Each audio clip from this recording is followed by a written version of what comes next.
Rallyx is brought to you by Cooper Tires, Olsbergs,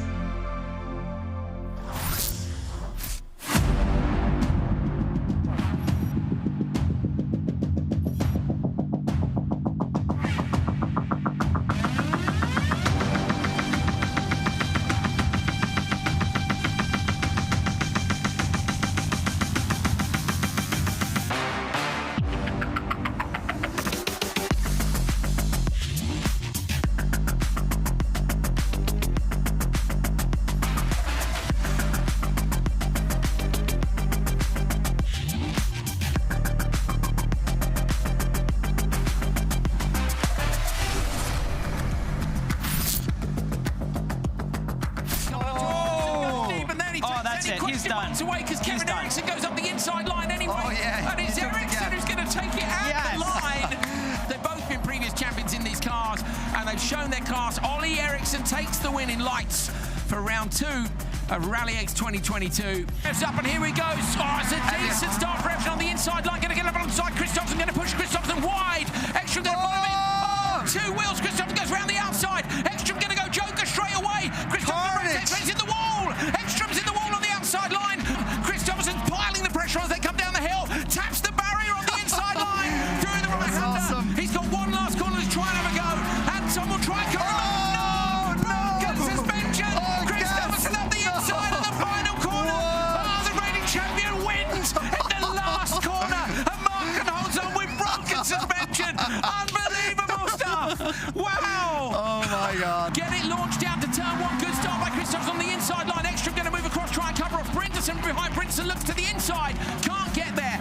He's the reigning Rallyx champion. To be fair to Ekstrom, he's been out of a rally cross car for 2 years. He's put on a hell of a show here, and it's been great to have him back. But it is Johan Christopherson who's going to take his 2nd win of the weekend. Double victory here for Christopherson. Great drive by him. Is Ekstrom going to hold on to P2? Comes through the last corner. He's been unchallenged most of today. It's an absolutely brilliant drive by the top qualifier. Goes through to take the win. Olofsson wins round 3 of lights. Ola Henry signs up with the first podium, and Jesse Kalle on his return to the series gets P3, and he's easily in front. It's a brilliant win for Simon Olofsson over the finish line. Double win here in Finland. Fantastic by him. A spin. Oh, Kaliakowski, lucky ball, but Christopherson did too. Not a great start. Brinderson going to try and shut the door. Baby tried to go around the outside, going to slide to P3. Kaliakowski up on 2 wheels. Gronholm almost spins in the background. Drops to P6. It's Brinderson, Christopherson, OC, Baby, Kaliakowski into the rear of Baby. Runs him up the barrier on the inside line. Who's gone round? Kaliakowski's parked, and so's Baby in the background. Like the smoke pours from the rear right. It was this corner. Here's the problem. Go straight again. Johan Christopherson struggling. Brinderson looking to try and get the inside line. Oh, Brinderson can't quite get there. Christopherson shuts the door. Final corner to go. Up the inside. Brinderson takes it from Gronholm. Christopherson P3. Unbelievable. Wow, what a final lap. Oh, great start by Ekstrom from row 2, but a good start by Christopherson. Polevsky moves across, shuts the door, slots into 3rd on the inside. No, he doesn't. Baby's going to get into that gap. Sideways for Gronholm. In the background, 3 cars wide. They're going to need to funnel out of that. In the wall again, Brinderson ends up towards the outside. Dust flies up, but I reckon he's got it. Christopherson has, through the long right-hander. It's a 3rd time on the top step of the podium. 4th podium for Christopherson this year. Gronholm P2, and Ekstrom comes around to take a deserved P3. First couple of laps were fire, but Christopherson then just gapped Niklas a little bit, and the breathing space allowed him to stop cooking the tyres and keep the polo a bit straighter. And after the fantastic drama up in Kouvola, we head south to the Baltic States and the amazing Riga circuit for rounds 5 and 6 of Rallyx this weekend. This is a lap of the Bikaniki venue, riding on board with the wonderful drone through the first corner, a tight left-hander into a tighter right-hander. Opens up through a long left into one of the most critical corners on the circuit. 40% gravel, 60% tarmac, but this is one of the most abrasive circuits in the world of rallycross. Tyre strategy will be key this weekend. Riding through the trees and over one of the biggest jumps in the sport. A hard landing here and a hard stop into this left-hand hairpin. Critical point of the lap, right into the standard lap, left into the joker. Jumps side by side on both routes into this technical final section. Joker merge from the left where the crosscar is at the moment, and a dash to the finish line. We are set for some brilliant action this weekend here in Riga. That's where we are based, in the Olsbergs truck. My name is Hal Ridge. Unfortunately, Andrew Coley cannot be here this weekend, so we are joined by David Addison, an incredibly accomplished commentator from World Motorsport. Welcome, David. Hal, thank you very much. It is great to be here, Hal, definitely, because we're in for a fantastic weekend of racing. One round of the championship today, one round of the championship coming up on Sunday. They get a day of repair time, which might turn out to be absolutely crucial. Now, the supercar entry, a little bit smaller than previous rounds, but it does give the likes of Nicholas Gronholm an absolutely golden opportunity to come and score some points. And second, third, fourth in the championship, all very finely balanced. There's only one more event to come after this weekend. So score well here, and it could well set you up for that last event, couldn't it? Absolutely, yeah. Critical weekend in the championship. There's a lot at stake. We know Johan's not here, and there's a big fight in supercar especially, but there's winners and losers to be had throughout all of the classes. It's so competitive. Crosscar, which we're about to see in a moment for Q2, is maybe the most competitive of all at the moment. I can't wait to get started. There's going to be some great action. Well, we've had some very lively action already across Q1. We'll catch up with some of that in due course. But before we do, let's just hit the thoughts of some of the supercar drivers going into today. Hal caught up with them yesterday afternoon. Nicholas Gronholm back for another weekend of Rallyx. You've completed every round of the season so far. Some good memories for you from the World Championship here last year. What are your expectations for the weekend? No, really to do the best I can. I like the track. It's been kind to us for a few years. Yeah, I enjoy it quite a lot. The car suits the track, I think, pretty well. So yeah, should be good. But it's a strong start field once again. Not so many cars, but more or less every car is very competitive, so it's not going to be easy. Are you thinking about points at all going into the weekend? There's only 3 rounds of the championship left, and 2 of them over the next 3 days. Yeah, of course, maybe a bit, but it's not my goal. Just to try to perform as good as possible in both races, and if I eventually happen to be on top in the standings, then it's just a plus. But really, it's just about getting mileage and yeah, perform as good as I can. So this track's very different. A couple of times so far this season. What are you expecting coming into Riga this weekend? Oh, we have already have a good trend here, previous races here, so I hope we can continue and maybe fight for a win now that Johan's not here, so that's the main goal, but we want to keep scoring championship points and manage to keep the podium place in the championship. It's a big weekend for the championship, isn't it? Two rounds over 3 days, a double header, and then the final round in Stranglas is just a single day, so there's a lot of points on the board. Yeah, we have to grab as many as possible here. Maybe we can catch up a bit to Niklas if possible, and we can catch up a lot on Johan, so I hope we can do a good race here. You've won here before, haven't you, in the Supercar Lights category? How different is this track compared to Julius and Kovala, where we've been so far this year in Rallyx? Oh, it's a very big difference. Like now, you can see it on the tires already, with being no gravel here, with being concrete. So you have to save tires from the first lap you do here, and think about that all weekend, and especially here in Nordic when we bring so many tires to the next race. So that's maybe the big focus, and then to save good tires for the semi and for the final. Thomas, really good weekend for you in Kovala. Your first win in quite a while in Rallyx, and a strong performance all round. What are you expecting from this weekend in Riga? I hope to do the same, but for sure it's really tough, and I know also that Hyundai and the Peugeot and Audi is really strong here, so it will be tough, but I will try my best and see what we can do. The other guys, the Audi, the Peugeot, the Hyundai, like you mentioned, they've got a lot of data from World Championship races, European Championship races here in the past. You're doing this yourself, and you were saying before practice that you don't have all that much data from this track to get this car really to work. Have you been able to learn much from practice so far to help you this weekend? Yeah, for sure. We use every session like learning and try to do something to do it even better, but yeah, for sure in that point it would be great to have some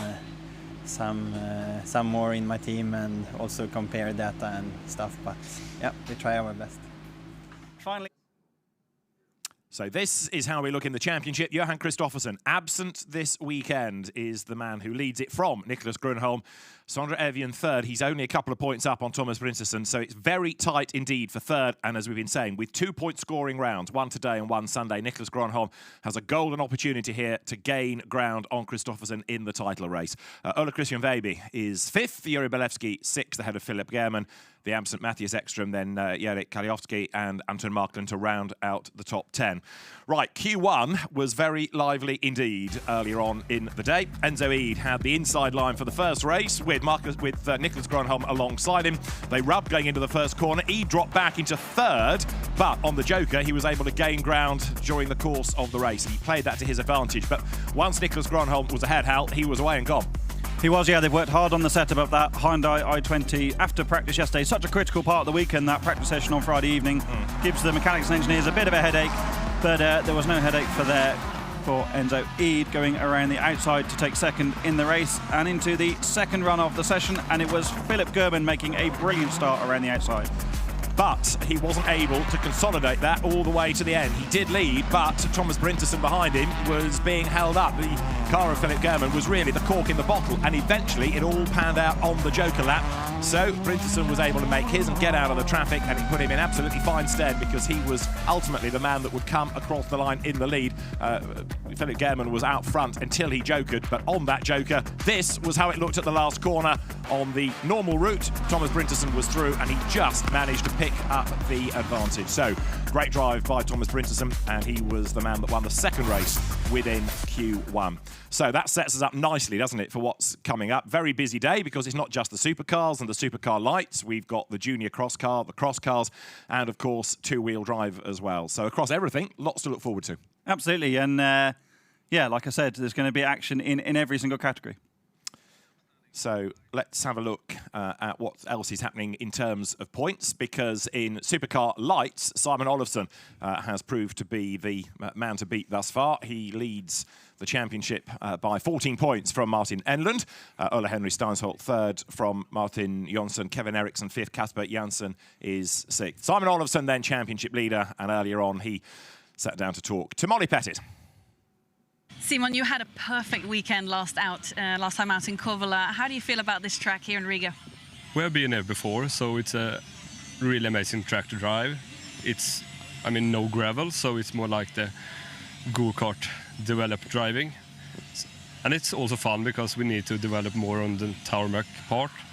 So, yeah, and also, I mean, it's always fun when we are a little bit quick, so we're happy with it. How do you change your driving style coming to this track? We have learned over the years to drive more on like lower and harder car. We didn't know how to do that in the past, so we have more experience now, so we are more comfortable with it. Q1 has just been driven. There's quite a bit of work going on the car. How was it? It was good. I still don't have any brakes like the practice yesterday. So that is a big issue. So we need to figure out that. Maybe we can be a little bit quicker.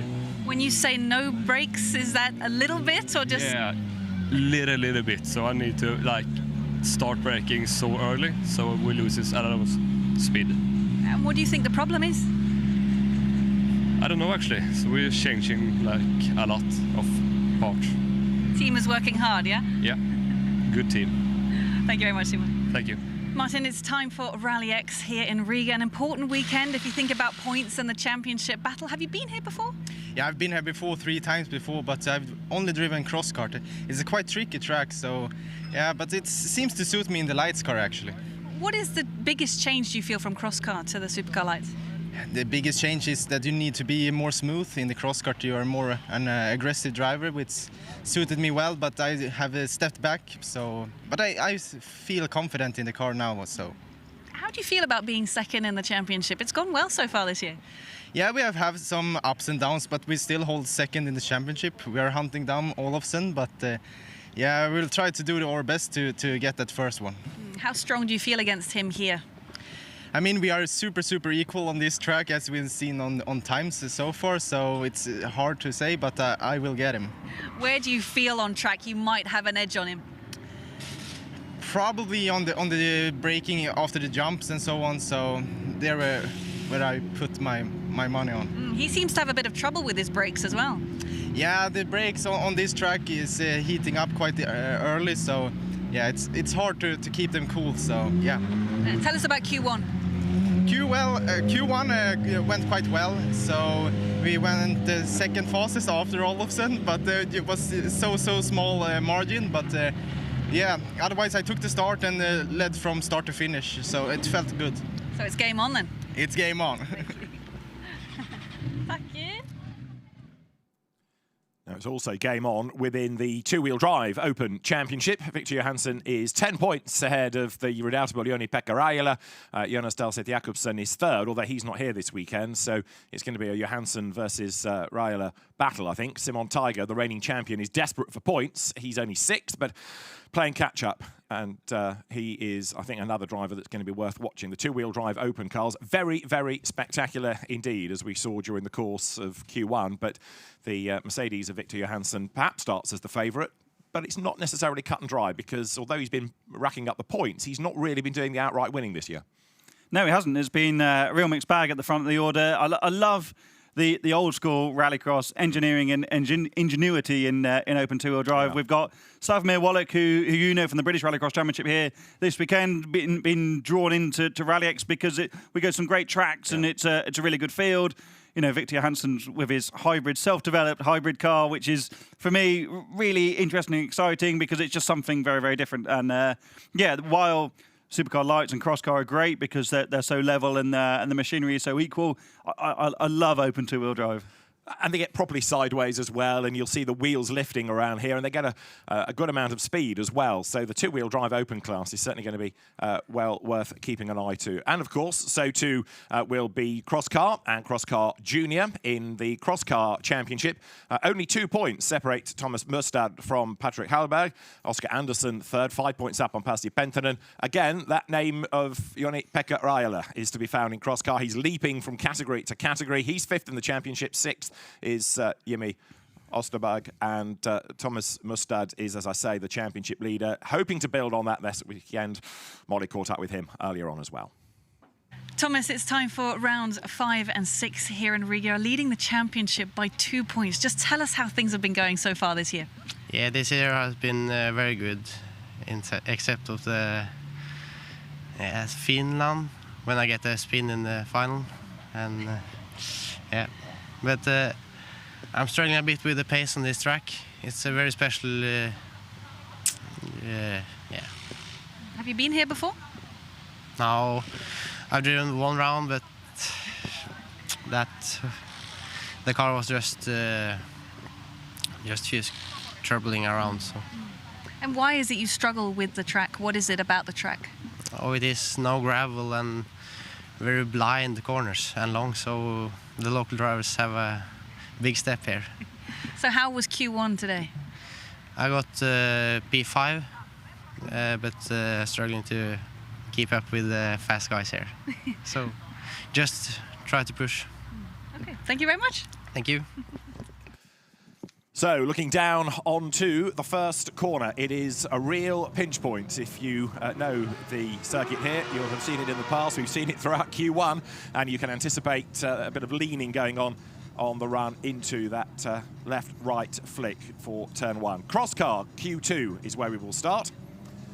And so the cars making their way up to the grid for the first race in Q2. Ronald Spaldings is the driver that was fastest in Q1 from Martin Juga. Oscar Andersson third, Patrick Hallberg fourth, and Thomas Mustad only fifth, struggling a little bit, but 5 very quick drivers, and this is going to be a really good race to kick off not only Q2 but our live race coverage here from Riga. Absolutely, of course, the fastest go first in the following session. In the way that Rallyx works, that man there, Ronald Spaldings, has great local knowledge and used that to brilliant effect earlier on. So he has the inside line. In the middle, you can see the white car of Oscar Andersson, the red car of Thomas Mustad on the outside line. As we get set then, ready to go racing, it's 3 laps for the heats. And with the first tight left, right flick. Then the road opens up a little bit, but there's another tight left at the end of a very, very short blast before you head up the short straight to a even tighter left and then onto the loose. It's a very, very busy circuit indeed for the drivers. So 5-4 Crosscar race 1 out of Q2. The marshal will get the thumbs up from all of them. We'll have the ready to race symbol, and then we will be in business. The drivers now told to look to the lights. You'll see the yellow ready to race symbol, then it will go green for the lights ultimately to get this first race underway. The run to the first corner is going to be absolutely crucial. The lights will change any moment. Now we go racing. Good start by Baldins then. Is it good enough? Because here comes Mercer on the outside line. He's going to be able to get second. He might even be able to get the race lead. No, a little bit of contact between the two of them, and so it's going to be Baldins that leads. Good start also by Hallberg, and now look as they dive down towards the next left. Really good getaway by Baldins. He's got about 3-4 lengths lead already. Great car positioning from the race leader going into the first corner. Baldins knows this place very, very well. Made the apex on the inside, but ran the car deep to stop being overtaken around the outside, and that's proved critical. It has indeed. So we're on the loose. Now we'll also see who is going to joker and when. There's the gap as they launch themselves over that jump on the back straight. Hairpin here. Through that. Don't run out too wide, otherwise you're going to lose momentum. This is where the road splits. You can go joker on the far left, and one of them does so. It looks like Oscar Anderson goes joker. That might well bring him back into the mix as the three leaders then come back onto tarmac down towards the end of lap number 1. It is Baldins in the lead, then in second place, getting all sideways behind. Patrick Hallberg is chasing hard. They go through them, Baldins to Hallberg. The margin is 1.3 seconds between them, and that's going to be hard to bring down unless Baldins makes a mistake. The man that was quickest in Q1 leads Q2. Such a technical circuit, and you really see that with these ultra-soft cross cars. They've stiffened them up a lot compared to being in Hurlius and Kovala earlier this season, but you can see the chassis moving around. It's such a technical circuit, but very abrasive too. So the tyres are really gripping up much more than they would do normally. Watch the jump landing here. Big compression on the suspension, but Baldins, to me, it looks like he's visibly pulling an even bigger gap. And don't forget, he's not yet had a win this season. He doesn't feature within the top 6 in the championship, so this is becoming his day of days. He's perhaps the real joker in the pack, as you now see going joker. Thomas Merstadt. That, again, might pay dividends late race. It's only 3 laps. They are then now at the end of lap 2 as over the line goes Ronald Baldins. Then he is still trying to pull clear of the rest of them. It's Patrick Hallberg in second place. Martin Huger is third as they come out of that chicane. But the real question is where Mersten will feed back in, because he is the better placed of the two that have jokered. It's a while since we've been here in Rallyx. 2019 was the last time we were here. That day, Baldins was top of the tree. But we don't really know what the joker splits are yet. We need to see a bit more racing to work out what the average time is going to be. But with 2 seconds over Hallberg, who is yet to joker, Baldins has this in his pocket if he can keep it neat and tidy for the next few corners. That second and third is up for grabs. This little battle between just ahead Patrick Hallberg and then Martin Huger behind him. So up towards the joker lap comes Ronald Baldins. He should be on for the race win. Gets himself back onto terra firma. He's on tarmac. Look in the background, the red car of Merstadt now trying to gain places on the joker. It's going to be a win for Ronald Baldins. Here we go. They're going to be almost 3 wide. They're side by side for second, and Huger gets ahead of Hallberg as they come up towards the line. Martin Huger just gets second place on the line. Patrick Hallberg third, but then Thomas Merstadt only fourth ahead of Oscar Anderson. Really good drive though by Ronald Baldins. He is the winner in the end by 3.2 seconds. And a replay of the start. Good getaway by Merstadt, but then he couldn't really get into the traffic, and there was that little bit of contact there. That spat him out wide and delayed him. He had to turn back out, and he had to open up the steering to avoid that contact with Baldins, and ultimately that's what dropped him down the order and cost him time. But on ultimate lap time, he didn't really have the pace of the race winner either. Nearly a second behind on his best overall lap. This was Baldins' day of days, as you said, or it has been so far. This was a great battle in the pack as well, wasn't it? Side by side through the exit of the joker. And a really good move that by Martin Huger. Very, very nearly lost it. Very, very nearly got tangled up with Hallberg, and it was a virtual dead heat between the two as they came across the line. 89 thousandths of a second split those two.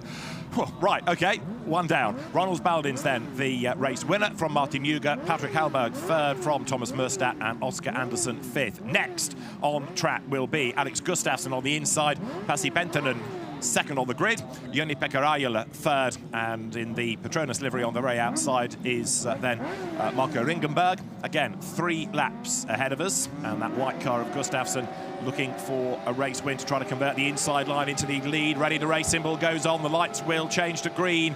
Any second. Now it is blast off. Who gets the better getaway though? It is going to be Gustafsson on the inside line. He's got his nose in front. Very, very late braking though from Penttinen. Raiola there tries to find a way through. There's contact. Leader gets tapped sideways. They all trip over themselves. Raiola gets up the inside and goes second. That could have been a lot worse for Gustafsson. Yeah, Penttinen getting into the rear of the race leader, and to be fair to him, got back in the brakes to avoid further contact, but when he got back into the throttle, picked up the right pedal, he saw the nose of his crosscar just ride up, got chronic understeer and couldn't recover the position. Nice opportunistic move there from Raiola, but Gustafsson, who's had a difficult season so far, things haven't gone his way at all, now at the head of the field. But of course, he's in this kind of second batch as they're way out wide into the weeds goes Marco Ringenberg. He's in the dust, he's lost momentum, he's lost time. That is bad, bad news. The time to beat is a 2:45.298. That was the race time as to the Joker lap goes Joni-Pekka Raiola. Race leader at the end of lap 1, then is Alex Gustafsson. He's getting away because Pasi Penttinen has been delayed in that little battle he's been having. So Gustafsson now is trying to build that advantage. Great opportunistic move again from Raiola, who jokered, knowing that he must have had the information that Ringenberg had made a mistake in the background. So he took the joker, knowing he wasn't going to get held up in the traffic. He's now in some nice fresh air to try and close down on Alex Gustafsson, the JC Racetech driver. Pasi Penttinen, he was so quick last time out in Kouvola. He's well in this fight as well. There's very little to choose between these guys. Over the brow they can, then crash land back down to earth. If anything, Penttinen is looking the quicker. Trouble is he might carry too much momentum into the corner. Doesn't. It's a good line. He gets away with that as Gustafsson goes for the joker. Pasi Penttinen then goes through on the inside, but he's sideways, in danger of scrubbing off time there. He will come out in front because the normal route is quicker than joker. But what's going on for second place? Here comes Raiola. Raiola on the outside line. He's jokered, remember. He can't quite make the move against Gustafsson, but he slingshots up the inside as they come over the timing line. He's got the inside line into the chicane. He's through. Great move. Raiola goes second. Great move. I love the joker merge here. There's smoke pouring out the back of Alex Gustafsson's car. I wonder if his speaker has picked up a bit of an issue on that lap. Smoke's getting worse, but brilliant from Raiola, and a great example there, David, of how the joker merge works here. You can go over, under, run wide, and I think, you know, as the event plays out later on today, it's going to be really interesting to see how those joker merges work, especially in the semi-finals and the final.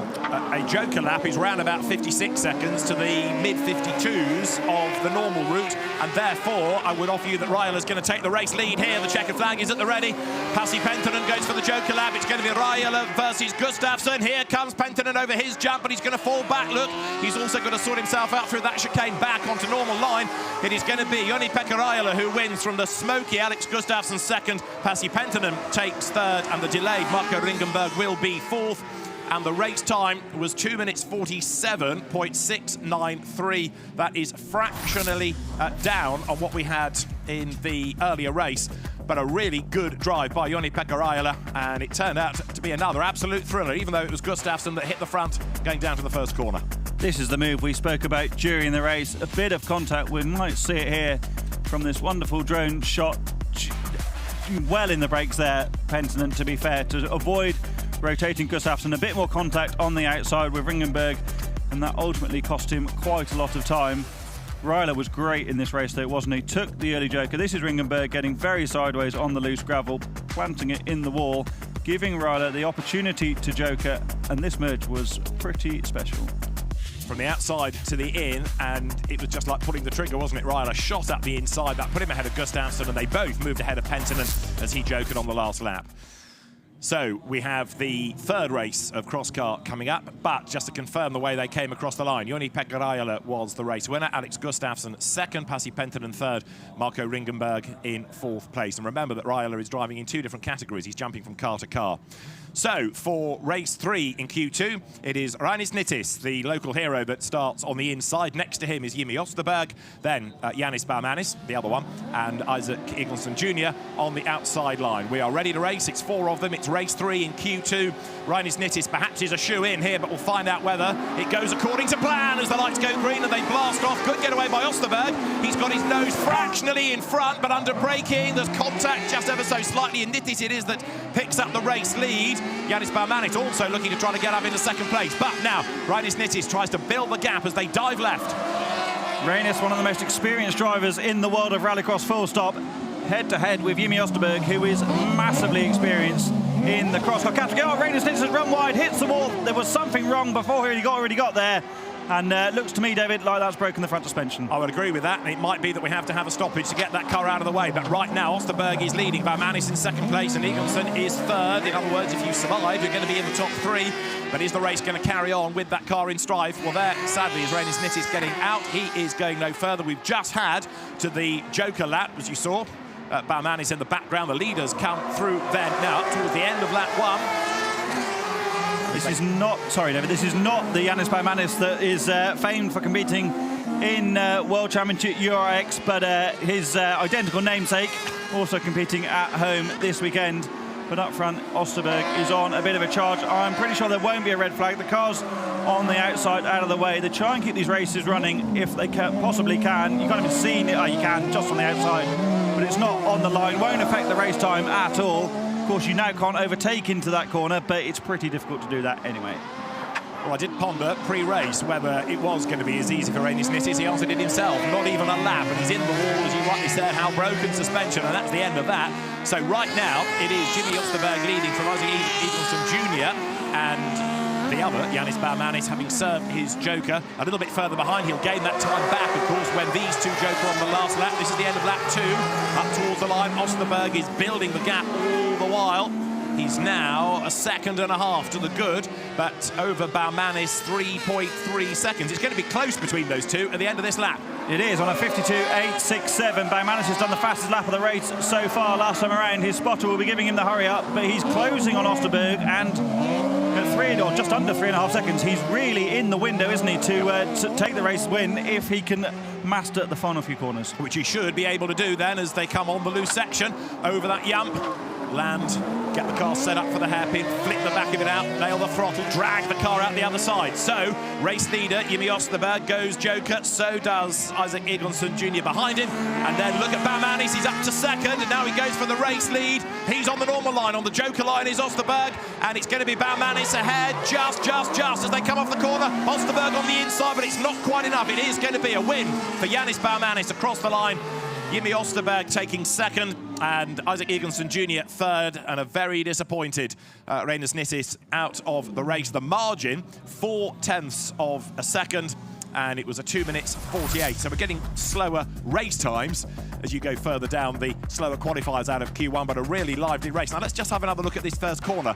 Did anything happen between Osterberg and Nittis that would have done for the suspension? Not there, because if there was contact, it was more the rear of Nittis' car. The front right corner was absolutely fine there. This was where it all went wrong. He turns in with a problem, slows, rides the curb. there it brakes as he goes through the corner. So he must have felt something was wrong, but you could see that right front wheel having a wobble midway around a left-hander.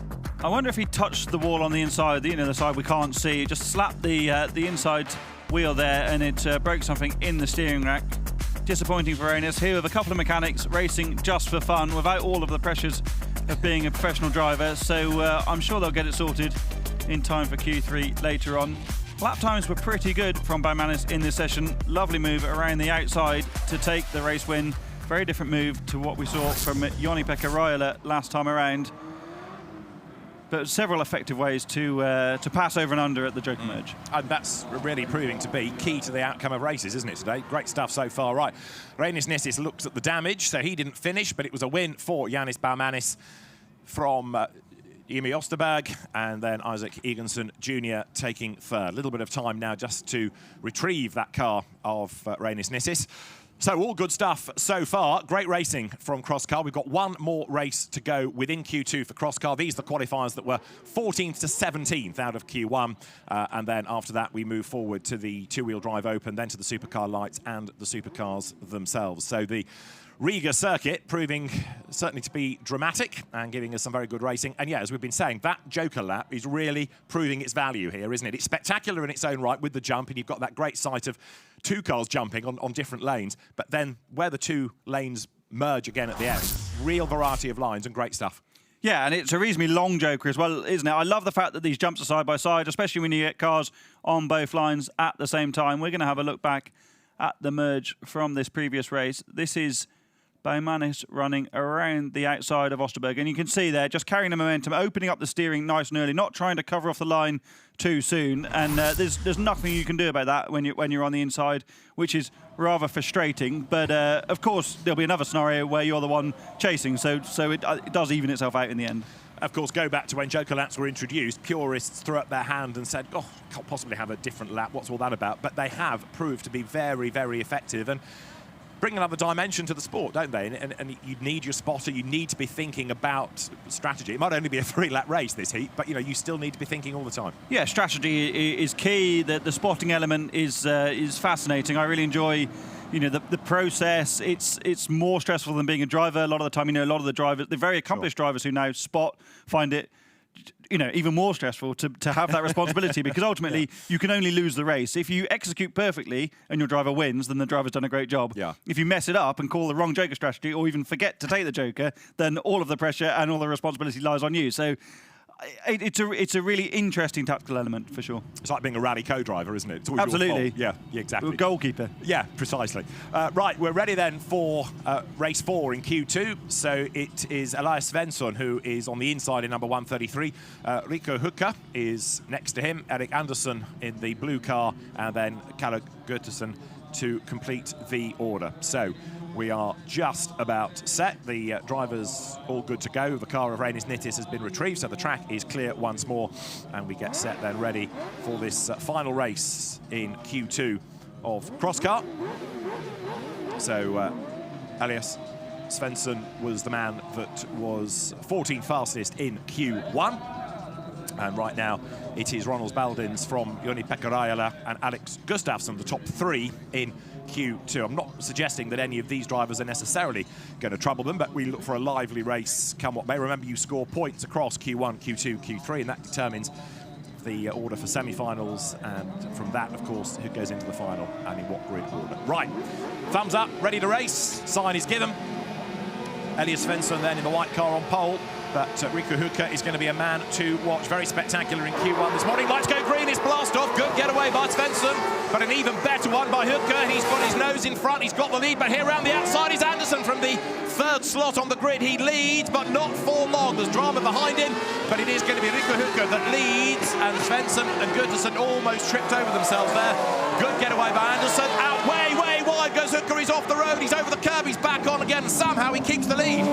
That summarises Hukka's driving style down to a T. He is nothing but very wild, always spectacular, but very, very quick with it. I don't know exactly what happened to him in Q1 earlier on, but he's out front at the moment, being chased by Anderson. Looks so difficult to get the cross cars turned in after that jump landing. The suspension's completely compressed. Is anyone a Joker this time around? Yes, both of the pair at the rear of the field go in to the compulsory extra route, I think. But this is ideal for Hukka. Well, Hukka in Q1 got the lead to the first corner, went in far too quickly, ran out wide here, into the tyres on the outside that you can see there on the right, and that dropped him to the back of the field. So he had all the work to do all over again. So, spectacular, fast. When it works well. He leads then, but only just by 0.8 of a second. And again, he's way up the curb, but Anderson is even wider. That delays him. He coughs his way through the dust, kicked up into his face. Erik Anderson is taking the fight to Rico Hukka, but I don't think he's going to get there. He hasn't quite got the pace. Anderson, former junior cross-car racer, racing for the Life Nordic team from Thierry Neuville's extended family of FIA cross cars built in Belgium, run together with Hansen Motorsport. He's about to jump into the Joker this time around. Well, he has got a reasonable gap over Svensson, so if he can keep this neat and tidy, he should maintain the position. There's a lot to learn with the step up in power and equipment in the cross car category. Now let's see whether he's going to be able to hang on to position as they come off the Joker. Just about, because they're being forced wide. Elias Svensson, who has done the fastest lap of the race in the white car in third place. He can't quite make a move yet for second, but now he might, because he's got the momentum up towards the next left-hander. Yes, through on the inside, but there's contact, and around and off the road goes Erik Anderson. Big whack, he goes off, he's down to fourth, he rejoins. Well, the officials might have a look at that. It was certainly a real send up the inside by Elias Svensson. Contact is the result, and out of all of that, Rico Huka is away and gone. They were at it for a couple of corners, weren't they? But first of all, the positioning for Anderson at the Joker merge, just to place his cross car right in the right place to not get passed around the outside, was exemplary. What happened in the next couple of corners, like you say, David, might get looked at by the stewards, but this is all about Huka out front. It is indeed. So he's on target for a win. He's also looking to see whether he can get anywhere near a 2 minutes 45 as a race winning time as he comes through. So Rico Huka takes the win, but 2 minutes 50 is relatively slow. Elias Svensson is in second across the line. Kalle Gutterson is third. And then Erik Anderson, having dug himself out of the weeds, is in fourth place. All action, a lot of it down to the start. Really, really demon getaway, like in Q1 by Rico Huka. And this time he was able to get the car slowed down in time. Demon start by Anderson, but he nearly did what Huka did in the first one. In other words, go out far too wide. And if you do that, you lose momentum. And there you saw Gutterson tripping over the car of Elias Svensson, which rather delayed both. Svensson had a bit of a brown trousers moment into turn one, didn't he? Trying not to collect Huka, who come around the outside. Wonderful to see that moment for Anderson. Anderson getting sucked into running wide by Huka. So often in any form of motor racing that you do that. This is the moment. I think there's nothing untoward here. Svensson's made the move. Anderson's turned in. They've slapped wheels. Let's just have another look at it from the drone. He's got quite a lot of rotation on the car. Okay, Svensson's running wide and not on the ideal line, but you can see where the racing line is, where all the time marks are. I think they'll go down as a racing incident, personally. In fairness, Svensson was virtually through, wasn't he? Absolutely, yeah. It was Anderson turning in and catching the rear wheel of the car overtaking. So let's see whether that result stands, but I suspect it will as we get set now for the two-wheel drive open category. Just to confirm the results over the line of race 4 in Q2, it was Rico Huka, the winner, from Elias Svensson, and then Kalle Gutterson in third, Erik Anderson in fourth. Now, we've had, therefore, Q1 and Q2. What does that give us in terms of an order? It means that Ronald Baldins is leading from Martin Juga. Joni-Pekka Raiola is third, Alex Gustafsson fourth, then it's Patrick Hallberg and Oscar Andersson in sixth. Thomas Merstadt, though, as the championship leader, is only seventh in the points at the moment, ahead of Janis Baumanis, then Passi Penttinen and Jimmy Osterberg to round out the top 10. So, two-wheel drive coming up next, and the car that's going to be on pole position for this first race is that of Joni-Pekka Raiola. He was quickest in Q1 from Simon Tiger. Victor Johansson is third, and Simon Engsvik fourth. Then it's Timmy Enlund, Slavomir Voloch and Kristaps Grunter that we will see, those last three, in the second race. It might not be the newest car on the grid, but Joni-Pekka Raiola is good to go then in the Datsun Finn. Simon Tiger in the BMW M3 with the turbocharged rotary Wankel engine in it is next. Victor Johansson in the Mercedes next on the grid, and Simon Engsvik in the two-wheel drive Polo completes the four for the first two-wheel drive open race, which is go! Away up towards the chicane goes Simon Tiger, and he's going to take the race lead. Not a great getaway by Raiola. Then he gets trapped in the traffic, and Engsvik is forced out wide, and he drops to the back of the pack.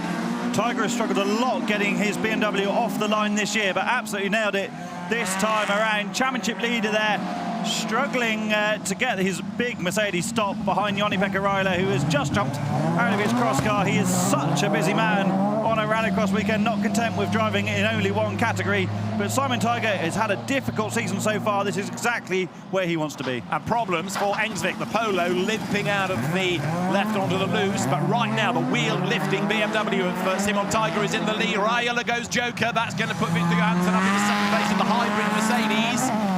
So go back to the mid-1980s, M3s and 190s were competitive touring cars. They're still competitive in two-wheel drive rallycross here in Riga. Really sideways out of the last corner. There was Johansson.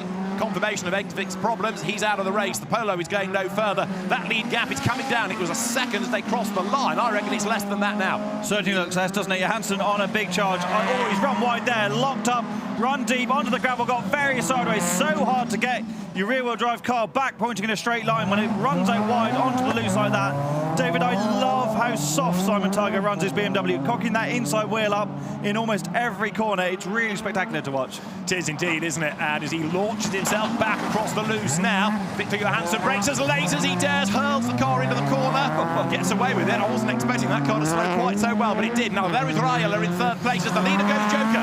So Simon Tiger goes for the Joker lap. They launch themselves across the loose. And now we're going to see the Mercedes pick up the advantage, but this is the battle really for race leadership, and it's going to be Tiger that keeps it ahead of Raiola.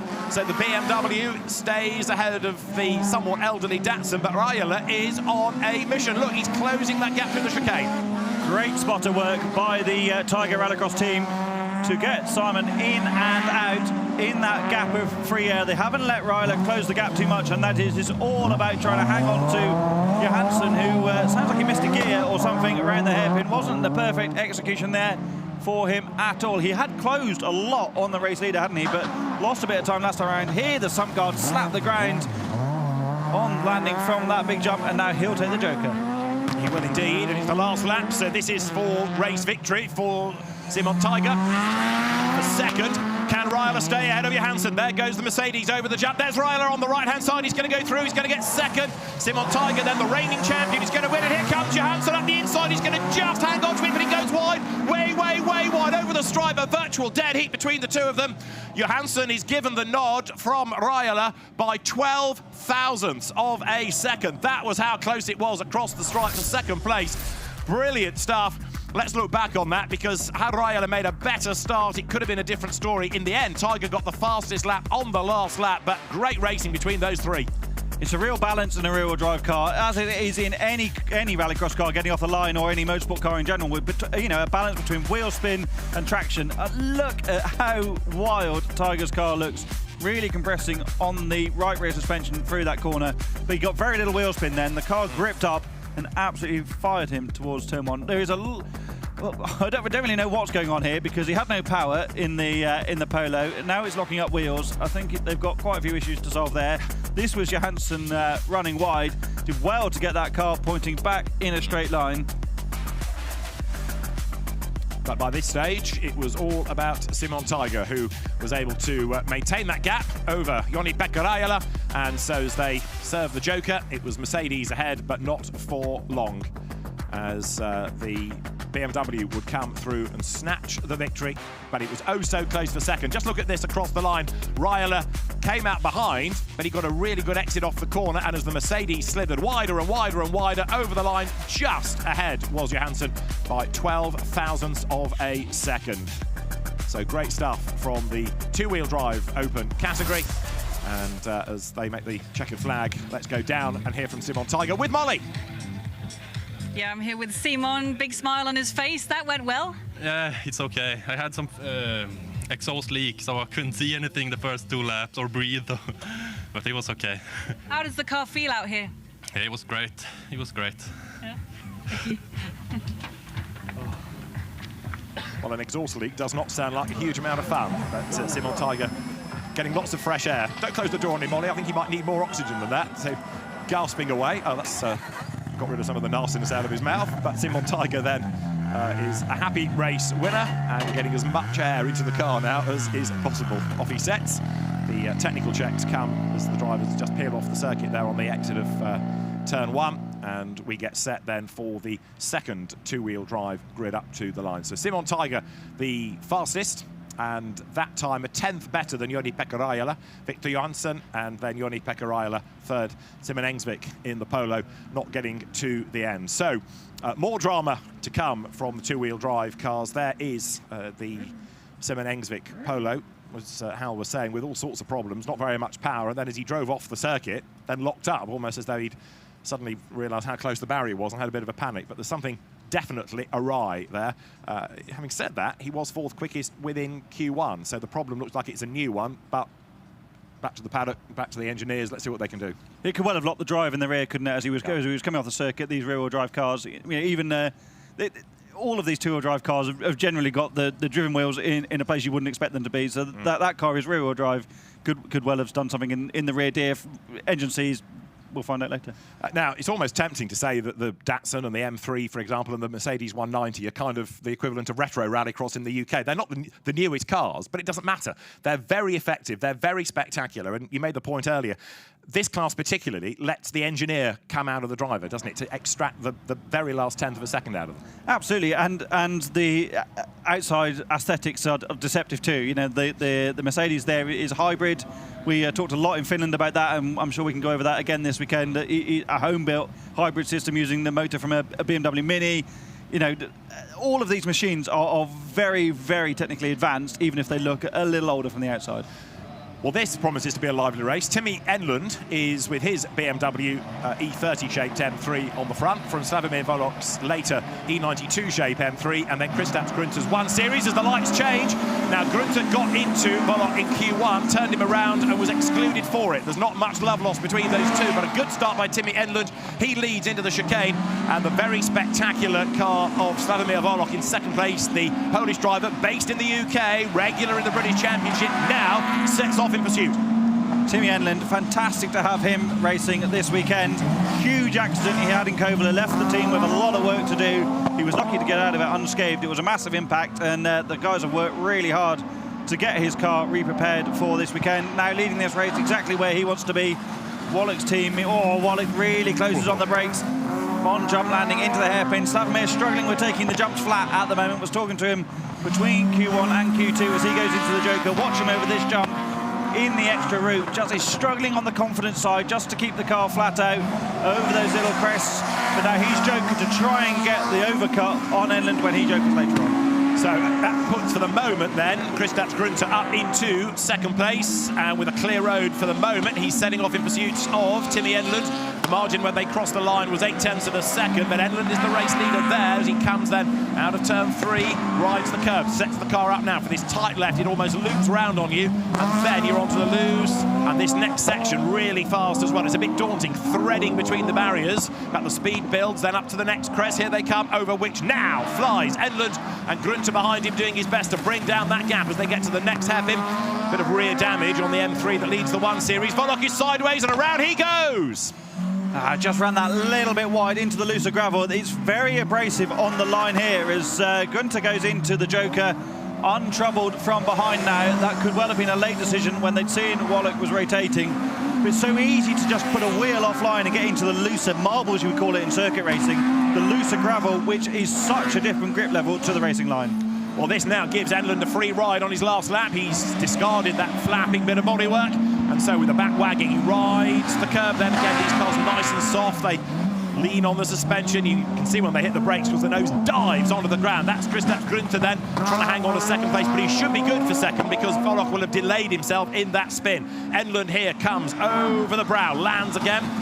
He's going to try to beat a 2 minutes 50 from Simon Tiger. I don't think that's going to happen, in fairness, but it is still a good drive, this, and it's good to have him, as Hal rightly says, back on the grid after that huge drama in Finland. He's on the Joker for the last lap. Grunter will get closer, but it is going to be Timmy Enlund then that comes then down to the last corner. It's going to be close between the two. It might even be closer than expected. Here comes Grunter, tries to get the inside line off the corner. He's almost alongside. Enlund does hang on to win it, but only just. Kristaps Grunter was 0.172 of a second behind at the flag. And the fastest time overall by almost a second from Simon Tiger. Maybe those exhaust fumes causing him more issue than we thought, but a great drive from Timmy Enlund. What a way to come back. This was Wallach chasing him early on. I have to say, we're spoiled in Rallyx for engine noise, aren't we? And Wallach's V8 BMW is right up there. If you ever get the opportunity to go and stand trackside, that is one of the cars you should definitely listen out for. Working hard on that BMW. The guys were here till 2 o'clock this morning, changing the top mounts in the rear suspension to get another 20 mil of ride height, but it wasn't helping him out there. Just ran that little bit wide and got over-rotated. Have to say though, David, this was a great performance from Timmy Enlund. It was, and surprising in a sense, because I wasn't expecting him to be threatening for the top time, nor scoring it. Maybe it was this battle late race that really spurred him on, because Grunter was very, very close indeed. just a 1/10 of a second in it as they came across the line. Way up the curb was Timmy Enlund, but Timmy Enlund it is, who doesn't just win race 2 in Q2, he sets the fastest time in Q2 from Kristaps Grunter. So he's been excluded and then taking, in terms of the order, the second best time. Slavomir Volok third in that race, and it was Enlund from Grunter from Tiger in terms of the top 3 in the classification at the end of Q2, and therefore with the points scored tying now Enlund and Rajala 89 apiece. The points scored in Q1 added to those in Q2. Simon Tiger third ahead of Victor Johansson. Kristaps Grunter then is now 5th, and Slavomir Volok 6th ahead of Simon Engsvik. Right, so the next race that we will turn to is Supercar Lights Q2, and it was a very dramatic earlier part to the day in which Simon Olofsson was the fastest from Martin Enlund. Mats Oskarsson was third, Martin Exbjerg 4th fastest, and Ole Henry Steinsholt 5th, and they are the ones on the grid as we get set ready then for this first race out of Q2. Simon Olofsson struggling with the brakes in Q1, but even so, he was the fastest, so he is going to be tough to beat potentially here. It's 3 laps again, grid is sorted, and Simon Olofsson then waits for the marshal to make that stride across the grid. Remember that he has taken 2 wins this year, both of them at Kuvula. He's also the championship leader from the man directly alongside him of Martin Enlund. Drivers look towards the ready to race symbol. The lights will change any second, and then we're going to be in business now. Who makes the best start? Good getaway by Olofsson, but is it good enough? Because nobody has the advantage really, and this could be a bit of contact into the first corner. It is. They all lean on each other. Ole Henry Steinsholt on the outside line, getting roughed up alongside Martin Exbjerg, but it is Olofsson who leads, and Enlund is crawling all over the back of him. Can't find a gap there going into turn 3. Olofsson up the curve, is he? No, just avoids it, but he leads heading to the loose. Such an even start across the entire field. Steinsholt went for the outside move, ended up just slapping into the pack, didn't he? Because there was nowhere really for him to go. Pole is difficult to start from here, but if you can hook the start up like that and have the inside, it is, of course, the best place to be. Simon Olofsson on a massive high at the moment. He won the support race at Julius last weekend in the European Rallycross Championship. He won in the first weekend of Nitro Rallycross as well, following a massive crash on the first day. He's on a 3-winning run streak here in Rallyx 2. He's really in that wonderful groove where everything is just working wonderfully, and he's executing brilliantly. He is indeed. So Olofsson it is that leads at the end of the opening lap then by 1.3 seconds. He is getting away. Opposition in the order of Oskarsson, then Steinsholt, then Enlund, and Exbjerg is 5th. But Simon Olofsson is going to take an awful lot of catching. This time he does go wider. He does rattle up the curb there, but it doesn't affect his pace too much. Mats Oskarsson is 2nd. Simon Olofsson then back onto the loose. Now, those that have jokered, Enlund is 4th and playing catch-up right now, which in a sense is good because he's not yet caught the traffic. He's not got stuck behind traffic. His lap times aren't being impeded. Down to the hairpin comes Olofsson. He leads the way. I think in the past, Olofsson may have jokered now. His sister, Sandra Holgren, would have sent him in to cover off the position, but such is the way that he's driving. They leave him out. The gap was 3.8 to Enlund last time around. He's going to gain a position here when Steinsholt's in the joker. Let's see what the gap is this time. We know that Enlund is very quick, but hasn't been here for a while, least of all not in a lights car. As they cross the finish line, 3.836 again. There's only 0.02 of a second difference between them on that lap. Olofsson is matching the guy chasing hardest. Indeed so, and Enlund therefore, with the road opening up to him, as catches the traffic, they joker and therefore don't impede him. He was a little bit late on the brakes there. You could just see the car skitter out wide. But Enlund runs 3rd on the road, ahead of Steinsholt now. So you've only got the leading 2 to joker. They've got to do it this time, so it's building up nicely. Simon Olofsson then is ahead of Mats Oskarsson, but it's really Olofsson versus their Enlund that we need to be watching as the cars then now come up toward the last couple of corners over the jump. Now goes Olofsson, looks at the white and yellow car of Enlund because he's on the normal lap. The slower joker lap is taken by Olofsson. He's led all the way. He comes in the lead out of the last corner. I think he's got just enough in hand as they come up towards the line. Yes, he has. Simon Olofsson takes the win. 2nd goes the way of Martin Enlund. The gap half a second. Very, very close for 3rd as well. Mats Oskarsson just ahead of Ole Henrik Steinsholt. Martin Exbjerg 5th. But a winning margin of half a second for Simon Olofsson. And that underlines the importance of getting a good start because nobody really was able to get ahead of anybody else until they got to the turning point, and the inside line paid out for Olofsson, didn't it? Absolutely. OMC driver Steinsholt, watch here. He goes really wide. You so often see this here in Riga, to go for the slingshot around the outside, but because everyone had braked so late on the inside, all he did was slap into the side of Martin Expius. Gets back in the throttle again to force his way up the inside. Small nudge into the rear of Oskarsson, but took the position up front. Very respectful between Enland and this man, Simon Olofsson, into the Joker for the final time of asking. Very tidy on the entry, not too much rotation on these cars. They've got more grip than power a lot of the time, so you've got to be so neat and tidy. Very sideways there, maybe lost a couple of hundredths, but Enland around the outside had no answer, closed quickly on the exit, but that was a brilliant performance from Simon Olofsson. Interestingly, though, a little bit slower than he was in Q1. Read into that what you will. Simon Olofsson, I should say, is the fastest from Martin Enland by winning the first race in Q2. Mats Oskarsson third, Ole Henry Steinsholt taking fourth, and then Martin Expius down in fifth. This is the order coming into Q2. It was Olofsson, Enland, Oskarsson, Expius and Steinsholt, the top five. You've just seen them. The next group then, sixth downwards. Erik Berget was sixth in Q1 ahead of Mattis Jansen, Lars-Erik Haug and then Jimmy Valfridsson, who was ninth at the end of Q1. And it's those four that we're going to look for now. So another driver to keep an eye on here is going to be Jimmy Valfridsson. We've not, I don't think, had him in a final yet this year, but he's got a good chance of that here in Riga. The ready to race symbol is given. He's in the yellow car, by the way, on the left as you look at the screen. Jimmy Valfridsson, Erik Berget then on pole, and he gets a good getaway. A little bit slow out of the blocks was Lars-Erik Haug, but with his nose in front, Mattis Jansen gets the lead. There's contact. He hangs on to the slide, but does he hang on to the lead? Yes, he does. Only just, but he does hang on to it. Erik Berget then right up behind him. Jimmy Valfridsson is third as they pound their way now hard on the brakes, turn left, a little bit wider possibly goes Jansen, very wide in fact because he finds the gravel, he finds the curb, but he still hangs on to the lead. Wolferson locked out there in the first corner, went wide, had made a great start, was looking for the undercut, but the contact between the leading pair forced them both a bit wide and just shut the door for Wolferson. Nowhere for him to go. Heavy landing on the nose for Mattias Jansen on the jump landing. He'll go for the standard lap, I'm absolutely sure of that. Wolferson in that difficult position, not knowing where to go, because had second place man Berget gone into the Joker, you definitely don't want to follow. But the Joker strategy here, David, is just so different. With only 3 laps, you can't mix it up so you all take it on at a different opportunity. So it really changes the strategy with these short quickfire races. And it also comes at the end of the lap, doesn't it? For a number of circuits, you make that decision virtually as you launch yourself off the line. But here, it comes at the end of the lap, and you've got a bit more chance to feel the first lap and make a plan, or at least the spotter has.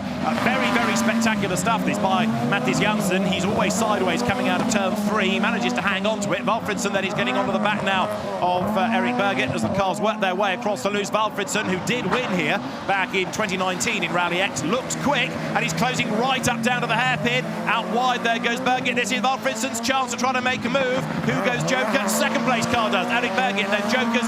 Valfridsson will get ahead of him and on pure pace might be able to stay ahead when he Jokers on the next lap. Wolferson in the ideal position there to sit behind the driver ahead and make a split-second decision whether to Joker or not. It's a nice Joker entry here where you can make that late call based on what happens ahead of you.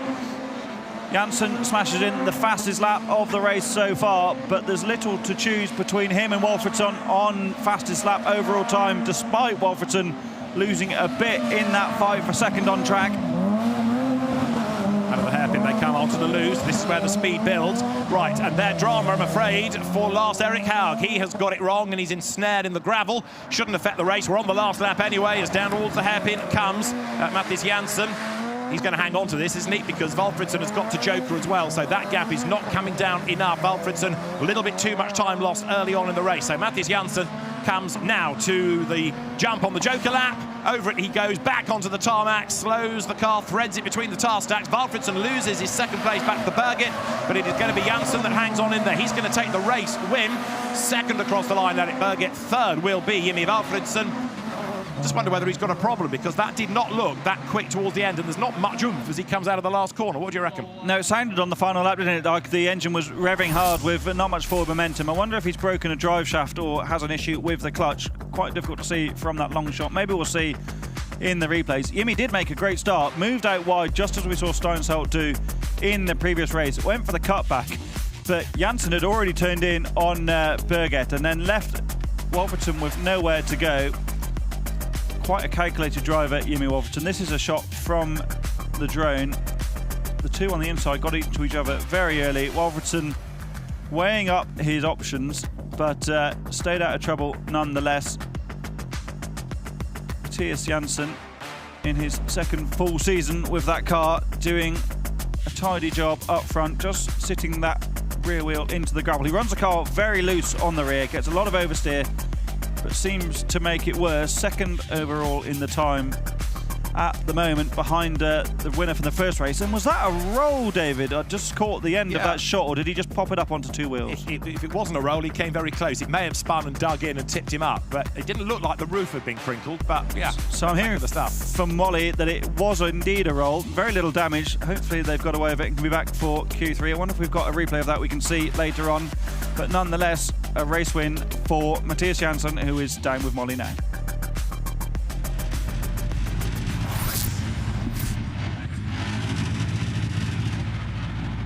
Mattias, that was a race win, half a second down on the fastest time, but you had a great start. Talk us through the race. It was a good start. I felt something broken left back, but I tried to go so fast I can. I can't the track so good now, but give me a few laps, I'm winning this. Oh, so what do you think is broken? I don't know. I get a smash in the tire, so a bent arm or something. Okay, thank you. Good stuff from the race winner, and as there, Lars-Erik Haug's car is hoiked into the air, put onto the flatbed. The road is being made ready for our next race, which will be getting underway very shortly. That is going to be Kasper Janssen, Ida Thornhult, Martin Jonsson and Isaac Sjöqvist will be the four drivers for the grid. These the slowest four qualifiers from Q1, and as the officials there swiftly put Haug's car onto the recovery vehicle, we are not too far then away from getting this last race underway. Of course, the beauty of Supercar Lights, everybody in the same type of car, run by different teams, but it's the same base equipment, so it does really put the onus on driver ability, but also the team to get the most out of the package, and of course the spotter to call that joker lap absolutely right. Yeah, 100% correct. And in this scenario as well, there's plenty of spares to go around in the paddock. OMSE bring a spares truck specifically for this, but if they haven't got something, then one of the other teams will. There's a great, Rallycross has a great feeling within the paddock of lending each other parts and bailing each other out when necessary. I think Haug's largely got away with that. Okay, there's some damage on the roof. Let's hope it hasn't squashed the top of the roll cage at all, because they are susceptible to that, because the bodywork is just composite. It does compress. But should there not be any structural damage to the car, it looks like they can get that sorted pretty quickly. So past the spotter's tower and the scrutineering area goes the retrieved car, and we then get set for this last race within Q2. The one we've just witnessed, confirming the win for Mattias Janssen from Erik Berget and then Jimmy Valfridsson. We think with a problem, because he was slowing towards the end.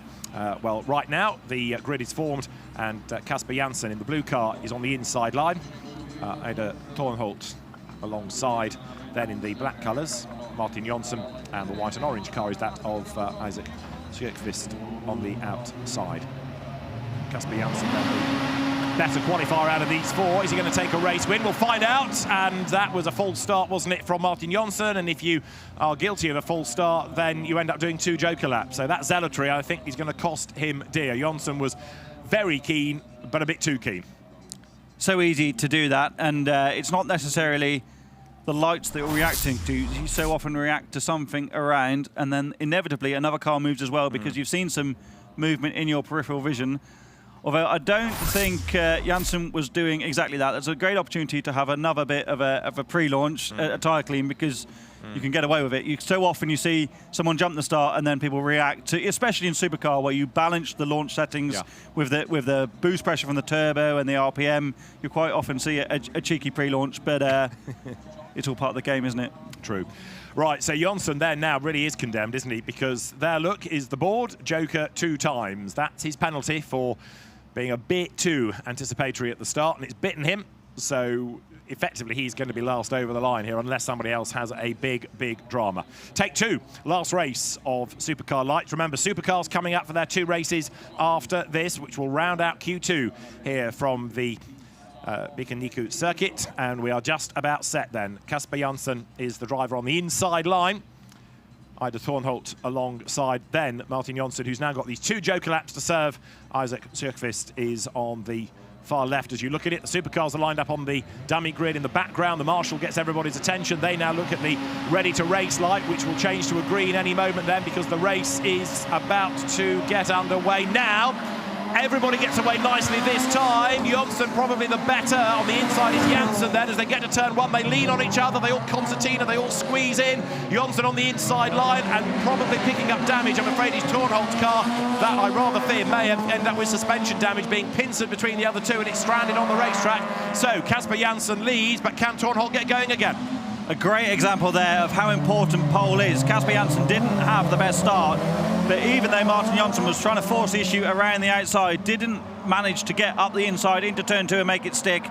I think you're right, David. I think Ida Thornholt's opened the steering up there into turn 2, and the suspension or the steering arm has broken and sent her straight on. Will Jonsson take his first joker now? No, he doesn't. For me, at least Sjökvist should have jokered at this point. There's absolutely no point in following in a 3-car race over 3 laps. No. But I do wonder whether Jonsson ought to have done his first of his jokers now as well, because ultimately he's just in the fight, isn't he? He runs wide coming out of the final corner. He's just hemorrhaging time. You'd be much better off in clear air. Absolutely right, yeah, he's absolutely stuck.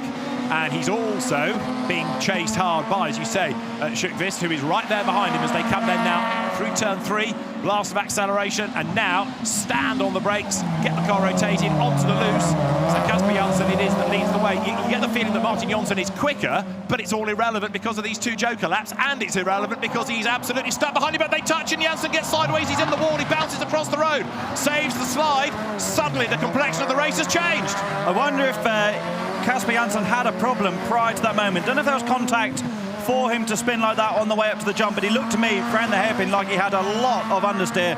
Isaac Sjökvist takes the standard lap for the second time. Of course, Jonsson has to take it for the first of his 2 compulsory jokers in this race. So ultimately, I think this is going to hand the race, barring disaster for him, to Sjökvist, who was competing in the RX2E category within the European and World Series last weekend. Finished on the podium there, returning to internal combustion.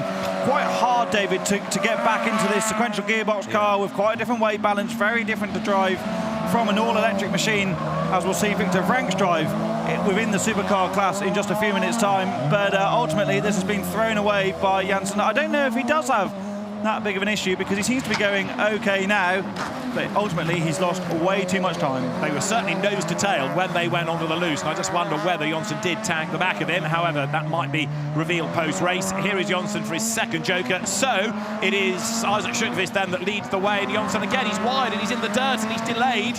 He's going to fall to the back anyhow, but as they come then now down towards the line, it is going to be a win for Sjökvist. Where is Kasper Janssen in all of this? As they come up towards the line, he's going to be 3rd. So it is a race win for Isaac Sjökvist. Martin Jonsson takes 2nd, which is a bit of a surprise, really, given that with 2 joker laps, you might have anticipated him to be 4th, but with a spin for Kasper Janssen and retirement for Ida Thornholt, 2nd is where he finishes. That was the reason he got the extra joker lap for the false start. When the lights went green, it was a good getaway. Now let's have a look at Thornholt's car in the middle there, the yellow-nosed car.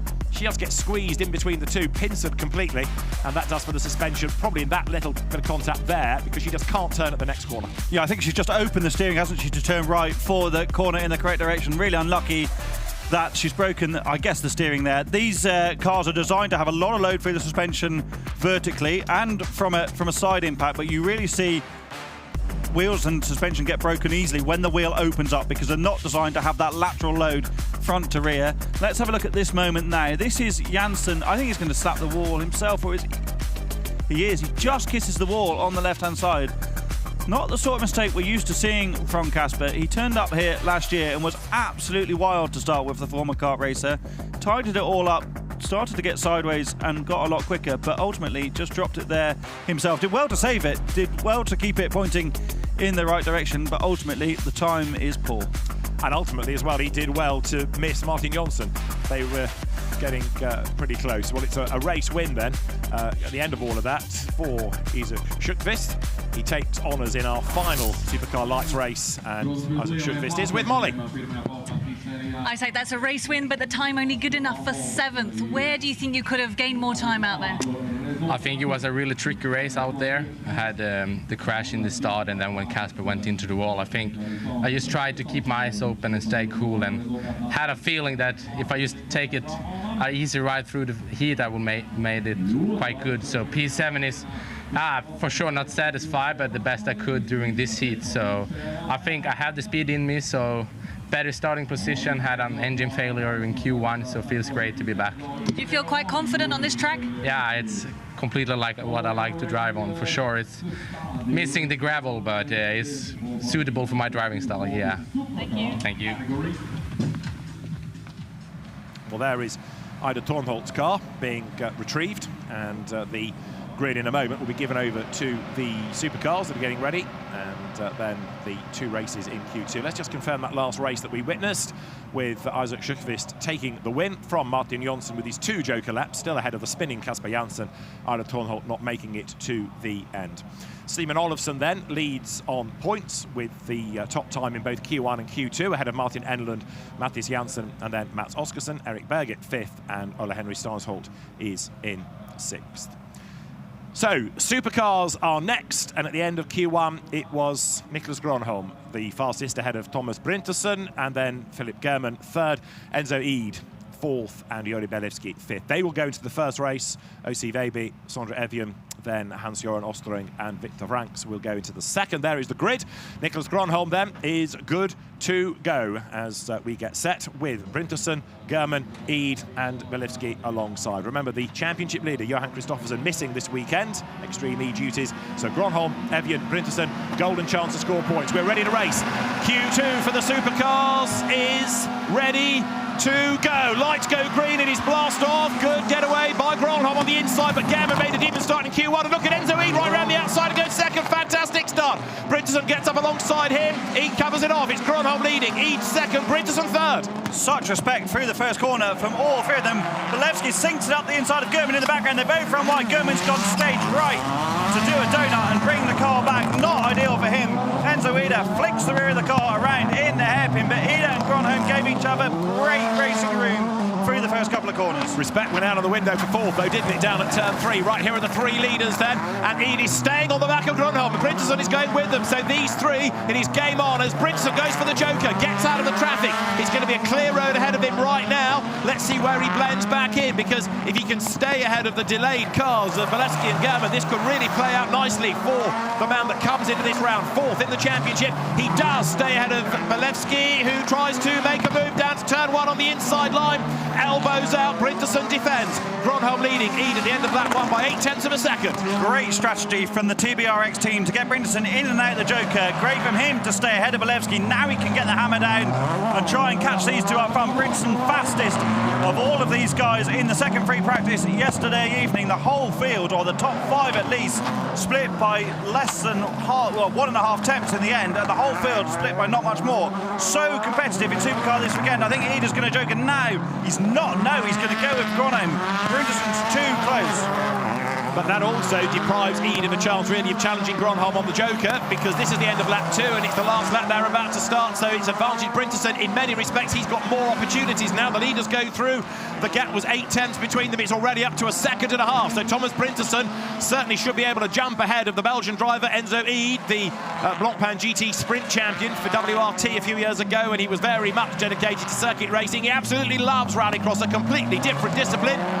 Interesting to see, and Timo Scheider in the World Championships, another example of people going circuit racing to rallycross rather than the other way around, which used to be the case. There, over the jump comes Gronholm, Niklas Gronholm leading Enzo Eid, but look at Brinterson in the background, lots of air underneath the car as he crash lands now, back down to earth. Eid jokers in pursuit of Gronholm, but up the normal line is about to go Thomas Brinterson. Let's see how close he's going to be to the race leader.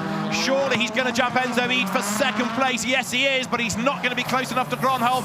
The Hyundai's going to come through for the win, and for 2nd, it's going to be close. Brinterson will stay ahead of Eid, but it's a race win for Niklas Gronholm. Really good drive that, with Jori Belewski taking 4th, the delayed Philip German taking 5th. Winning margin 1.2 seconds, Gronholm to Brinterson, but that was a perfect drive, wasn't it, by Niklas? It was, and all about the start, wasn't it? Made the best of the launches on the inside, just had that couple of centimetres ahead of Brinderson into the braking area. Ida did well around the outside, keeps it neat and tidy on the inside. Now let's look at the Peugeot at the rear and the red Audi currently in fourth. That's German. He's going to run a bit wide, looking to the outside of Brinderson. Bolewski comes from a very long way back. Watch the brake lights flicking on and off. He's well up the inside. Wonder if German had a bit of a problem into the braking. German tries turning in and can't because there's a Peugeot in the way, so then turns right, grabs the handbrake on the grass and turns the car around again. Let's just have a look again at this moment. Bolewski is a long way back, sinks the car at the inside, very confident on the brakes. It's not like he wasn't going to make the corner. I think he was reasonably okay. German maybe just didn't even know he was there, turned in well into the door of the Yellow Squad machine, and they did both well to get out of that relatively unscathed despite the time loss. Bolewski was on the back of Brinderson when Thomas took his lap 1 joker.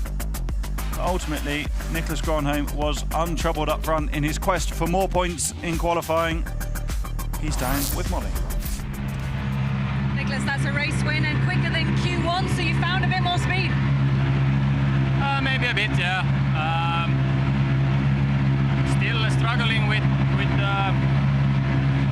the same things, but it was maybe a step in the right direction at least. But not too bad, not too bad.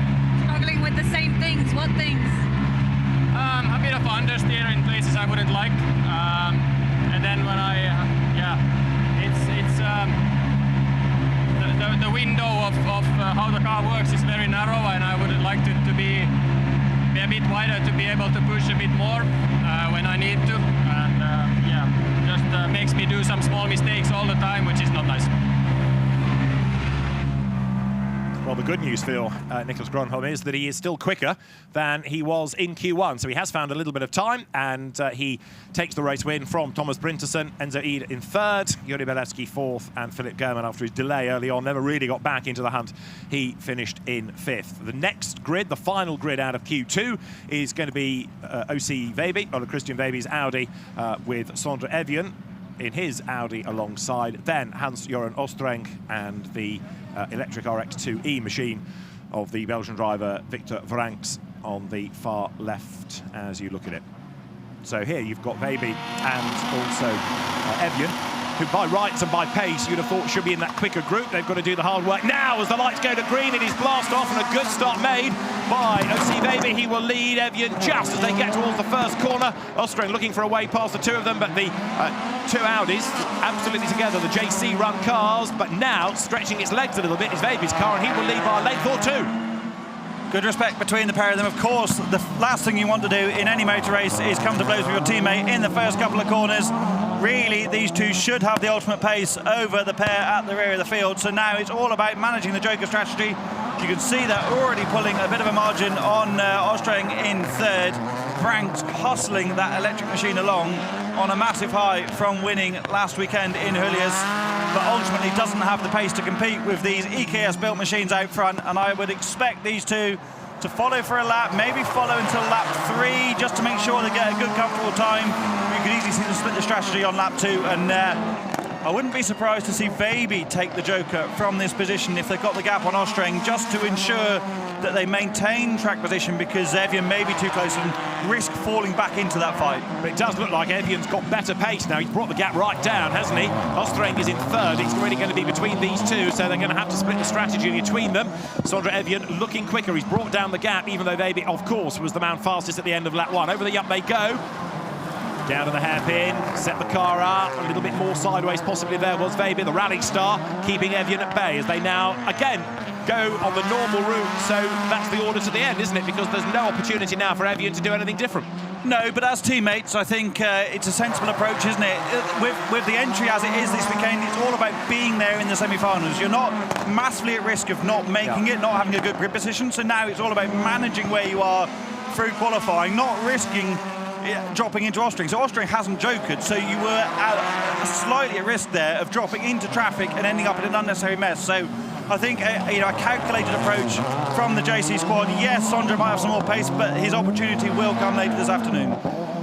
So they are nose to tail, and at the moment, Ole Christian Weiby, who lands then now, comes down towards the hairpin. I still don't think he's as quick as Sondre Evian, but he is going to be able to hang on to score this race win. Now they go for the Joker as the cars turn their way through that right, heading up towards the Jump and then back onto tarmac. They'll thread their way between the tyres. They're well clear now of Ostring, who is serving his Joker in the background, and so O.C. Weiby's going to come through to take the win. He goes wide again, he's way up the curve, but he still takes the race victory from Sondre Evian, and then Hans-Göran Ostreng in third place. And a good drive there with the two JC cars working effectively as a team. And there they make their way down back towards the paddock, scrutineering area if required. But good stuff that, and Weiby being able to get the work done into the first corner, and then the team, as Hal made the point, doing the sensible approach and being able to maintain position between the two cars. Very tidy through turn one. Weiby absolutely nailed the start. He's quite aggressive in his inputs in the supercar, isn't he? You can see the car moving around a lot underneath him. Maybe that doesn't work so well on this circuit because you need to be really neat and tidy. Such a technical layout. It's not the circuit racing track that everybody claims. Yes, it is a lot more abrasive, just like a circuit track than a normal rallycross venue, but it's so technical, and using that rotation in the car isn't always the best way to go about things. See again there, Weiby having their rear move around underneath him, picking the throttle up, looking at the travel on the front suspension. Ultimately, it got him the race win, but like you say, David, I think Evian had the ability to go quicker. Yes, indeed. So this is Ole Christian Weiby's time at the end of that race. He was the on-the-road winner from Sondre Evian, and then Hans-Göran Ostreng third. Victor Vranckx with the electric RX2E machine taking fourth, and this is how we look then at the end of Q2. Nicholas Gronholm ahead with the best time in 1 and 2 from Thomas Brinterson, and then O.C. Weiby. Enzo Eid fourth ahead of Yuri Belivsky and Philip German. Right, great action in Q2. Let's rejoin Molly. Well, Christian, that's a race win. Some nice respect between you and your teammate Sondre as well. How are you finding the track? Well, it's a nice track, but it's quite hard to be here for the first time, I have to say. There's no secret we are missing just some small time on both on the car and on the track, but we made some adjustments for this one. It made the car a lot better. So we're taking steps all the time. So yeah, good with nice with a heat win. Yeah, where do you feel you're missing a little bit of time? Well, it's difficult to say, but I think it's generally on the dirt sections where we are losing a bit time. But yeah, we'll do some more analysis now and see if we can take some more time. Okay, thank you. Thank you. Ole Christian Weiby here in Latvia. We will be back at 12:25 Central European time. See you then.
Welcome back to the Bikaniki circuit. Welcome back to Rallyx, and welcome then to Q3. David Addison and Hal Ridge trackside, looking forward to what promises to be another really good set of races as we're getting closer and closer to the semi-finals and, of course, the all-important finals in this day 1 of 2 here at the Riga circuit, because there's another round of the championship to come on Sunday. They've got a day of repair time, or if you get through today safely, a day of drinking. That also rather depends on the result at the end of today, but the team's all working forward to what promises to be a good final for their drivers, if, of course, they can get them to that point. And in Crosscar Junior, that we're going to come to first, it's rather tougher to get to the final, Hal, because we've got a lot of cars in this across 5 races within Q3. Uniton Yililmi, the driver at the moment, heading points. And there's so little to choose between any of them, isn't there? Especially at the front of the order. It's so competitive, this class. I love seeing these young drivers operate at the level they are. These are the guys that are going to be competing at the top in Rallyx, Nitro Rallycross, the World Championship, and everywhere else in the future. And they're learning all the time, but they are rather fast as well.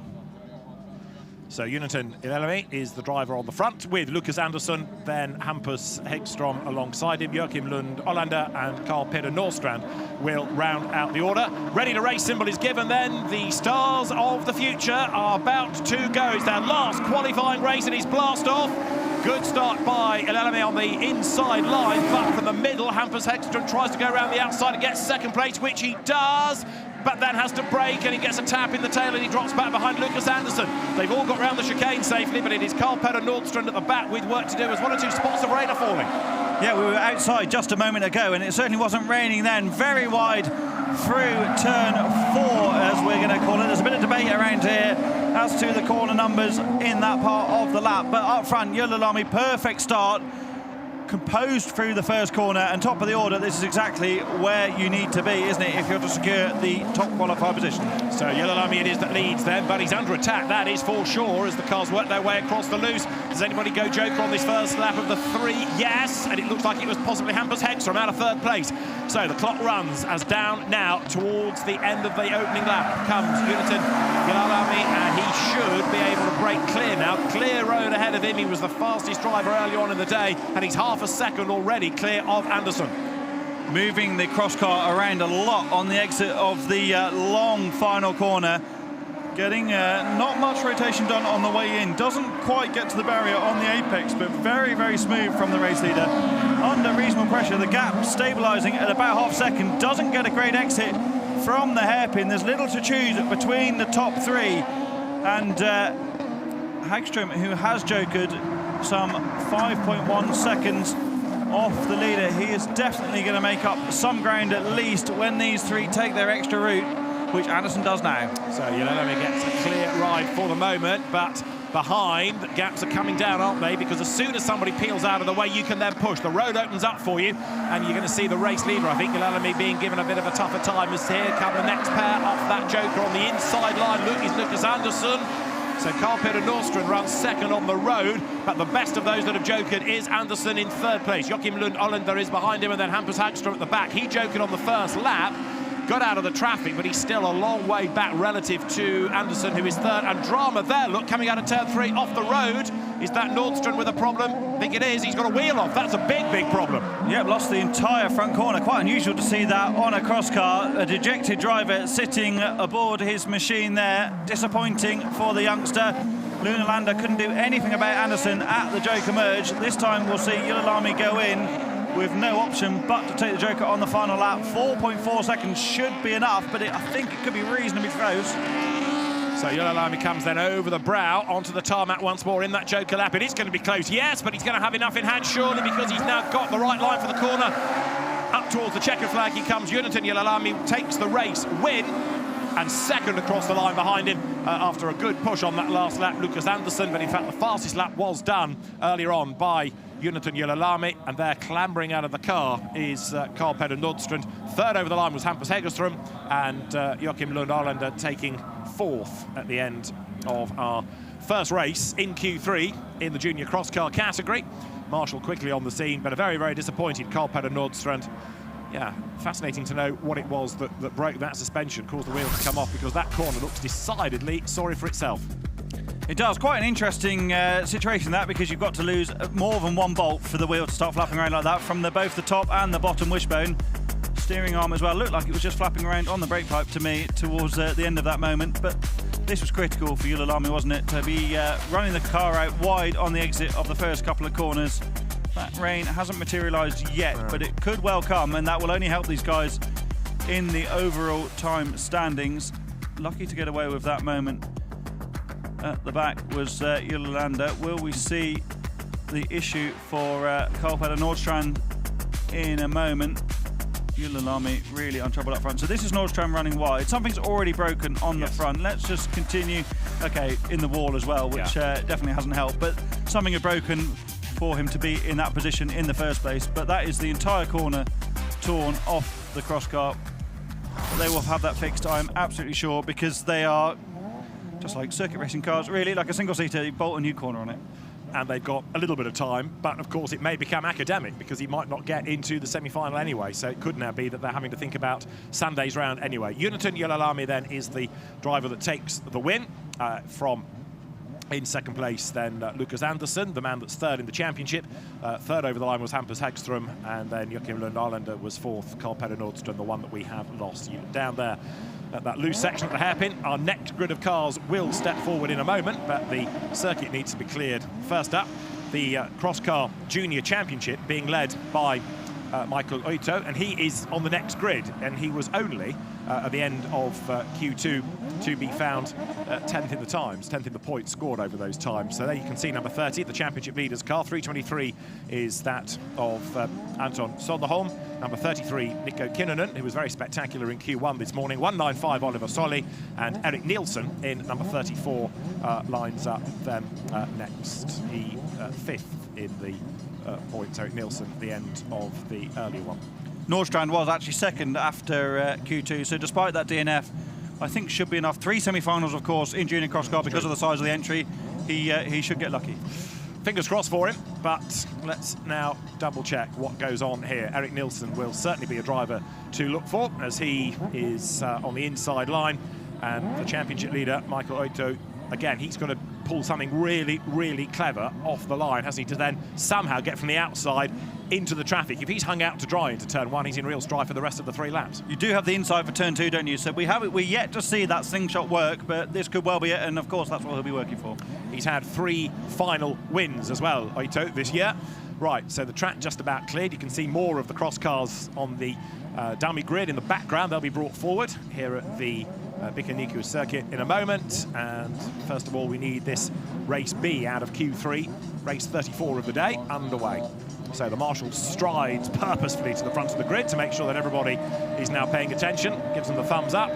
Then he points to the lights where the ready to race symbol will come on. So Eric Nielsen is on the inside, Michael Oito is on the outside line. We are ready to race. The lights go green. It is blast off, and a really good start by Nico Kinnunen from the middle of the grid then, but he's not done enough to get the advantage. Eric Nielsen will lead. Oito has gained 1 place. He's gained 2. Can he hang on to that 3rd spot out of the chicane? He can, yes. So Eric Nielsen it is that leads the way. Nico Kinnunen, quick out of the blocks, ends up being roughed up, and he runs out wide, and he drops to 5th place. Great for Uito, even better for Nielsen up front. That JC team. Oh, when Uito looks to the inside, going into the hairpin, opens the door. Oh, there's contact as well. They all get away with it. Great opportunistic move there from Uito to make a position. Not often we see an overtake into that corner. It's so difficult to get the line because you carry so much better momentum around the outside, but he got it done. Well, Michael Uito, as you say, is a man on an absolute mission now as he starts to close on Eric Nielsen, the race leader. The teenage tearaways come on the normal route, certainly 1st, 2nd and 3rd. Look at the gap that the top 2 have pulled, although granted, part of that has grown by people doing the Joker and also by people making contact on that one. But Uito is on a big, big mission. He's almost up alongside. He is up alongside down at turn 1. They touch wheels and he goes through. Brave, brave stuff, and it works. That was a real grab of an opportunity. What a first lap. The opening lap of the season so far in any category, I would hasten to add, because that was stunning, wasn't it? 2 proper overtakes in the space of just a few corners.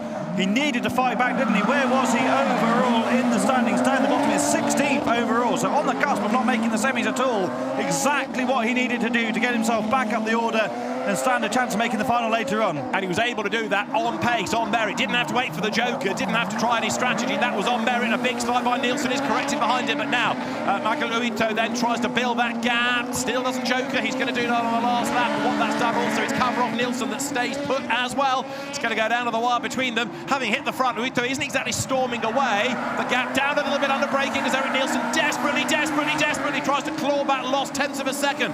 But now on the power, over the stripe, down towards turn one again. It is Michael Uito that leads the way. Eric Nielsen is second and the margin is just under a second. So easy to get over-rotated in these junior cross-car machines. They don't have the power to pull you back straight again, so you've got to be so gentle on the inputs to keep them neat and tidy.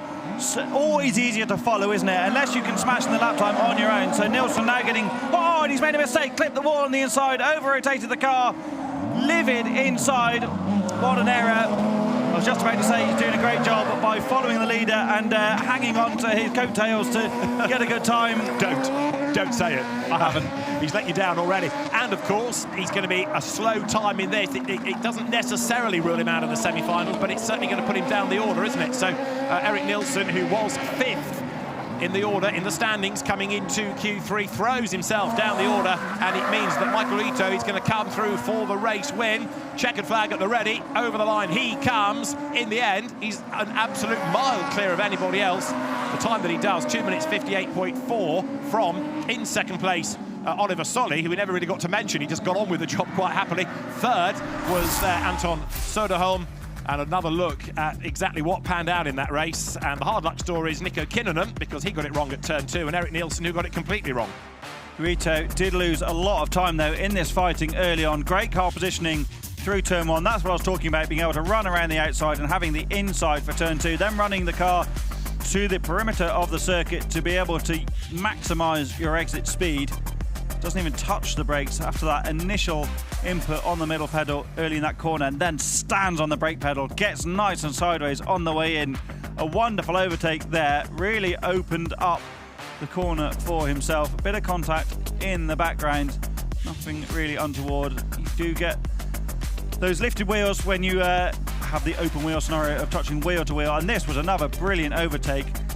Nielsen didn't even see him coming, had to turn back out of the corner once he realised that Uito was there. This is Nielsen's mistake, I think, a little bit later on. Bit of over-rotation, just too tight on the inside. The tyre wall sucks you in, gripped up and over-rotated his crosscar. What a shame for Eric Nielsen. So Michael Uito it is that is the fastest then in that race. He stays ahead of Oliver Solly, Anton Söderholm third, Nico Kinnunen fourth, and Eric Nielsen's spin costing him effectively 20 seconds and a bit more as we get set then for our next race in junior crosscar. The grid is formed with Dennis Vick on the inside, Alexi Suono next to him, Pontus Oskarsson comes next, and then Gustav Atterblad is the driver on the far left as you look at it. So that is the order, and the drivers now look towards the lights. Dennis Vick was quick but in Q2, but only 13th currently in the standings. Alexi Suono 10th,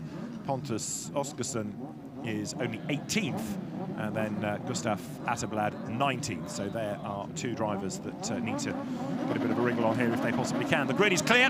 Dennis Vick might therefore be the man to beat in this, but we'll see, because oh dear, false start from somebody. Light goes red. That was Gustav Atterblad that was a little bit keen on the outside, and so that's potentially going to be, under the regulations, the 2 joker laps for him. And this is the walk of shame as he drives back to the grid, isn't it? Yeah, and right on the cusp as well, with the top 16 making it through to the semi-finals in Crosscar Junior. So currently 19th after Q2. That could well see a not qualifying position. So but you never know. Well, indeed, we've just seen surprise after surprise, haven't we, in the previous race. Marshall there with the 2 joker lap board. He also makes sure, the other Marshall, that he's exactly where he needs to be in the line. The message gets through to Gustav Atterblad. Well, we had somebody with 2 joker laps in an earlier Supercar Lights race, and actually, because of other people's dramas, it didn't pan out as bad as it could have been. So let's see what happens for Gustav Atterblad right now. Right, take 2. Dennis Vick on the inside. Alexi Suono with him. Vick better placed in the standings right now in terms of trying to get into the semi-finals. 3 laps ahead of us. The grid is just about formed, and the marshal once more adds to his steps by striding out to make sure they're all ready to go. The ready-to-race light is next. The focus of attention for the drivers. They look towards it now. This time we want a green light, and that will get the race underway, which we do. And a good start made by Alexis Suono, but is it good enough to go right round the outside of Dennis Vick? He's going to try. Really good start, and Vick not that quick out of the blocks. He almost clashes with Gustav Atterblad there. Pontus Oskarsson was away a little bit sluggishly as well, but that's a great start by Suono. Look, he's already gapped Vick by 3-4 lengths maybe, going out of turn 3. Had a good margin into the first corner, didn't really need to look across because was already ahead by quite some margin. As you say, Pontus Oskarsson, son of Mats Oskarsson, who races in Supercar Lights, didn't get the best launch. I wonder if they're carrying a bit of an issue because certainly didn't have the pace in the run to turn 1, and Atterblad was lucky not to get caught up in a bit of contact after a reasonable start. I wonder if he will joker at the first opportunity to get out of the way. Of course, with Oskarsson not having the ultimate pace of some of the guys in this race, you don't want to fall into that traffic either, as is the balancing act with the joker lap strategies. So here they come back onto tarmac. This is the end of the lap then. So it is, at the moment, Alexis Suono that leads, but he's way up the curve there. He has got Dennis Vick behind him. The margin between them is 0.4 of a second. Now, Vick is kind of waking up. It might not have been a great start, but he's got good pace, and he's going to have to be clever on the joker now, isn't he, in order to jump ahead. He might be able to do it on pure pace, but Alexis Suono right now is going to make that as wide as he possibly can to hang on to the lead. Massively coming back, though, isn't he, Vick? Really on the tail of the race leader now. We don't have sector times here this weekend. But then for Dennis Vick, he's second. So you go from loose to tarmac briefly, then back onto the loose, and there's the jump, and then you get back onto the tarmac here that takes you around the back of the pit lane. Thread between the tyres then, and this is the last corner of the lap. You're on the inside on the joker lap. The outside line is the normal line. Suono goes through, then he leads, and he's yet to joker. Oskarsson will be up into second, yet to joker. Dennis Vick third. He's 4 seconds away from Suono, and we've been looking at 3 and a bit as the joker lap difference. Yeah, and closing quickly on the back of Oskarsson as well. They've left Oskarsson. Well, of course, these guys don't have a spotter, so Oskarsson going to the end perfectly within his rights to do that, but that's going to hamper Vick's charge. Even if you don't lose time physically by being on the rear of the car ahead, which he is now anyway, there's that little bit of distraction, isn't there? A little bit more dust being thrown up at you. Going to look to the inside over the jump. I think easily going to get this done. Oskarsson sees him coming, gives him racing room. They run side by side. Oskarsson's now out in the loose gravel, needs to cut back into the joker. Where's Suono? So Suono is on the joker lap now. He's over the jump. It's going to be close, isn't it? But is he going to come out ahead? I don't think he is. It's good last lap from Vick. Vick on the outside, Suono on the inside. Dennis Vick gets his nose in front, chops across the front. He's going to take the win. Up towards the line they come then. Checkered flag is waved at Dennis Vick then, who takes the victory, but only just from Alexis Suono. That margin was 0.7 of a second, but that was an absolutely demon last lap by Dennis Vick.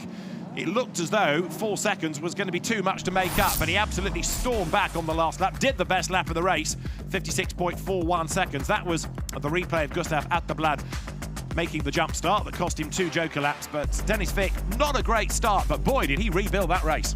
Yeah, and that pass late on was absolutely critical to his result. Pops into 5th, I think, overall in the timesheets with not much to go in Crosscar Junior Q3, so a really important race for Vick.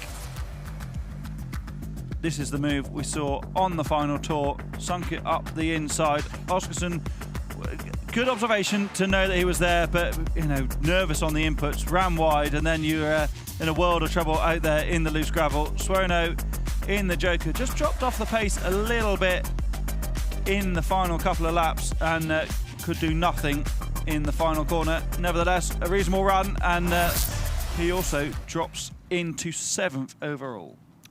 Okay, so good effort that then by both Vick and Suono, and 0.7 of a second the margin at the end. Dennis Vick wins the race, Alexis Suono taking second, and then Pontus Oskarsson in third.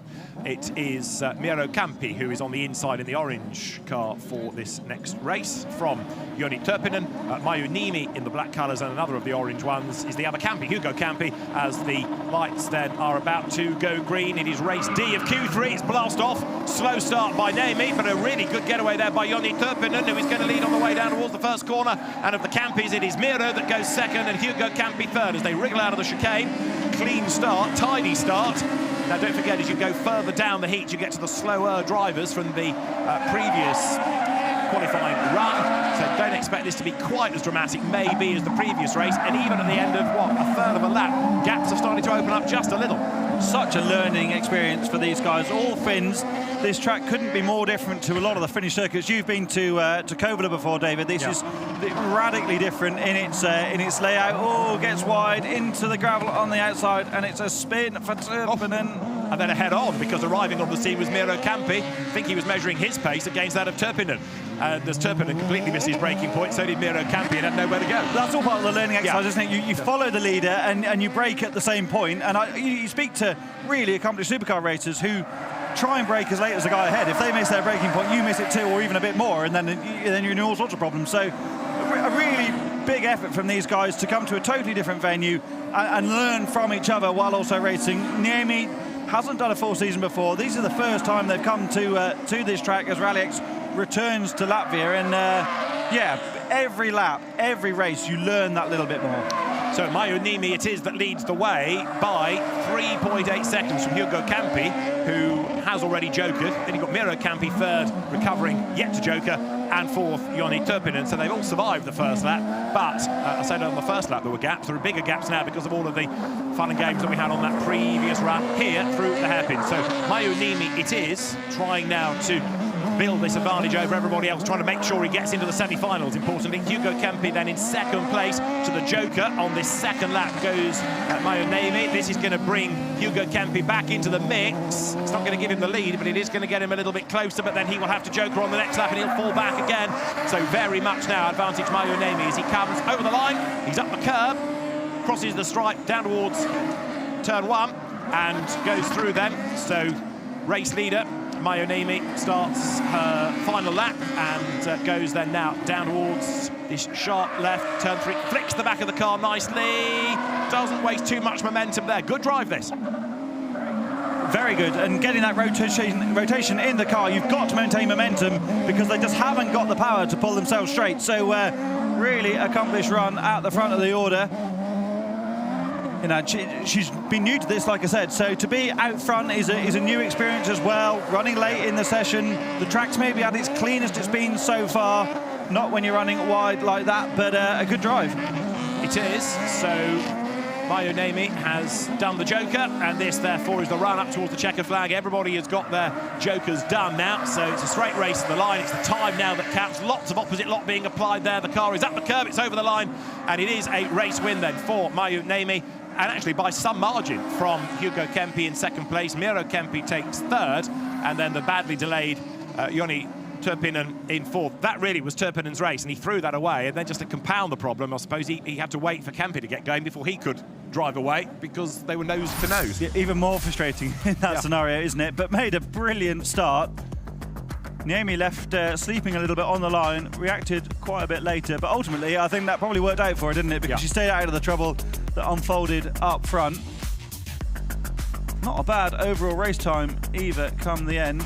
This is the moment, just runs wide into that loose gravel. You're so unsighted coming over the jump, it's very easy to run onto the wrong part of the track there. Bang. And that is far from ideal, isn't it? I mean, they both got away lightly without broken suspension, because there was certainly contact. It might have been nose to nose, it may have been wheel to wheel, but look, here it is from another angle, boom. And the fact that they both carried on in the race, that could have been a lot worse. Of course, they don't have reverse, not easily achievable to move these cars in a backward motion, so they both did pretty well to get out of that. Maiju Niemi it is then who takes honours in Heat 4 in Q3 from Hugo and Miro Campi second and third. Joni Turpinen a delayed fourth, and so race 5 in Q3 is about to get underway. Lauri Halonen is on the inside from Timo Niemi, then Essi Suono and Rasmus Persson next. Now bear in mind that Lauri Halonen is second in the championship to Mikael Uito. Lauri Halonen should not be in this slower timed race, shouldn't be in race 5. Absolutely not, and on that basis should absolutely smash it. Right, we'll find out, because the lights are about to blink green then. The ready to race light goes out, we go green. Bad start made by Essi Suono, but a good start by Lauri Halonen. Down towards turn 1, Rasmus Persson's away nicely on the outside line of the black and red colours, and he goes second then, swoops around the outside, and has got good pace here. So you've got Persson all over the back of Halonen as they run now through that little kick down towards turn 3. Still spots of rain are there. Top 3 has one big slide from Halonen. Does he create it? He's out wide. They touch. Up the inside line goes Rasmus Persson for the next hairpin. He's done it, he's gone by, he's sideways, more spots of rain falling. This is becoming a real challenge. Great positioning from Rasmus Persson. I need to absolutely eat my words from the start, because I hadn't realised that Persson was in this race. Didn't look across the full grid. Hallinan comes back at him, looks to the inside, over the jump, can't quite get it done. But Rasmus Persson is another of the front runners in these categories. So this is a fight of the front runners in the slowest race. Hallinan ducks off into the Joker for the first time. I'm asking that's to get some free air. You just need to hope you don't drop into traffic.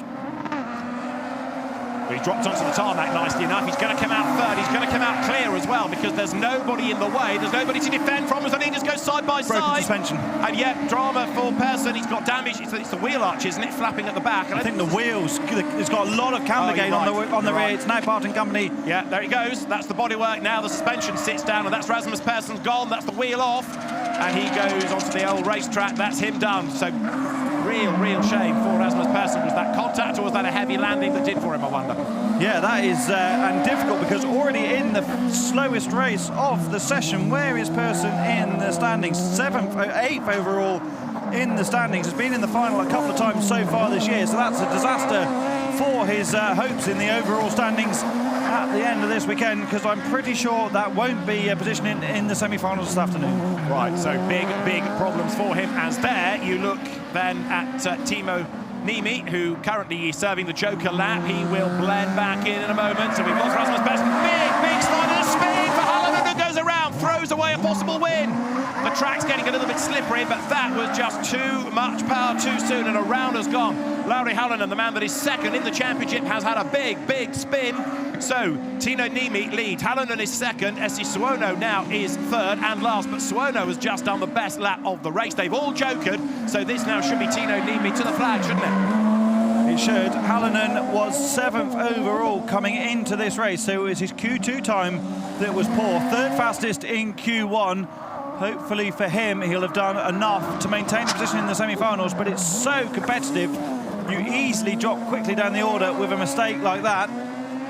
Heavy landing, wasn't it, as he comes then now onto tarmac now towards the end of the race. Barring a mistake, this is Tino Niemi's race in the bag.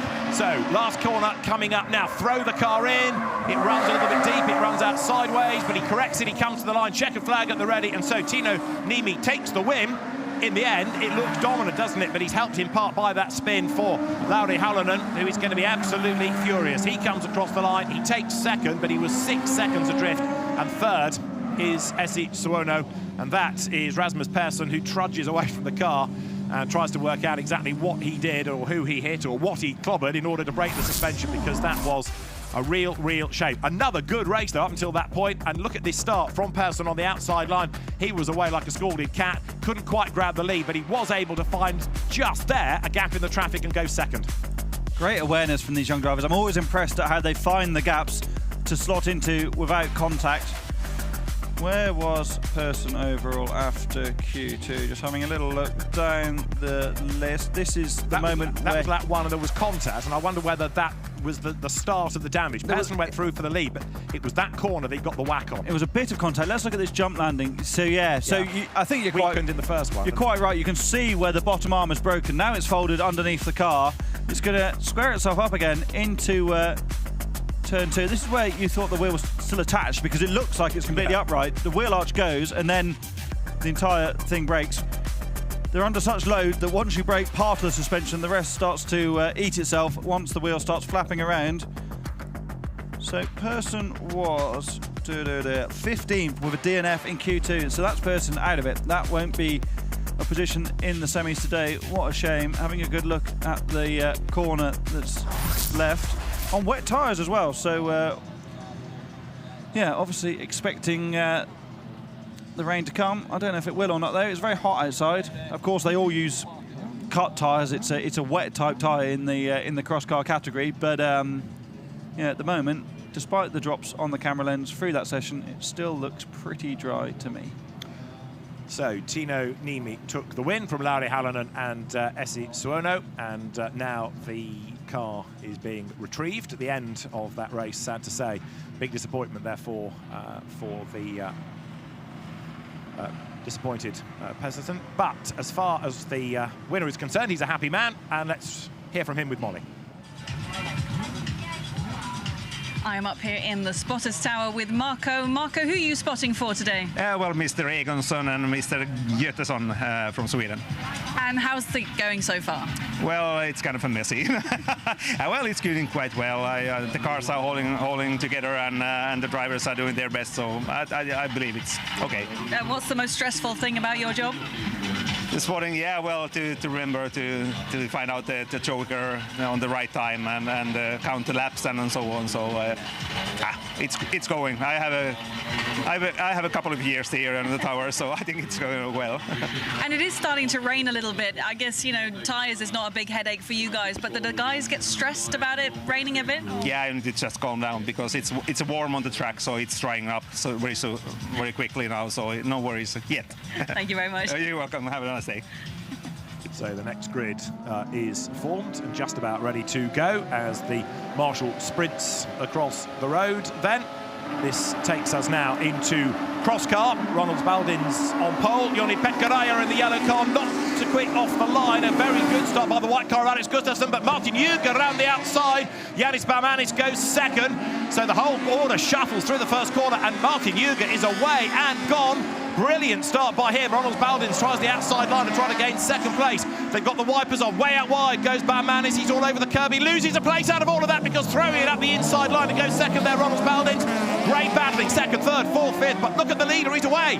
Baldins using all of his local experience to run wide on the outside of 3, then cut back under on the way to 4. Massive jump and heavy landing for the Latvian driver, under pressure from his compatriot for that second position. Great couple of corners. Gustafsson, I think, is going to peel into the joker. Yes, he does in the background. Ryler had dropped to the back of the pack. Not what we saw from him earlier. I've just put my head outside the studio. It is raining, heavy drops of rain. It'll take a while for this track to become wet because it's A, abrasive, and B, it's been so warm for a couple of days. So it's in that really weird transitional phase. What these guys need to hope, though, that the rain only gets worse, because what they don't want is for it to dry up after this session, because the track would then only get quicker again. But that's what the people in the next race do want, because they don't want a wet track and a slow time. So you're going to have somebody that's miserable come the end of this. Well, right now, Martin Juger, 5th on the grid. He was on that far outside. He leads by 1.5 seconds from Ronald Baldins, who came into this having topped the times in Q1 and Q2. But he's got work to do to win this race, hasn't he? Because right there behind him then, you've got Baumanis and also Joni Pekkaraya, who's got work to do. The wiper working away. Martin Juger over the jump. He's looking good. He's built the lead, throws the car into that last corner, as also does here Ronald Baldins. Now is Baldins getting closer and closer. Either way, they've now done 2 laps and neither of them have jokered. So if Baldins is going to win this, it's going to have to be on pure pace. Yeah, and Juger's pulled out 3/4 seconds on the leader. It was dropped a lot of time now. Where are we now? Yeah, so it dropped more than a second and a bit last time around. Juger on a big charge. There's going to be no beating him up front because the first driver to have jokered is Baumanis, some 4.5 seconds behind. I think it'll be close, but I think this will be plenty for the leader to maintain the advantage. Yeah, I mean, even last time, Baldins pushing wasn't as quick as Juger. The gap could even extend here. Ronald Baldins might have to settle for second place. He's going to have to go joker this time. So is this man, Martin Juger. This has been a great effort by Juger. Brilliant start, and that's what set him up for this race, as he's about an inch away from the tyres. If that flicks the car through the tyre stacks into the last corner, the race win will go the way of Martin Juger. Second is Ronald Baldins, defeated for the first time today. And then third and fourth, the 2 highlighter pens come across the line together virtually, with Yanis Baumanis just ahead of Joni Pekkaraya, and Alex Gustafsson flattered to deceive a little bit there because he ended up 5th and didn't really come alive in that race, unlike what we saw in Q2. Juger's pace was phenomenal there. His joker was faster than some of the best laps from the other guys. Gustafsson, not the quickest reaction, but a very good launch. Moves over a bit on Baldins, but then it's Juger sending it around the outside, followed by Baumanis. Baumanis gets up the inside of Baldins in 2. Baldins looks to the outside. They are side by side going in. Juger sideways in front. Baumanis runs that bit deep, and Baldins sinks it back up the inside, down into the first of the 2 hairpins here in Riga. Gustafsson has a look as well, gets in the brakes, then gets understeer, bit of oversteer, bit messy for Gustafsson, who has good form and good pace, the former junior champion, but just struggling a little bit with the consistency at the moment. They're pretty happy with how things are going, though, I think, in his first year in the scenic category, but won't be as happy as Ugart, who set a stonking time. And now, Martin Juga, the race winner, Ronald Baldins second, Yannis Baumanis third. Joni-Pekka Raila will get himself set for his two-wheel drive race coming up shortly, and Alex Gustafsson in fifth. So let's see what all this is doing in terms of the intermediate. Well, at the end of Q2, which is the only firm reference point we've got, that's the one that everybody has done. Baldins, Juga, Raila, Gustafsson, Hallberg, Anderson, Mustad, the championship leader, Baumanis, Penttinen, Osterberg, Ringenberg and Egunsen. They were the top 12. But of course, things can shuffle in this third and final qualifying, and they are a shuffling as well, as we've been saying, with people having dramas. So our second race is coming up in Crosscar. There are 4 heats within Q3. Then we go to two-wheel drive. Then we go to Supercar Lights. Then we go to Supercars. Then we go to semi-finals. Then we go to finals, building up to the end of what has been a really good day of racing so far. Patrick Hallberg then is on the inside line. Jimmy Osterberg in the second rank on the grid. Championship leader Thomas Mustad is next, and then Oscar Anderson is in the white car on the outside line. Hallberg and Mustad second and first, 2 points between them in the championship. Clash of the Titans here, and it's only a heat as we get set to go racing. The ready to race lights replaced by the green. It's blast off.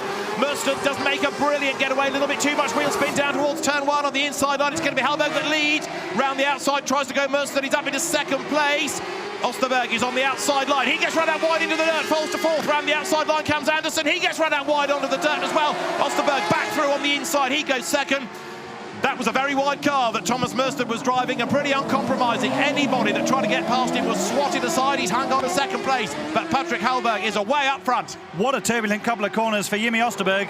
That left-hander after the first chicane is much more acute than it looks on the broadcast, isn't it? Yeah. And Osterberg was heading straight for that tyre wall on the inside, had to get out of the throttle. Will he be the first to joker? Yes, he is. We so often see this from Osterberg. He wants to get out of the traffic, he wants clear air. He's so experienced in this category, he knows he can produce the lap time. Doesn't need to be chasing someone else to get the best out of his Speedcar Wonder machine. Lovely bit of rotation there, picks the throttle up to rotate the rear of the car, and that is all about trying to chase Mustad and Hallberg up front. So these motorbike engine cars put 1 lap in the book, and it was a margin of just under half a second that Patrick Hallberg had over Thomas Mustad. Up the curb there, they both go, although the rather more committed of the two was Hallberg. But look at Oscar Anderson, because he's staying with them in third place, and actually now he's perhaps giving Mustad a tougher time than he might have anticipated. There is Jimmy Osterberg then, right at the back, but he served the joker, so hopefully some of that time will come back to him. But Anderson is a man on a mission as well. He started on the far outside, wide there is Mustad. Now they're heading up towards the joker decision, and the top 2 split and go for it.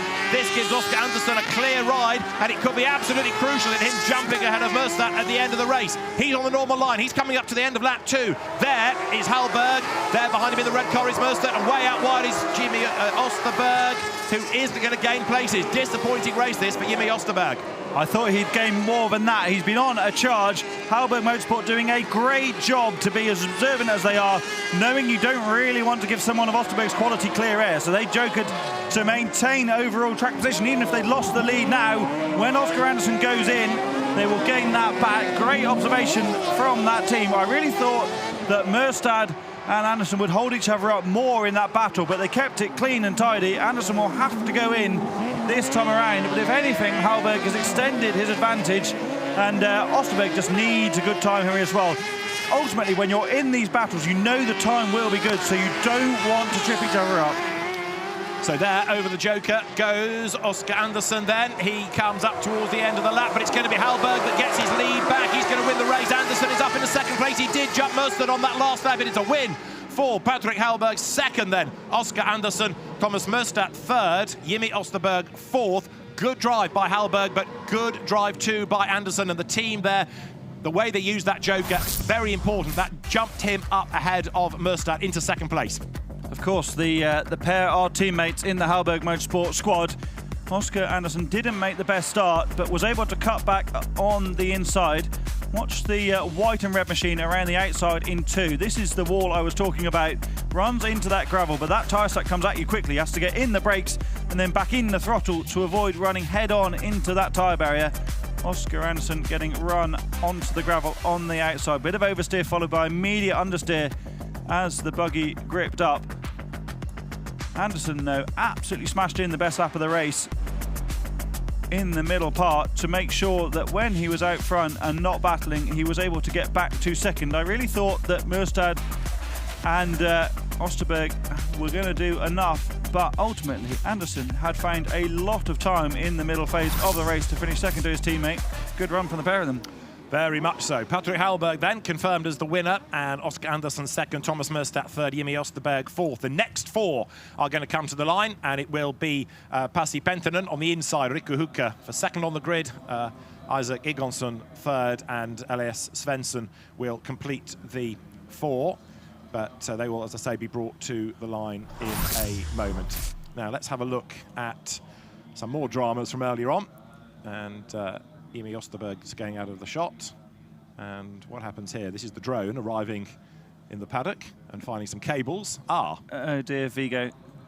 And that's the end of the drone for the moment as well. Vigo, who is a world champion level drone pilot. Yeah, very rare we see a mistake like that, and terribly unfair of him to be caught out on the broadcast, but I'm sure that he will repair that very quickly and will be back underway. What's the flag colour for drone on track? I'm not quite sure.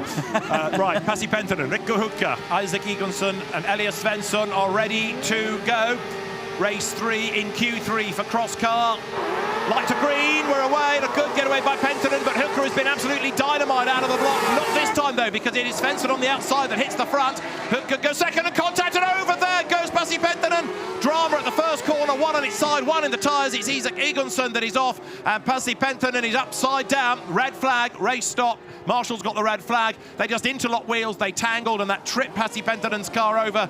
So, race stop, and the Marshall with the red flag stands ready to go to the car and assist. The others battle on in the meantime. Such a bottleneck in the first couple of corners. Not unusual to see an incident like that. Hukka makes a good initial reaction. So do they all, to be fair. All of the noses of the machines rising at the same time. Penttinen made a poor start, and now look, he gets up the inside, and this is where the contact with Igonsson comes. He was sideways anyway, and then the wheels interlock. Oh, that's so unlucky, isn't it? Yeah. So Penttinen... he was going to have a spin or something, come what may, but the fact that it got interlocked was even worse. He was unlucky to roll there because it was on its side for a long time. Wonder if we can see that again, if that's possible. Yeah, so... look, he's sideways there. He hasn't clipped the inside, so they made the smallest of touches, but the momentum's just picked him up onto two wheels. He's on two wheels for an eternity there. I think that where the side rails are on the Crosscar, he's almost got interlocked. So I think the side rail on his Crosscar has actually lifted up over the side rail of... we're going to just see a full speed version. This all happens terribly quickly, but that's Penttinen on the inside. Yeah, I think the two rails on the sides of the Crosscar have interlocked, so it's actually forced Penttinen over more, and there's just nothing he can do when you're stuck at that angle. It's game over, and I don't think there'll be too much damage, but there's no way of them getting out of that situation. Yeah, just peering at the damage to see what we could glean, if any. Big problem, though, that for Penttinen, because he needed a good result out of that race, didn't he, as well? Because here you are in race 3 out of the 4, so it wasn't a great Q2 that he had, but Pasi Penttinen then now assesses the damage. The other question is whether or not he's going to be allowed to take the restart, because effectively he's been the cause of that red flag. The cause of red flag debate in Rallycross goes on ever more. But, over to you then, yes. It's down to the race director, the clerk of the course decision. Right.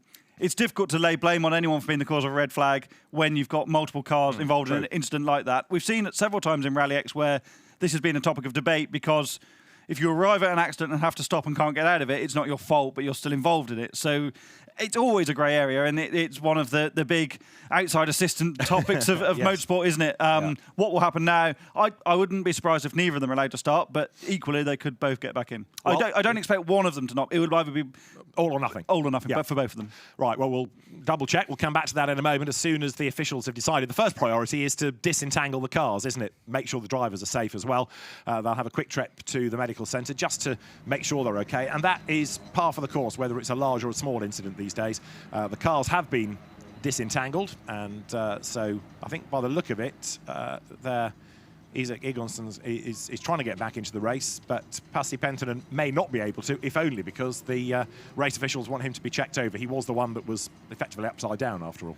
And as a racing driver, you in a low speed, well, relatively low speed, small impact incident like that, you think you're fine and desperately want to get back in the car, but there's often a better sense to go and be checked out. There's also a lot of damage to his crosscar there. The wheels folded underneath, so yeah, no way he could restart in this race at this time.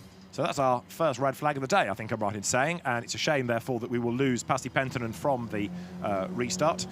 While we have the car being retrieved, let's rejoin Molly.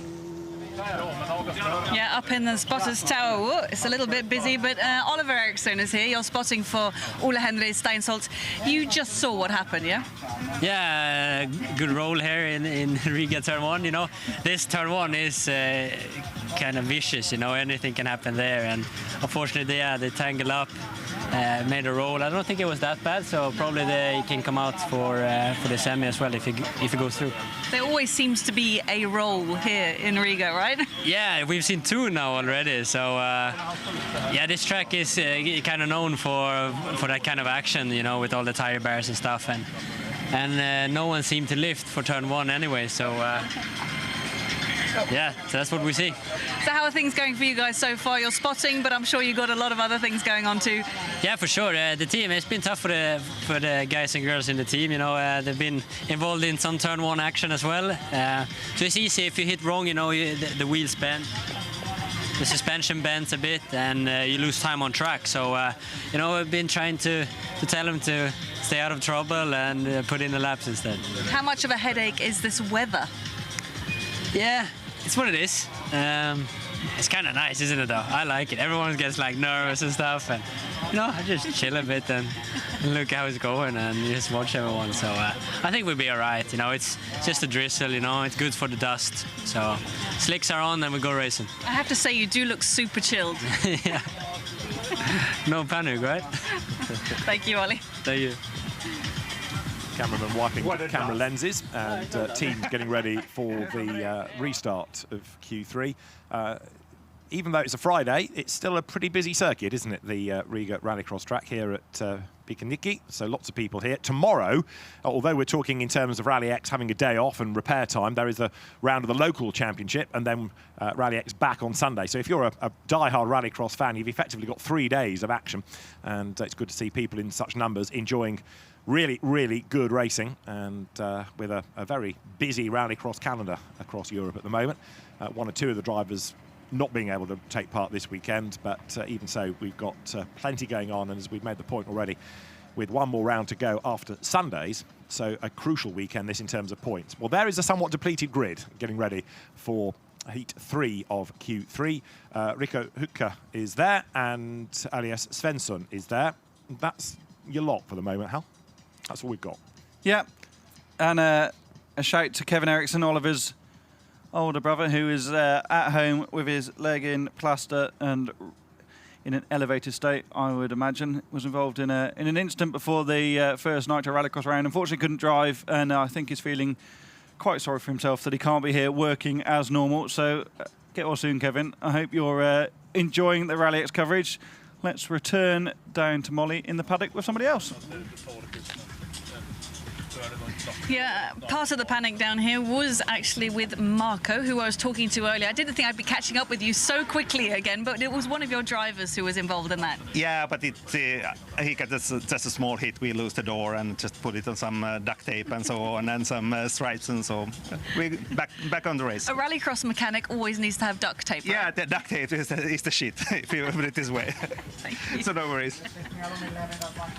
Quoting from the Latin there, I think, to translate into the meaning. Right, we've got another car then on the grid. Isak Egonsen has had the sticky tape put on the door closes, the wipers are on, we're ready to go. 3 laps, we lose then Pasi Penttinen from this restarted race. Marshall's now with the waterproofs on, so this rain is trying to make its presence felt, isn't it? And that's going to make it a really interesting afternoon now if the road does get slippery, if it is set in. So the drivers now look towards the lights, they're ready to race, yellow light goes on. They now look for the green, which will blink on to get the race underway after a long hold now, and he's blown blast off, and a good getaway then by Rico Hukka, but an even better one by Elias Svensson on the outside line as they dive down at turn 1. Svensson leads, Hukka goes in a little bit deeper. Really good getaway too there by the recovering Isak Egonson, and he's going to try to get the run on Hukka as they go down towards turn 3. Can he do it on the outside line? No. Nor up the inside, although Hukka goes wide. He's up the curb, he's in the gravel, he's delayed, he's lost momentum. No chance though there of Egonson doing a send up the inside. He just wasn't quite close enough, and he might be come the hairpin at the end of this loose section. Egonson carrying great momentum through the first couple of corners, but just that little bit too far back.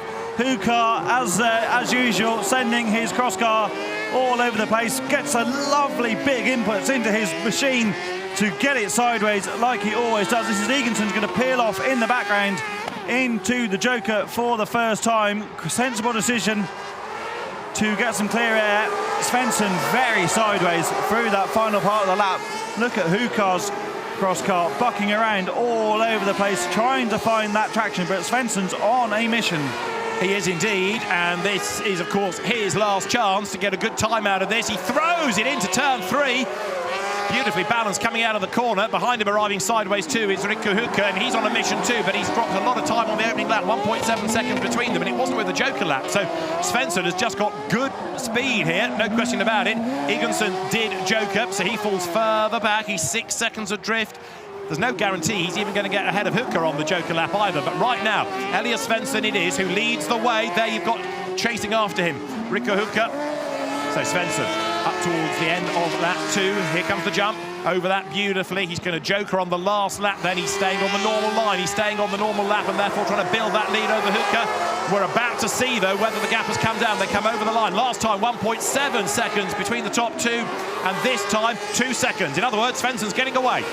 He is, and you can visibly see that too, can't you? He's on a mission, running the car to the outside on every corner entry, getting a lot of oversteer, but it's clearly working for him in this specific race. Egonson's dropping out of the picture, lost a couple more temps that time around, another 4 temps to Hukka, so he is not going to feature, barring disaster, for the leading pair. I wonder if he's got a little bit more damage than Marko Jokinen maybe first thought. So easy to bend the geometry that little bit in an instant like that, and it just affect the handling of the car enough to make it feel not very nice at all. The leading pair go into the Joker for the final time of asking. And so, Elias Svensson has done a really good job here. The Swedish driver ahead of the Finn, Rico Hukka, comes up then, turns right, hurls it left, sideways, catches the slide back on the power, hurls it up towards the timing line. It's going to be a win for then Elias Svensson from the outside of the grid. Rico Hukka will take second. Isak Egonson takes third. And that time was a 2 minutes 50.3, so quicker than Alex Gustafsson did earlier on. But as far as Elias Svensson is concerned, it doesn't get him anywhere near towards Martin Juger's top time. Let's have another look at what became a 3-horse race. And although Hukka was away pretty swiftly, it was an absolute peach of a start by Svensson. Yeah, that Kazmat machine looking so much more composed off the line. The Speedcar Wonder, the FIA Crosscar specification machine from Speedcar that was introduced last year, having a lot of suspension travel on the front. That's not to say it's not effective, it just such different aesthetics from all the different crosscar manufacturers in this very competitive field. I love the pop of flames on overrun between the gear shifts, that little lift of the throttle just to make sure you're not going to over rotate the car. It was a good run from Svensson. Hukka shadowing him all the way, but the time only good enough for 9th in the session. So Elias Svensson takes the race win from Rico Hukka. Isak Egonson third, and Pasi Penttinen didn't effectively start that restart, so he's declared a retirement as we move then to our fourth and final race of Q3 within Crosscar. The Petronas livery, that of Marco Ringenberg on the inside. Kalle Guttersson is alongside him, Erik Andersson in the blue car, and Reinus Nittis with work to do, having retired in the previous run in Q2. The lights go green. Dreadful start by Ringenberg, who goes absolutely nowhere. Nittis on the outside line now, dives across, takes the cut across the front then of Guttersson's car, and he leads, and Andersson is out into the gravel. That delays him. So Reinus Nittis leads. Nobody else wants to win this race. One didn't start virtually. One's in the boonies at the first corner. It's only Guttersson taking the battle to him. Nittis using all of his experience to position the car perfectly in the first couple of corners. There's Ringenberg having got back underway. Let's see how far Nittis looks ahead. Already pulling a bit of a margin at the front of the order. Big jump from the Latvian star. Rallyx is a household name here in Latvia. World Championship event winner of Norway in 2014. The youngest driver to achieve that feat. He's no younger, such a young man though, and really enjoying this very competitive but very low pressure environment from a commercial point of view. He really enjoys driving the car, and you can see that. He looks so comfortable in it. They've worked so hard on the setup, and you know that problem they had in Q2 clearly fixed. He's on a flyer now. Didn't enjoy Q2 so much, but he's doing a very good job right now. At the end of lap 1, he was, how about this, 1.8 seconds clear of anybody else. That is a mighty margin. It's Kalle Gutterson in second place. Erik Andersson is third. Marco Ringenberg, the delayed Marco Ringenberg, fourth. And bear in mind that pretty much everybody in this, as a spin there for Andersson delays him. I was about to say, everybody in this has had some sort of a drama, and Andersson, having had a second spin of the day, condemns himself to fourth place. This has not been a good start to the weekend. Nittis trying to turn around his day here. Difficult conditions at the moment. I just popped out of the studio again before this race just to see what the rain was doing. It's certainly raining. There are big drops in the air, but whether that's affecting the circuit surface at the moment because of the retained heat it has, I don't know. It might be a little bit more slippery, but so difficult to say from this vantage point. We need to speak to Rallyx or one of the other drivers at the end of this race. Yeah. Perhaps Molly can do that. But overall, the lap times are pretty good from Nittis at the moment. Still got the Joker to do, but he is not being troubled at all.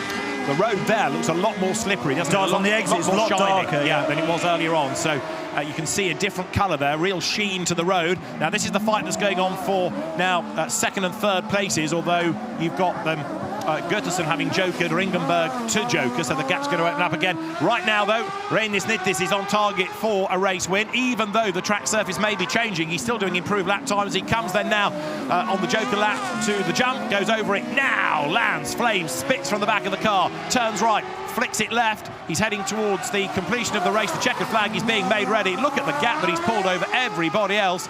Rallyx Nittis comes through, takes the flag, takes the win. And look, there's nobody else in sight. Eventually, Kalle Gutterson is going to come through for second. Marco Ringenberg for third, and the delayed spinning Erik Andersson for fourth.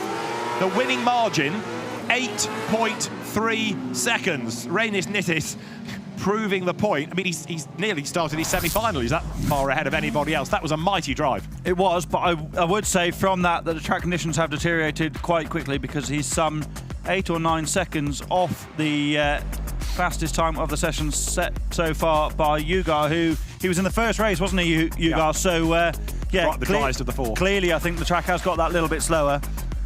Agreed. But there was no competition for Rallyx really in this one.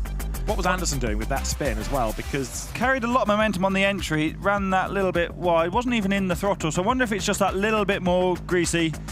Andersson is that little bit less experienced in this category, so these changing conditions have a bigger effect when you don't have that in your locker. Let's hear from race winner Rallyx Nittis. Down with Molly. Rallyx, unfortunately, overall the time isn't great, but in the race, 8.3 faster than anyone else. How did you find those conditions? Yeah, I mean, for sure, half of the track was slippery and half of the track was good grip. So the rain is coming, and for sure we had it much more than in previous heats. But yeah, in general, I think this is the race where I wanted it too much. Mistakes in the start on Q1, and then my own fault in Q2 where I touched the inside barrier. So I can watch in the mirror and I see Junior there. So nothing to do. I'm not sure even if we are in the semi-finals, but let's see. For the Sunday race, we calm down a little bit, less expectations, and then we go again. We know we have the fastest car and we have speed here. It's good to have you back. Thank you. Confirmation of that heat result then. Rallyx Nittis from Kalle Gutterson, Marco Ringenberg taking third place. So this now, with qualifying done, gives us Ronald Spalding's 2 fastest times, and he is ahead on points of Martin Ugar with 1 best time. Patrick Hallberg 3rd, Oscar Andersson 4th, Joni-Pekka Raila 5th, Thomas Merstadt 6th. The others that will go into the top 12, therefore, are Alex Gustafsson and the rest behind. Don't forget, you can like and subscribe here on Rallyx TV, and the social hub, the place to go. But we now go to the two-wheel drive category, where Joni-Pekka Raiola and Timi Enlund have split the fastest times. And for the first race, Enlund is going to be on track. We're going to see Raiola, who struggled in his second race, of this pair. Simon Tiger is going to be third on the grid, and Victor Johansson is going to be there as well. So it's Enlund from Kristaps Grünter, Simon Tiger, Victor Johansson, as we get set for the first of our two-wheel drive open races. Lights will go green, and a really good start by Simon Tiger then, who blasts away. Johansson goes with him in the Mercedes. Timi Enlund slow out of the blocks, and there, as they get to the first corner, so also was Kristaps Grünter. He's got work to do in the 1 Series BMW, but Simon Tiger is away like a scalded tiger. They've actually got the rotary engine BMW hooked up this weekend on the starts, haven't they? Or at least so far this week, as we're still in Friday afternoon, because he absolutely nailed it once again. Johansson was hard in the brakes in the first corner to avoid running up the rear of the BMW. Heavy landing off the jump for the Mercedes. Very good on the brakes though, Johansson. You always see that. He closes a lot in the braking area. Dives off into the Joker, followed by Timi Enlund for the first time of asking, will they get caught in the traffic with local driver Grünter later in the race? We will have to wait and see. But up front, Simon Tiger lifting that front inside wheel like a proper old school Super National Rallycross car. I love this category, David, and I'm sure, given your Rallycross heritage, you enjoy it too. Well, absolutely. Two-wheel drive, they're good, simple cars in a sense, but as you say, you've got these different engine ideas. The hybrid in the Mercedes, for example, it lets the engineer within the driver come out, but it also means these are very, very deceptive. You don't think perhaps they're going to be as quick as they turn out to be. It's a BMW 1-2, M3 ahead of 1 Series, then the Mercedes in third of Victor Johansson. Timi Enlund has got work to do in fourth. He's not yet caught back up to the tail of Johansson, but remember that Enlund was quickest in Q2, so this is a bad run, relatively speaking. That car rebuilt after the big shunt at Kuvela, but look, he's got work to do as he goes out of the hairpin. He's not closing on the Mercedes as there. Simon Tiger goes for the Joker. He's going to drop back behind Johansson here. It's not going to be enough, is it? You're right, because he's been quite scruffy on this lap alone. Is he going to drop another place to Enlund as well? No, he's not. But Enlund's going to come at him on the Joker exit. Enlund runs wide, trying to get the traction. Really difficult conditions now. They use super soft Cooper slick tyres, or they've got some cuts in them, but we call them slicks. They're not the wet tyre they were used if it was actually raining properly and making the track surface wet. But it's hard in these rear-wheel drive cars in this greasy, horrible situation to get the rotation done early, because the front axle's always trying to push on. You're getting inherent understeer, which isn't how these cars are set up to drive. So quite challenging conditions for these rear-wheel drive machines. Grünter still leads, but onto the final lap, and he has to Joker now. Indeed so, and that means that Johansson, who is the championship leader, don't forget there he is going to inherit the race lead. Timi Enlund is coming back at Simon Tiger. Kristaps Grünter, disqualified from Q1, is there on the inside on Joker Lab. He's not that far behind the Mercedes. It's going to be Victor Johansson that hangs on to win it though, but only just. Johansson wins. Grünter takes second. Perhaps that was the big surprise, that he did jump Simon Tiger, but Timi Enlund only fourth. Good race, good recovery by Kristaps Grünter. But suddenly the pace of both of those M3s seemed to have disappeared, because neither looked as impressive in that race as we'd seen in Q2. I think the conditions played a big part of that. Grünter had a terrible start compared to the opposition. Tiger got it absolutely hooked up yet again with the Wankel engine turbocharged machine. That was definitely created. That was an idea created in the pub, wasn't it? On Friday night, what are we going to do? We're going to get a rotary engine and then bolt a turbocharger and stick it in a BMW, and I love it. Yes. Johansson spends a lot of time locking the inside wheels. It's actually not, of course it's not as heavy as it looks, the big Mercedes, but he spends a lot of time locking the inside. But Grünter there did a stellar job. Only half a tenth behind Johansson on ultimate best lap time. Had a bit of a difficult start to the day, but come the end, pushing the championship leader right to the finish. And also that 1 Series BMW of Kristaps Grünter has been getting quicker and quicker all day. As you say, it was a disappointing start, but he's recovered nicely, and I think that puts him into the mix here. He might not be fighting for the championship, but he can be taking points away from others. Victor Johansson then wins Heat 1 in Q3 from Kristaps Grünter, and then Simon Tiger in third, Timi Enlund fourth. Both of whom I would imagine are disappointed with the relative pace of the cars. Now, Joni-Pekka Raiola, quickest in Q1, is on the grid, so also Slavomir Volok and then Simon Engsvik, who had problems in Q2 in the Polo, so that's been repaired. This should be a Raiola race, but is he going to go quicker than what we've seen in race 1 as they blast away? Bad start by Volok in comparison. The venerable Datsun is going to lead the way. Raila hits the front going down towards the chicane. Engsvik slots in behind him in second place, and then Slavomir Volok in that enormous-looking BMW M3 goes third. Engsvik's car, though, now showing much, much better pace than it did in Q2, and he's taking the fight to Raila. Raila, such an experienced campaigner. If anyone can defend a position in Rallycross, it's him. Driving every weekend in anything he can get his hands on. Again, driving in 2 machines this weekend, but he's under big pressure now from the Volkswagen that is clearly being repaired from its problems in Q2 earlier on. Lands nicely over the jump, lots of travel from the front suspension in the brakes and the exit. Raila has not got a great exit.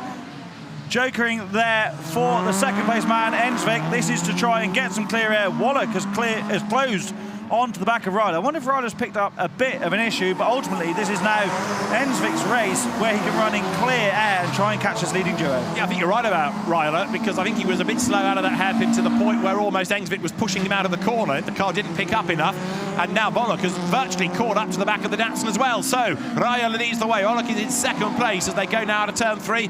Raila looks as though he's still putting full commitment into it, but I don't think he's going to be far enough ahead of Engsvik. Engsvik's going to catch these two pretty much before the end of the lap. So you're right, it's going to be his race to lose right now. He's got good pace, the Polo, recovering after its Q2 dramas. Here comes Raila over the jump, while up behind him, getting more and more confident all the time, closing under the hairpin. Raila can't get away here. Who is going to joker this time? They're coming up to the split.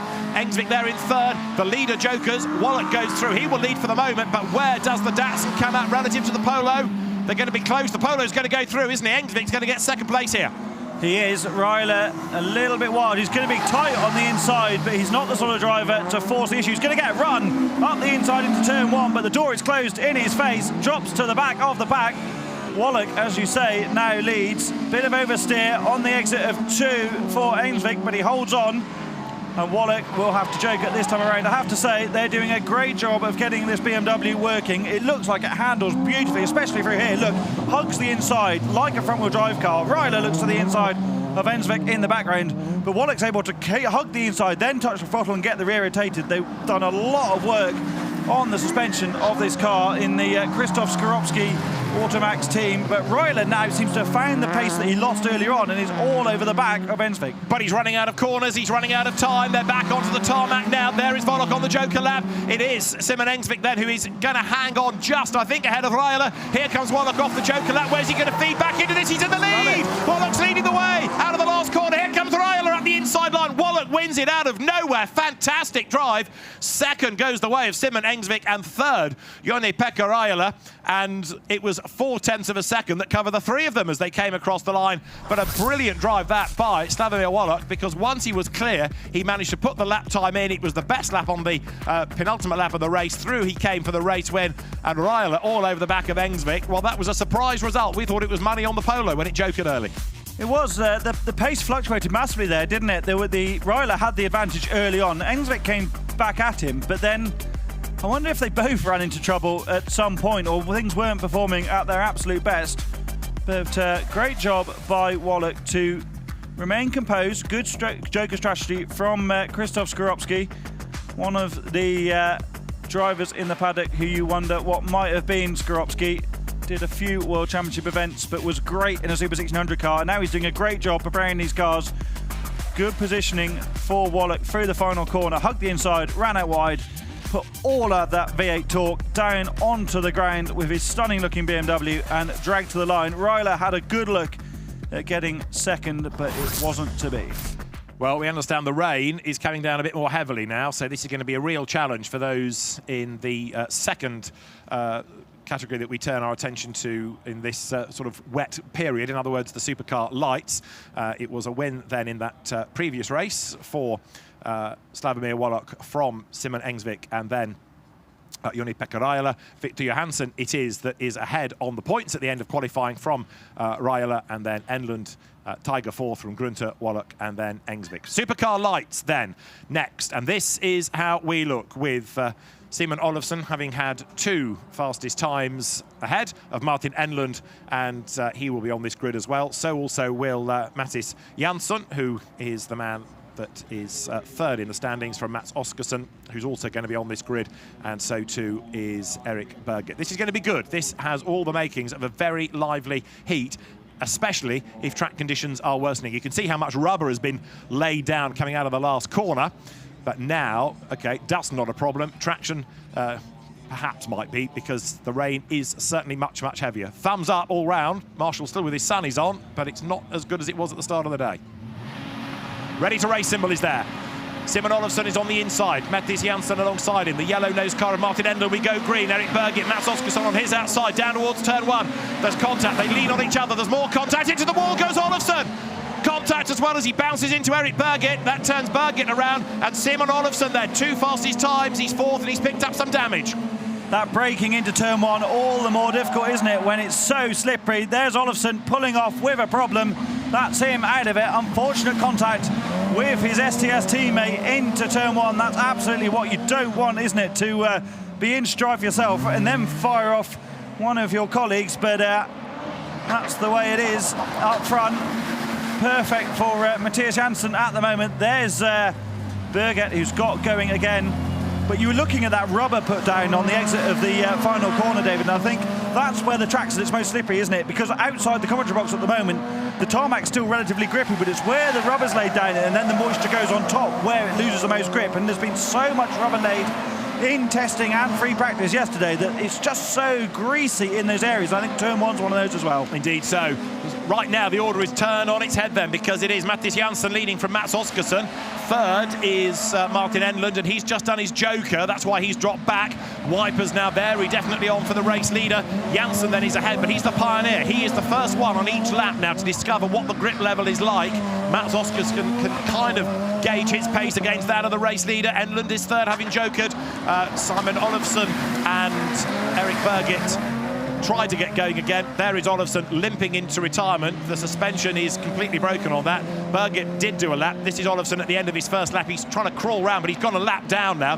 That wasn't really the weather that caused that contact. It was just the concertinaing effect as everybody tried to crowd into a gap that really was not there into turn 1. But I do think that you find it. Look at how much rubber's down in the first corner. It's really hard to gauge the braking. He's obviously broken the steering where he's slapped the wall on the inside with the exposed wheel. I would just park it, Simon, because once you're a lap down, that there's nothing you can do. But it's such odd conditions, aren't there? I would say there's much more grip now on the loose than there is on the tarmac, because look, there's still dust coming off the cars in the, we'll call it unsealed section. It's still pretty sealed here on the racing line at least. But look at Janssen as he comes over the jump on this final lap. There's plenty of dust coming off the rear of the car, but come on to the tarmac towards the end of the lap and it's very greasy again. Yeah, the rain sort of keeping down the bulk of that dust, but yeah, it's a circuit of 2 halves in a sense. Here, near the start and finish area, it is more slippery, and over the jump on the joker lap now goes Mattis Janssen. So this brings the car of Oskarsson back into the mix then, and Oskarsson has been disqualified. Now, over the line they go. Mats Oskarsson takes the checkered flag, but it's got DQ next to his name. We'll come back to that in a minute. So Mattis Janssen takes the win. Martin Enlund is 2nd. Eric Berget's going to be 3rd, but a disqualification for Mats Oskarsson then. And Simon Olofsson is still limping on. Let's quickly go down to Molly for news. Yeah, he did just limp off the track here. What exactly happened to Simon's car, Sandra? I think it was a poor start, and he got squeezed in the first corner, or not even the first corner. And it was contact with his teammate, yeah? No, well, obviously they touched, but it wasn't that that caused the problem. What was it that caused the problem? I think they started steering a bit early, but Simon wasn't really fast enough, so I think this was on him, unfortunately. You seem quite irritated. Yeah, I'm shaking. Thank you. So here it is from another angle. Look, they all sort of lean on each other, and that just eventually spits Simon Olofsson towards the wall. He had the line, it was the inside line, so there's contact from the outside, and that sort of bumps everybody across the road, and eventually it was Olofsson that came across. So yeah, it was Oskarsson trying to get in on the outside. I wonder whether it was that triggered the incident, and therefore that's why he's been excluded. Yeah, I'd like to see it again, because I was busy watching Olofsson. I feel a bit sorry for Simon there. Sandra Holmgren is such an experienced spotter and team manager. She does a brilliant job with STS, but I do think there wasn't so much he could do about that. So she is laying the blame at Simon's door to Molly. He's still trying to finish the race. Now, he's been lapped, and once you're lapped in Rallycross, to my knowledge, are out of it. So I think they're being, yeah, to me, he's a DNF, so I don't really know what the point is. He's retired on the timing screen. Indeed. Because he's a lap down. Yeah, so I would have parked it long ago and got someone to recover me. I wonder if we can see that start again from the front. Yes, I believe we can from the truck. So let's just watch the orange and black car on the outside, who is definitely turning in a bit. But there's no big input of left-hand lock there. It's so easy to get, once you get side by side and you're ahead of the car inside you, the rotation of the car comes naturally. He's turning outside again there. I think that's a tough disqualification for me. I'm so glad I'm not a steward in those scenarios. Olofsson was collateral damage. I think it's hard to lay the blame at Olofsson's door for his own contact as well. Okay, he could have got in the brakes and not had that contact with his teammate. It was just a messy first corner, but nevertheless, the stewards are much better at this than I am. So Oskarsson has been disqualified, and Olofsson, despite his efforts to get to the end, is a DNF. And Mattis Jansen is the winner then, from Martin Enlund and Eric Berget third, despite, of course, also being tangled up in that and badly delayed in his spin at the first corner. So we'll have more news, no doubt. There'll be a rather grumpy Mats Oskarsson, who will say, why have I been excluded? Well, now look at this. It's a lot greyer. It is a lot wetter. You can feel it in the pictures even, can't you, as we get ready for race 2 of Q3. Ole-Henry Steinholt is on the inside. Isaac Schuckvist is alongside him. Martin Jonsson in the black car, who, of course, had 2 joker laps in Q2 after a jump start. Kasper Janssen is on the outside line. He had a spin in Q2. The green lights will come on a wet and slippery track, and we go racing. Good getaway by Schuckvist. This time, is there going to be contact? There's a bit of leaning. Yes, there is contact, and it's going to be Steinholt who picks up the damage there. Look, going into the first corner. And again, Kasper Janssen is delayed. Others are delayed coming out of the corner, like Isaac Schuckvist. And one in the gravel as well. Oh dear, Ole-Henry Steinholt's mired off the racetrack. And that car's going to need retrieving. I think that's got broken suspension, looking at the right front corner as well. So does Kasper Janssen too, I think, David. His car is crabbing on the way down to the hairpin. Yeah, broken left rear for Kasper Janssen. I think it's broken right front for Steinholt, who's in the gravel on the exit of 2. I don't think they're going to stop this race for that. Just poke my head outside the studio here, and it's definitely raining to the point where you want to be wearing a coat. So the conditions have changed quite a lot. Unfortunately for me, my coat is not in the studio, so I'm going to get wet in a bit after this session. Not going to worry Martin Jonsson, though, who is driving very nicely in these conditions. Lovely rotation on the car through that final corner. I say that, and he drops it into the outside of the grass, but you see the dust come up. You know, that it's such changeable conditions at the moment, and it actually means that the damage that Janssen's carrying isn't hampering him as much as it would do otherwise if it was bone dry. The other downside to this, though, is the possible race time, because it is potentially going to be slower if the track surface is changing much to the detriment of pace. Big slide, but it's saved by Kasper Janssen. We saw him lose it, but he skimmed the wall on this next part of the racetrack in Q2. Managed to hang on to that big moment there as well. So Martin Jonsson leads the way. He also needs a good result out of this, and Janssen gets it all sideways. He's in the wall, and again, it's self-induced, but the rear suspension's broken. That's why he went sideways. It wasn't his fault. Apologies to him. The rear suspension has let go. It turns the car sideways, headbutts the wall. That is Kasper Janssen out of the race. It is not his day as Martin Jonsson comes through. He's been carrying that damage from that first corner contact with Ole-Henry Steinholt, who's also run by the OMSE team. So, as in the last race, not ideal clash between team colleagues, not really teammates, but certainly running out of the same warning next to each other. The car is still there. It's not on the racing line, so I don't think they will stop it. Martin Jonsson still leads and is yet to joker, but they're also desperate to get to the finish because there's only 13 in Supercar Lights this weekend, and ultimately that means only one of them's going to miss out on making the semi-finals, and that makes it all the more frustrating. When there's 20 of you in your 20th, you're a long way away. When you're 13th of 12, it's really gutting not to make the final 12 and move forward in the event. Been a good recovery this from Martin Jonsson after Q2. Janssen is still trying to drag the remains of the car to the flag, but he's never going to do it. He's a lap down now, so it's all rather academic as Martin Jonsson comes over the jump on the joker lap, threads his way around the back of the race control building, finds a bit of grip, finds a line. Really trying conditions for the drivers this. It's neither wet nor dry properly. He takes the race win then, so Martin Jonsson is the winner. And second, we didn't really mention him, but Isaac Schuckvist survived his dramas at the first corner, and that was it. 2 finishers out of the 4 starters. There you can see Ole-Henry Steinholt's car in the gravel, and Kasper Janssen has given up the unequal struggle there. It's been abandoned by the side of the road. And again, the big talking point of the race was all about what happened into the first corner. So this is Steinsholt on the inside. Pretty even start. Janssen makes the best of the starts across the grid. He's careful turning in there. Now, Janssen turning in, he's turned in hard on Steinsholt. Not so dissimilar to what Mads Oskarsson did in the previous race. There is Kasper Janssen. And it's this moment here, I think, that is going to... maybe it's already happened earlier on that's broken his rear suspension. Or is it about to happen in a minute? No, it looks like it must have happened on the entry phase to the first corner. But regardless, it was broken. He did well to hang on for the first couple of laps. Helps him in the left-handers with the rotation, but didn't help in the right-handers. And ultimately, it was at the end of the lap over the jump where it all unfolded for him later on. I think we're going to see that now. Yep. The wheels on landing, doesn't it? That's the well, straw it's been that breaks the moving. camel's It's back. been moving for a while, and I think you're right. It's got a whole lot worse in that instant, and there's nothing you can do about that as a driver. Martin Janssen did a good job, like you say, to recover from the position he was in earlier on, and now it's all about the next race being nice and sensible and getting a time, because Lars-Erik Haug and Ida Tornholt can capitalise massively on these guys having such a turbulent time.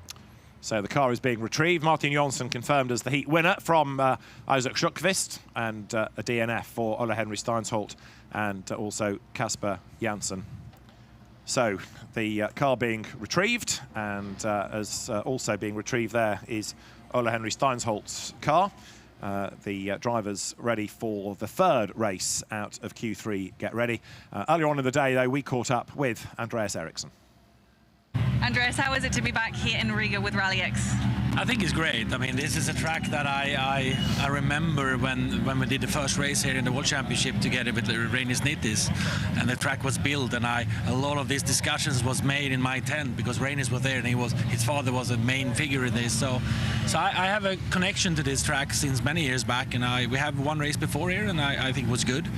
It's always a challenge, trying to build the Nordic region to get it with Latvians, but I think that's what we're trying to do, and this format this weekend is a little different, so we'll see how it works.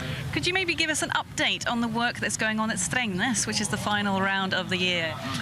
Yep, we make obviously we want more exciting tracks. We're trying to make new tracks. We're trying to help. You saw Lyden Hill, we upgraded that a lot, but now we're also doing that in Strängnäs. So Rallyx will have a part of this new track. They will have big jumps in the first corner, a very big jump. They will have some other new features as well.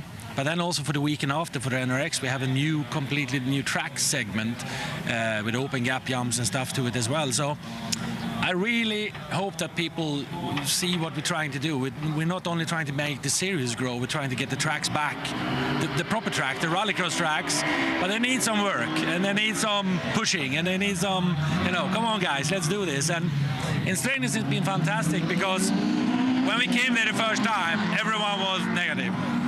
It will never work. It doesn't work. We try this and that, and now the whole club, together with the motorcycle club, is completely excited, and they work so hard, and they see what we done and help them with. And it's kind of a Hell's Kitchen, You need to go in and come on, guys, let's do this, and that's what we done. And I'm very proud over everyone that's been involved. It's an amazing area now, and I think people and.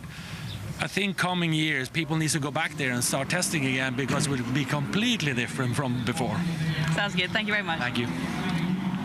So good to hear from the governor, from Andreas Eriksson, and good also to hear about the future of the sport and the circuits. I mean, we've had some new venues that have come and gone in recent times, and good that work is going on some of those traditional circuits, which perhaps just as the sport evolves, so the circuits need to as well.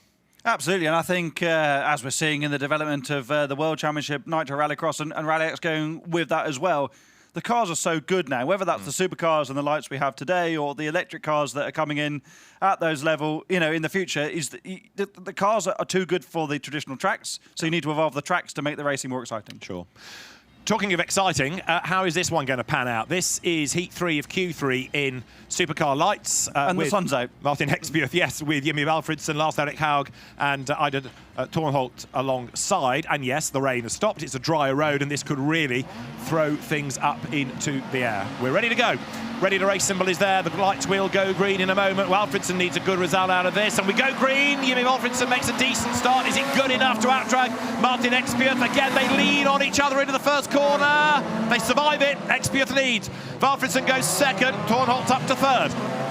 This needs to be a sensible run from Tornholt, who gets a terrible exit from turn 2. Now back up to speed, passed by Lars-Erik Haug. But Molly's just been on the radio to us saying that it is warm and dry outside now. The track will dry very quickly because it wasn't that wet in the first place.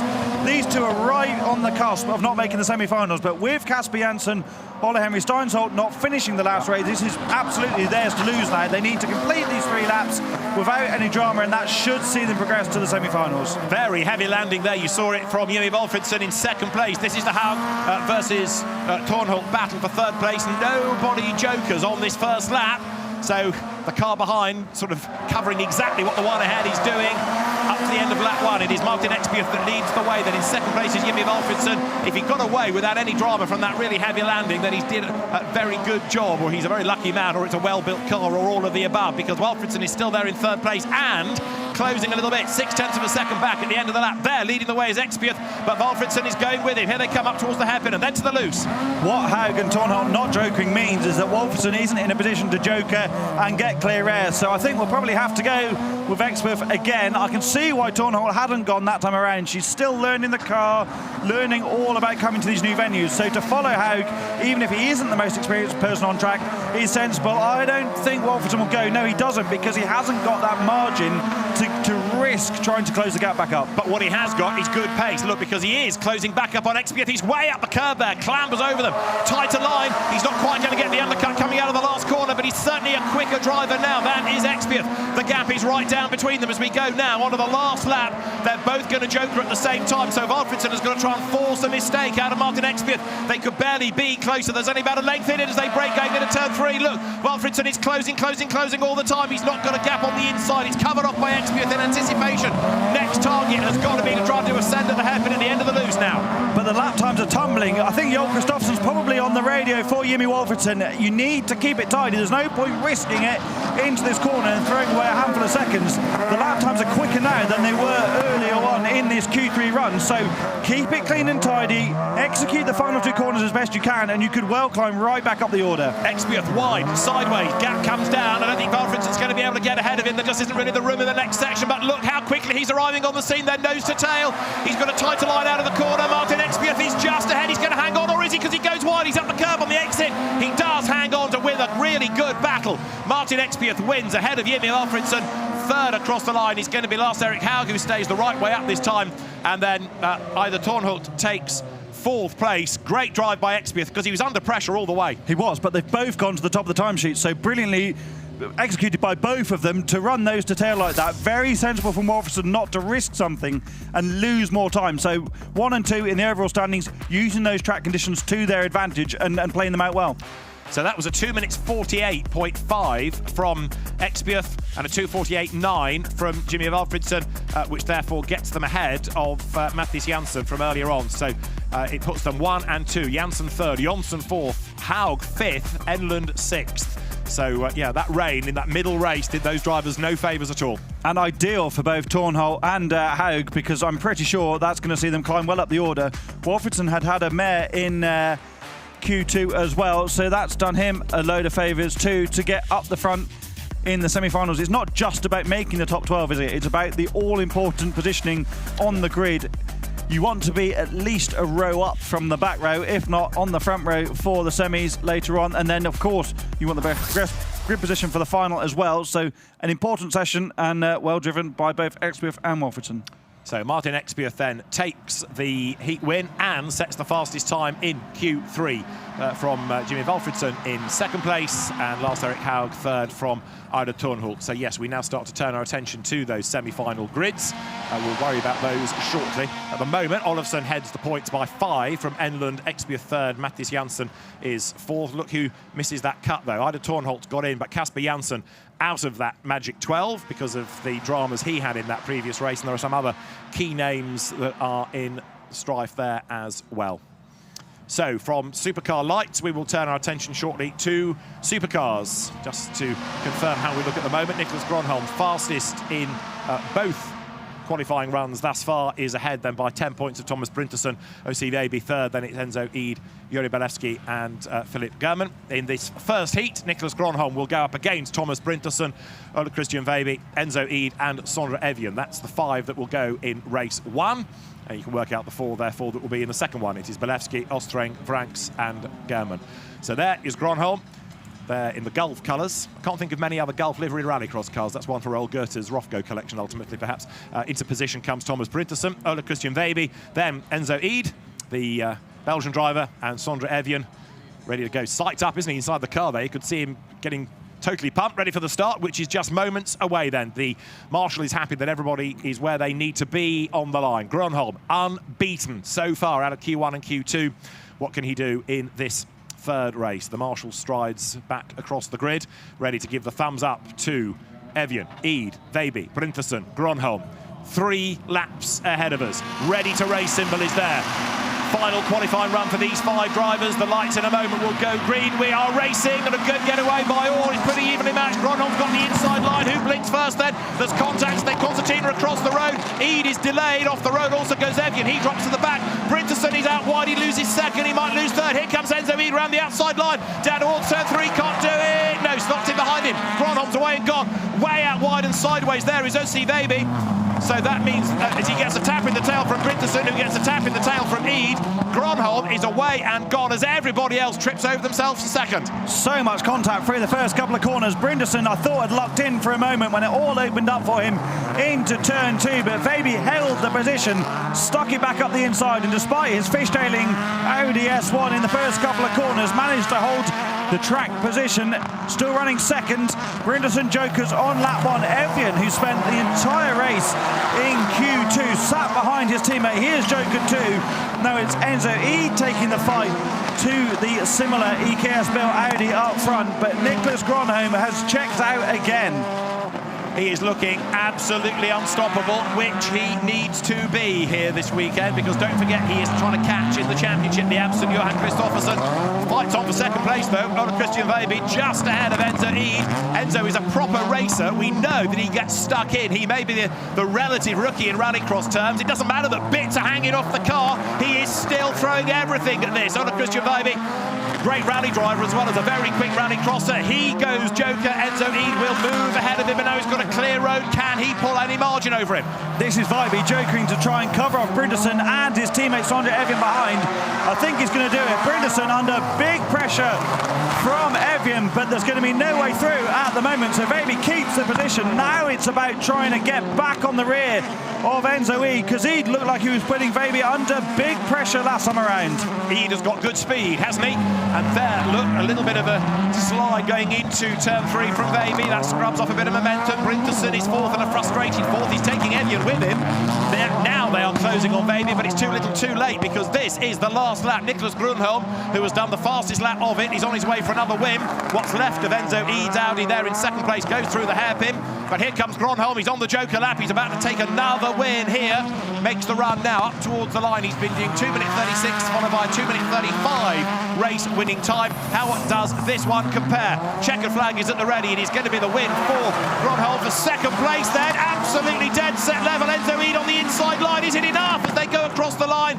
It is by 2 1,000ths of a second. Enzo Eid second. Ole Christian Veiby third. Bryntesson fourth. Evian fifth. But 2,000ths of a second was the gap between Enzo Eid and now what has happened? Because Enzo Eid has just been put to the bottom of the results. Now why would that be? He was second across the line, but now the timing screen has updated and put him fifth. How? Yeah, I wonder if he's picked up a 5-second penalty for something. He was a couple of seconds behind Gronholm at the end of the race. He's had a track marker penalty on lap 1, I'm hearing. That's right, where he picked up the bodywork damage in the first corner. Bit of contact with Sondre Evian. Turn 10, which is towards the end of the lap. That'll be the bollards on the inside of the curbs. I wonder if we see that in the replay package. This was Brinderson, who I thought was going to make good ground on OC Veby in the first couple of corners, but then Veby came back. Veby moves that car around so much underneath him, doesn't he? There he is, wildly sideways again. He has so much car control, and when you do as much rallying as he does in places like Finland and Sweden on that really loose, very fast-flowing gravel, there's no wonder. But needs to get a little bit more tuned in to Rallycross. I think they're struggling just a little bit to find the setup of the car here. We're not going to see Ida clip the bollard, but I'm pretty sure it will have been on the inside of that corner, inside of the Joker lap. Shame for Enzo, but ultimately he's going to make the semi-finals anyway. It's just about grid position. If they have a semi-final, in fact, I'm not sure that's necessarily the case. Let's join Molly quickly. More news at the end of a great supercar battle. Yeah, I'm up in the spotters tower with Jussi, Nicholas's spotter. He's just gone a second quicker than Q2 again. He's talking about you guys doing a lot of work to the car. Is this due to yet more work done on the car? Yeah, no, I think first time today and yesterday evening he was comfortable in the car, at least what he briefly mentioned after the run. So yeah, we've been trying a lot of things. Maybe started a bit far yesterday from the ideal setup, and now it's getting closer to what he likes. And but at the same time, I guess our minds are a bit on the starting World Rallyx season as well. So we are sort of testing something for that already, and trying different things and trying to learn as much as possible. And obviously that's the main reason why Niklas is here from driving perspective as well, to get some heats under his belt and feel comfortable in the car. And how much do you like being here in Riga? Yeah, it's really nice here. I mean, I've been during the past 2.5 years been so much in the office that every time you get to the racetrack it feels amazing, and same here now when the World Rallyx is starting a bit later this year. It's good to be here and get some adrenaline and so on. So, and Riga, obviously this is a great track, almost in the center of the city, so it's always a lot of people here and a special atmosphere, so it's fun. Thank you very much. Thank you. So Jusso Pinnamäki then reflecting on what's been going on track, and Nicholas Grönholm having done a winning time at 2 minutes 36 in Q1, a 2 minutes 35 in Q2, it's a 2 minutes 34 in Q3, progressively better across the day. Ole Christian Veby second from Thomas Brinderson, then Sondre Evian and the penalised Enzo Ede, as we turn our attention then next to the final qualifying heat. After this we're thinking semi-finals for the bulk of the categories, and then of course the finals. So Juri Belewski in the green and yellow car up against the wall. Hans-Joran Ostreng is next, then Victor Vranckx and Philip German on the outside. Victor Vranckx, remember, in the electric RX2E machine. The lights go green. Philip German has got to get a good result out of this.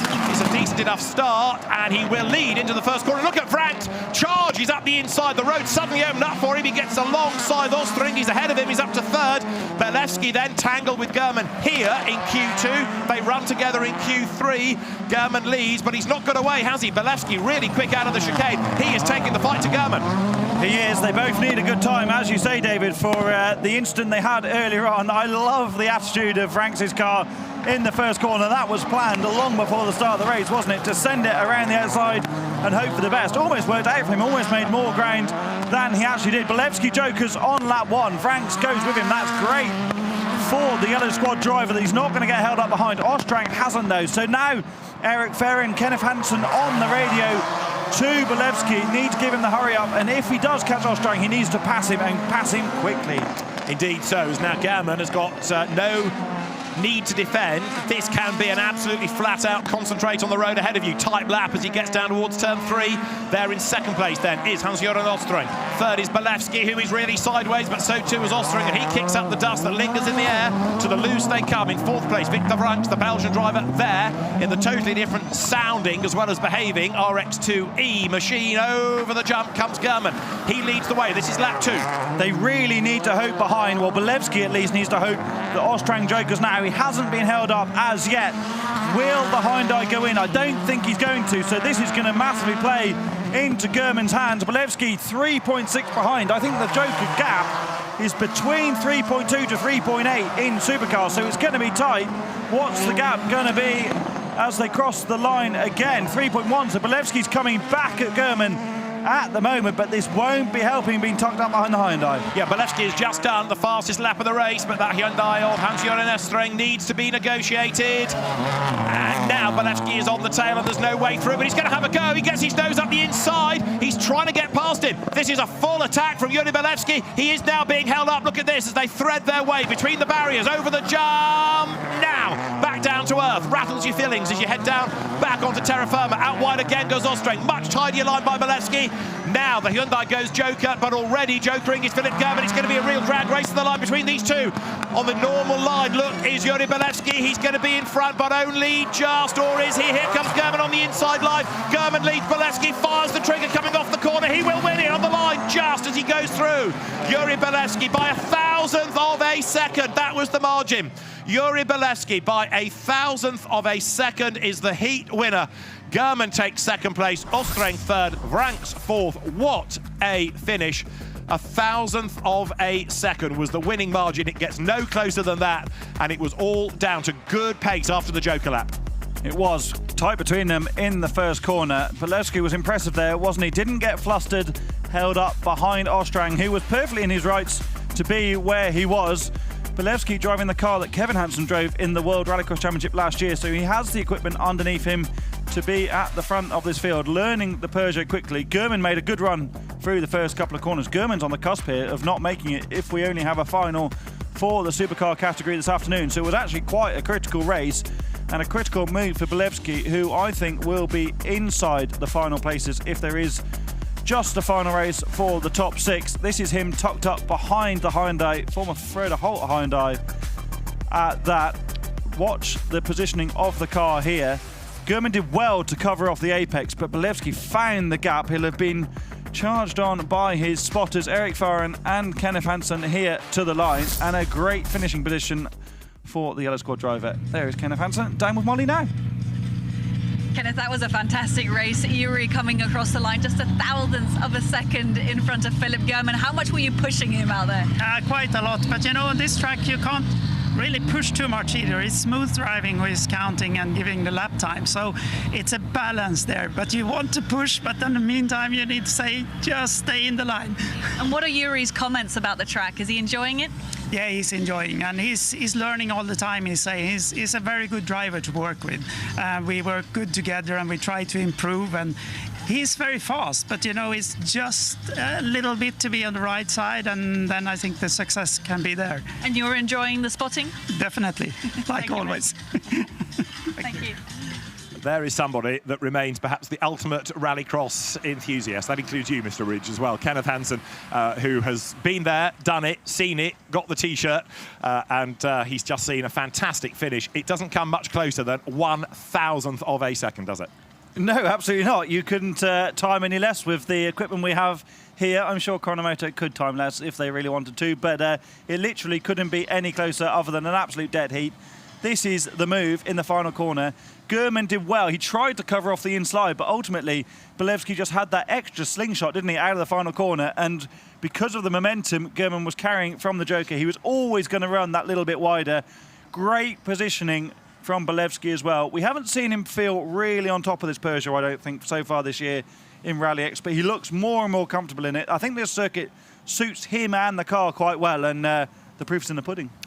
So Yuri Bolewski it is then who goes third fastest in Q3 by winning Heat 2. Philip German taking second, Hans-Joachim Ostreng third, and Victor Vranks in fourth. Right, we're going to have a quick break now before we worry about the semi-finals and the finals. We have had some great racing thus far to get us to this point, with the grids now being decided.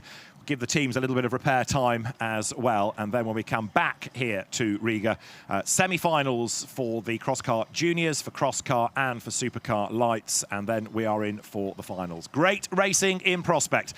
We will be back on air at 14:40 Central European time, so about 35 minutes this Friday afternoon. Go and send an email at work just to make it look like you're doing something, and then make sure you're back with us in just over 35 minutes time when we go racing once more here in Rallyx.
Welcome back to Riga. Welcome to the first semi-final for the Crosscar Juniors. We are about to get underway.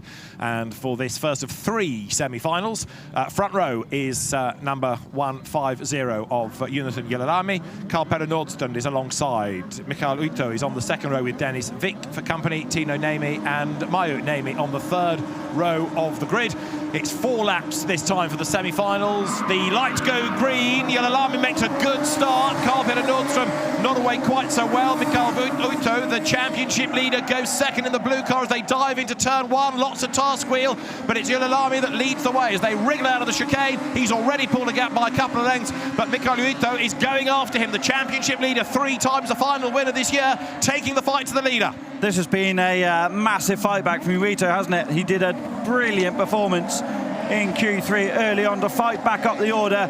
Now on the tail of Jalilami. Remember, with all 3 semi-finals in Crosscar Junior, only the top 2 go through, so track position is absolutely critical. 4 laps, Joker lap, of course, to factor in as well as the leaders come out of the hairpin. So, Jonathan Jalilami it is that leads the way as the cars turn now through in the most part on the normal line, but one in the background does go for the Joker. That looks like it might well have been Niemi, but as the leaders come up to the end of the lap then, it remains Jonathan Jalilami that leads and goes out wide there. He's up the curb. That brings a little bit closer to him. Mikael Uitto in second spot. That margin is half a second. Third is Nordstrand. Fourth is Vick. Fifth is Maiju Niemi. So it was Tino Niemi that served the Joker. Lead gap half a second, but Jalilami looks in control. Yeah, and Nordstrand coming back at Uitto now. Uitto under a bit of pressure. Like I said, this is critical for position, isn't it? So we'll see the Joker strategy get mixed up that little bit. That extra lap will make a big difference, but of course there's an extra car in the race as well to make that situation all the more complicated. Vick, who drove so well earlier on, is now sitting just outside of that battle, but in the Joker window as Nordstrand goes in now. This is in a bid to get Uitto on track and progress to the semi-finals. Uitto is now free to focus on trying to chase down Jalilami at the front of the order without the pressure from behind. These guys are so close. There are such fine margins between making the final and not here. So remember, it's the top 2 that we're looking at. There are going to be 4 very disappointed drivers. Jalilami still leads from Mikael Uitto in second place. That gap is going up. It was half a second. It's now 1.2 seconds. Nordstrand is third, and he has jokered. So Nordstrand, Vick, and then Tino from Maiju Niemi. Brother and sister, they are the ones that have jokered. That's the order of them. And now we need to see where Nordstrand is relative to the top 2. He's 5 seconds off the lead, and a Joker lap cost you about 3. So he needs to push.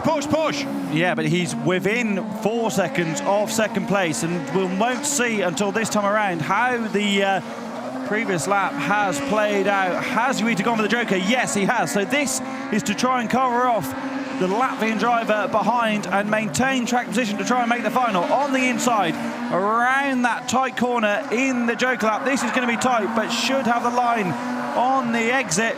Nordstrand goes up the inside though. Will he brake later into the first corner? Uitto hangs it around the outside, maintains track position. He does indeed, but only just. But look now, Nordstrand is all over him like a rash. Is he going to be able to dive bomb him at the next corner? A little bit too far back, I think, because as they came out of the chicane, the gap widened. There, though, is Jonathan Jalilami. Now, he is 5 seconds clear of anybody. He should be good to hang on to this race lead, especially as Mikael Uitto and Karl-Petter Nordstrand are holding each other up by squabbling for second place. Now, we're on the last lap of the race. It is all going to come down to the Joker now for Jonathan Jalilami to hang on to the lead, but Nordstrand is facing going through to the final or going home. It's certainly as far as today is concerned, so he's got to do something clever with only a couple of corners to go, but he's not near enough to happen. They go back to tarmac. Jalilami, look, he's away and gone up the road. He should be fine from that pole position to hang on to win this first semi-final. Yes, he does, and second is going to go the way of Mikael Uitto, who comes through fending off Karl-Petter Nordstrand. He will miss out. Nordstrand then misses the cut in 4th place. It is Dennis Vick. He misses out, of course, as also does Tino Niemi and Maiju Niemi behind in 5th and 6th places. Let's have another look at that, but it was a beautifully controlled drive by Jonathan Jalilami. Absolutely was. Made the best start. There is Uitto making a pretty good launch behind as well to run second early in the race. Wasn't the most dramatic semi-final we've ever seen, but certainly interesting from a strategy point of view. And Jalilami making good of the first place finishes he took in Q2 and Q3 earlier on. shame for Nordstrand, who was fastest in the first session of the day, but couldn't make it work come the end. But Yuito massively coming back after a difficult qualifying, 19th, 10th, and then 3rd through Q1, Q2, and Q3, under big pressure here for a large portion of the race. Just clipped the wall there, did Nordstrand, in the hairpin, but ultimately Yuito was able to just make that small gap to get a bit of breathing space and progress through to the final. Yeah, Nordstrand threw everything at it. It just was not to be, was it? And so Jonathan Ylilami and then in second place, the championship leader, Mikael Yuito, go forward. Right, the next grid is lined up and ready to go with on pole position for this one, 99, Lucas Andersson.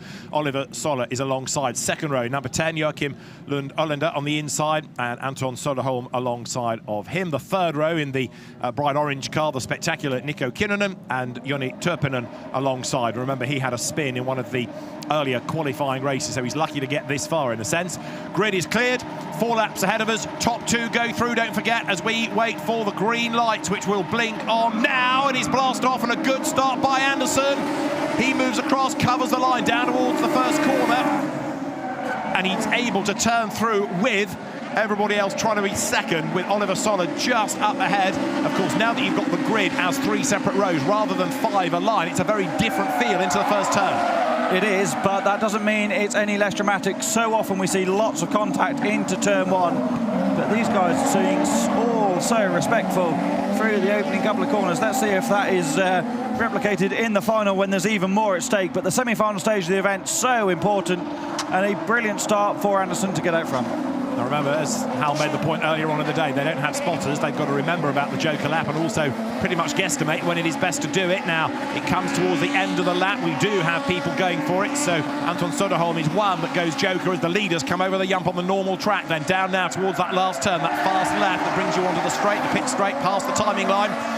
At speed, it's effectively a long corner. This, if you get the back angled far enough out, you can just about drift your way from the curb back down here into turn 1. Leaders go through, and it is then Lucas Andersson from Oliver Solli, with the margin being 1.4 seconds. That's a really good first lap to pull that kind of a margin so soon.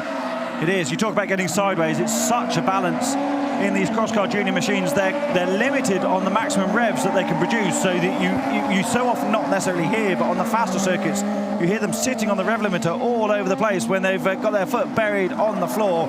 And if you get too sideways, you lose too much momentum. You don't have the power or the torque to drag yourself forward. So it's such a fine balancing act to get the most out of these little Crosscar machines. That's Turpinen that's going for the Joker. Solly is matching now Andersson up front, but like you say, the gap is substantial from the first time around. Oliver Solly with a supercar test on his horizon in the opening round of the season in Julius. Matthias Ekström was so impressed by this youngster that has offered him a drive in his Audi when he is large enough to be able to man the controls. But there are some amazing opportunities for these guys, and their ability is clear. And it gives, never mind the opportunities, good racing for fans as well. We've had some good battles out already across the day, more to come in the final, and who knows how this is going to shape up when everybody else has jokered. Heavy landing from Andersson, and he had to really fight the car because it landed a bit awkward there. Oliver Solid, though, is not close enough, and he's not bringing down that gap either, but he's still looking strong to progress, and that's the main thing at this point. It's not necessarily about winning the race, it's about being in the top 2. Yeah, time is irrelevant, so it doesn't matter how fast or slow this is compared to the previous run. It's all about how they can perform on track against the people together with them. Race position is all that matters. It's a big gap as well, isn't it? Andersson's on a massive charge. The gap between first and second has gone up to nearly 6 seconds. Fastest lap of the race so far. Not quite as quick as his best, 2 tenths off, but this is an exemplary performance from Lucas Andersson. Right, so what could yet change then? We've had Oliver Solly do that Joker lap. That drops him behind Joachim Lund Olander for the moment, but the margin is 1.2 seconds, so that's enough to put him back ahead when Olander jokers, and he's going to have to do that this time because we are on the last lap now. This is lap 4 of the 4, down through the hairpin. Lucas Andersson leaving his Joker until the very end of the race. He will now go and serve that. There is Oliver Solly. He's in 3rd place. He's going to get second back because he's right on the tail of Olander, but it's going to be a win for Lucas Andersson. He has absolutely annihilated them in this as he comes into the last corner chucks it sideways, catches it, heads up towards the line. Hollander then, he's going to serve the the Joker lap there for second place over the line is going to be Oliver Solly. Who's going to be third then as it all unravels? It is Turpinen who comes through for third. Fourth is Hollander, fifth Soderholm, and Nico Kinnunen didn't really get into the battle at all there. Frustratingly for him, he was sixth.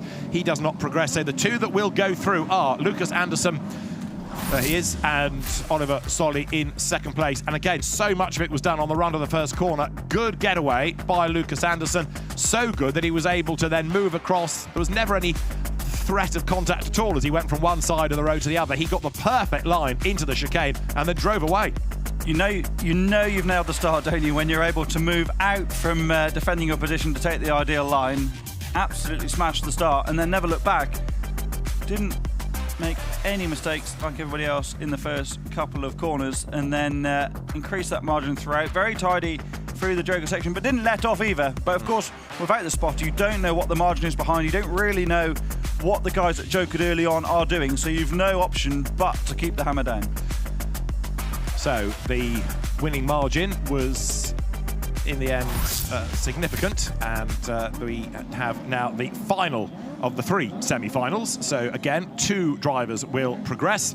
On pole position for this, number 7, that's Hampus Hagström, 19th in the championship. Alexis Suono is with him, he's 15th in the championship. Then you get to two better place drivers, Eric Nielsen 9th, and the second place driver in the championship, Lauri Halonen, with Pontus Oskarsson and Gustav Atterblad completing the grid. They're 28th and 29th in the standings in the championship. We go green, we go racing. Demon start by Hagström. He's away absolutely beautifully. Good start by Eric Nielsen on the inside line as well as they funnel down towards the chicane for the first time. Nielsen goes third. Slow start by Pontus Oskarsson, but a really good getaway by Hampus Hagström. He will lead them out of the chicane down to turn 3, but he's under attack already, isn't he? Even better start from Halonen from the outside of the second row. Got it absolutely hooked up, drove past the two drivers that he beat into the opening corner. This is a massive fightback that Halonen needs to make the final. He's had a pretty torrid day so far. Broke the steering earlier on and had a host of other problems, but now he's all over the back of Hagström in the lead. He absolutely needs to be at least second come the end of this race, and he needs these guys to be fighting as they are behind to try and increase that gap. Who goes Joker this time? It's going to be one of those from lower down the order. That is for certain, as the leaders are virtually as one, aren't they? Because right now you can see that Lauri Halonen, underlining why he's second in the championship. He did win the opening round of the championship. He's got great pace, and he's very definitely taking the battle for the lead to Hampus Hagström. It was Alexis Suono that went for the Joker lap. So it is Hagström, Halonen, Nielsen, Atterblad, then Oskarsson, and the Jokered Suono down in 6th place. But right now, Lauri Halonen could not be closer, short of pushing Hampus Hagström. They're absolutely nose to tail. Here they come to the hairpin, come to the loose. The inside line covered off by Hampus Hagström. He's under huge pressure and a big, big slide from Nielsen, and he half spins it. That's going to cost him dear. He keeps the place, but he's got very little chance now of playing catch-up and getting into the final as these two are away and gone. Look at the pace that Halonen's got. Tries to send it up the inside, gets a face full of Hagström, though. Halonen needs to Joker right now. If the leader doesn't, he thinks about it, he goes. He was waiting to see what Hagström did. He won't know necessarily that someone has spun in the background unless he clocked it as he was going through that first bit of loose. He'll have seen the gap is bigger in his mirrors. He'll have seen that the car that was there is no longer. Perfect strategy from him. Now he can get the hammer down. He clearly looked quicker, didn't he, than the leader for the last couple of laps, and now we'll see if he can make best use of that for the final couple of tours. So Hagström leads then, but the best place of those that have jokered is Lauri Halonen in 2nd place. Eric Nielsen after his half spin 3rd. Gustav Atterblad is 4th, and then it's Suono and Oskarsson. Alexis Suono, remember, jokered early on, and so he therefore is up ahead of Oskarsson. But he's not going to get through into the final, I'm afraid to say. He's too far back. Hampus Hagström and Lauri Halonen have absolutely dominated this race, and they are not done yet. This is lap 3 out of the 4. You've got to respond. I think having been under that pressure, you've got to respond, and he does. Yeah, so to the Joker lap goes Hampus Hagström. Now let's see whether he comes out ahead. They are so evenly matched, but Hagström's lead had been nibbled into anyway there by an absolutely charging Lauri Halonen, who is going to be just about level, but he goes a little bit wide into the last corner. He's ahead. He comes out ahead. He's done it on the Joker. He jumps clear. So Lauri Halonen takes over the race lead. Hampus Hagström drops to 2nd. They've got a lap to go. Bad news for Hagström, he's lost the lead. Good news for Hagström, he's still in the top 2 to progress. He looked like he jumped quite hard on the brakes at the exit. Maybe he was just being ultra cautious, didn't want to risk contact with Halonen, who now runs wide, jumps up in the air. Hagström looks to the inside, but there's no way through. Not quite close enough. Yeah, maybe he was just so aware of the situation he was in that he didn't want to end up in a bun fight in the last corner. Quite happy to set off a second and progress through to the final on this occasion. Nilsson still in third, close visibly in this picture, but still needs to take his joker following that spin early on. Impressive drive this from Halonen and sensible from Hagström in second. Who is also illustrating that he's not much slower than is the race winner, as he's soon to be Lauri Halonen, because he stayed with him. They are very evenly matched in terms of pace. Here they come to the line then. It is going to be a win for Lauri Halonen and second for Hampus Hagström. They will progress. They will go into the final. Best of the rest is going to be Erik Nilsson then. He takes third, fourth. No, change last lap, in fact, because up into third that's off the road Gustav Atterblad. Up into third has gone 95 Alexi Suono, Pontus Oskarsson, fourth, fifth Erik Nilsson, who had a drama then on that last lap, and Gustav Atterblad has yet to make it through to the checkered flag. Right, replays of that race. Great start by Hagström, but a really, really good start by Halonen, and that set him up beautifully for the rest of the race. Absolutely did. Suono was a little bit asleep on the start, just didn't make the same reaction as Hagström alongside, or Halonen on the second row. Halonen putting the leader under big pressure early on. Such a small mistake from Erik Nilsson. Lucky that he didn't nose into the barrier there. He was, yeah. On the inside, but ultimately lost so much time that he wasn't able to recover it. But I think, really, David, it was between this youngster, Halonen, wasn't it, and Hagström for the win. But even that from Halonen, I mean, he was absolutely on the edge. How far away from the tyres was he? Centimetres. It wasn't a big gap. He had very little margin there. Lucky to get away with that. Yeah, especially in a rear-wheel drive cross car, as these machines are, because it's so easy for the rears to spin up and send you in a direction you don't wish to be heading, but kept the throttle buried and dragged himself out of that nicely. So, Lauri Halonen takes the win in our final semi-final, the third of those. Hampus Hagström second, Alexi Suono third, Pontus Oskarsson in fourth. So this was how we looked in the first semi-final. It was Jonathan Jölalami who was victorious from Michael Uito. They go through. Carl-Petter Nordstrand missing out, the man that's fourth in the championship, so bad result for him. Dennis Vick, Tino Niemi and Maiju Niemi completing the order. Lucas Andersson victorious in semi-final 2, and along with Oliver Solli, he will go through. Joni Törppinen missed out, so also did Joachim Lund-Olander, along also with Anton Söderlund and then Nico Kinnunen. Lauri Halonen and Hampus Hagström, as we've just seen, go through. Alexi Suono missed out, although he was up to third at the end from Pontus Oskarsson. Erik Nilsson down in fifth, and a spin for Gustav Atterblad in sixth place. Right, so next up is the, if you like, senior cross car, and for the first of the two semi-finals, Ronald Baldins is on pole position with 1.61 of Patrick Hallberg for company. Second row of the grid, Jonna-Pekka Rajala and Alex Gustafsson. Jimmy Osberg is on row 3 with Reinis Nittis for company. It's the top 3 now that we are looking for. Lights go green. Blast off, good getaway by Rajala, good start also by Nittis, but there's traffic ahead of him, and it's going to be Ronald Baldins. 2 fastest times to his name. He will lead us right round the outside. There goes Jimmy Osberg, but he's off the road, loses a place, loses another. Here comes Nittis up the inside line, absolutely dive bombs them side by side there for 5th place. Osberg gets run out wide, Osterberg back onto the road, but he's down in 6th place as Ronald Baldins, who's rather stamped his mark on the category today, only 9th in the championship. He needs a good result in the final. He's going the right way about it. Absolutely. Alex Gustafsson, I think, round wide. Yes, he has. He's dropped a position. Might be under pressure from Osterberg as well. He does. He drops 2. This is bringing Reinis Nittis right into the fight for a place in the final, who's just hovering through the first couple of corners, Nittis, wasn't he? Seeing what he could do. The Latvian star dives into the joker for the first time of asking. That releases the leading pair to get away up front. Gustafsson now closing on the top 3 as well, having made that mistake a little bit early on. Rajala just being dropped by Baldins and Hallberg just that little bit. This is all about Nittis and how much he can close the gap on the leading trio in the next couple of laps. Don't forget, Rajala has also got another category to worry about today, whereas for the others, they are only in 1, and at the end of the opening lap, Ronald Baldins then was 0.6 of a second only up on Patrick Hallberg, but that gap has certainly stretched there.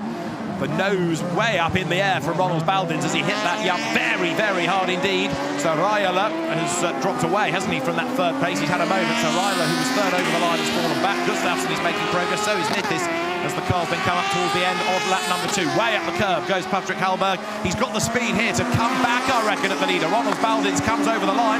2 laps in the book. The margin was 0.6 of a second. It's 9 tenths. Okay, so Baldins is responding to the challenge coming from behind. Gustafsson is third now. Nittis is fourth, having jokered. Osterberg is fifth, and Raila is down to sixth. As there, Ronald Baldins leads the way, but you can see behind, everybody is absolutely committed to this, desperately trying to gain ground on the Joker lap. Nittis dropped half a second there to the race leader.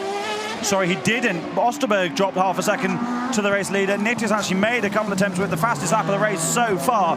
So Nittis is closing on the back of Gustafsson. He really could do with Alex getting in the Joker sometime soon so he doesn't hamper his charge too much. This is Hallberg in the Joker now. And he was second then. You can see the race lead has grown for the moment. Ronald Baldins is way up front. There goes Rallyx Nittis up into second place. Nittis, don't forget, has already jokered. He's on the outside line. Gives enough room to Hallberg, but he's gone through.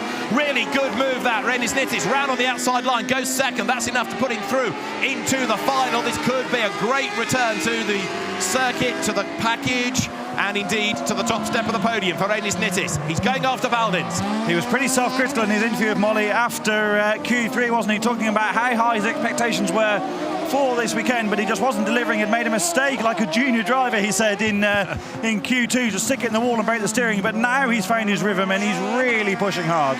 Yeah, you don't often find drivers admitting it was their fault. As you look there at Jimmy Osterberg, he's now charging on in pursuit of Patrick Hallberg as the leader jokers then. We are on the last lap, and it's now or never for Rallyx Nittis to make his move for the race lead. As long as he's in the top 2, he'll qualify, but he'd love to win the race if he can. Here comes Baldins back onto the road. He's going to hang on to the advantage.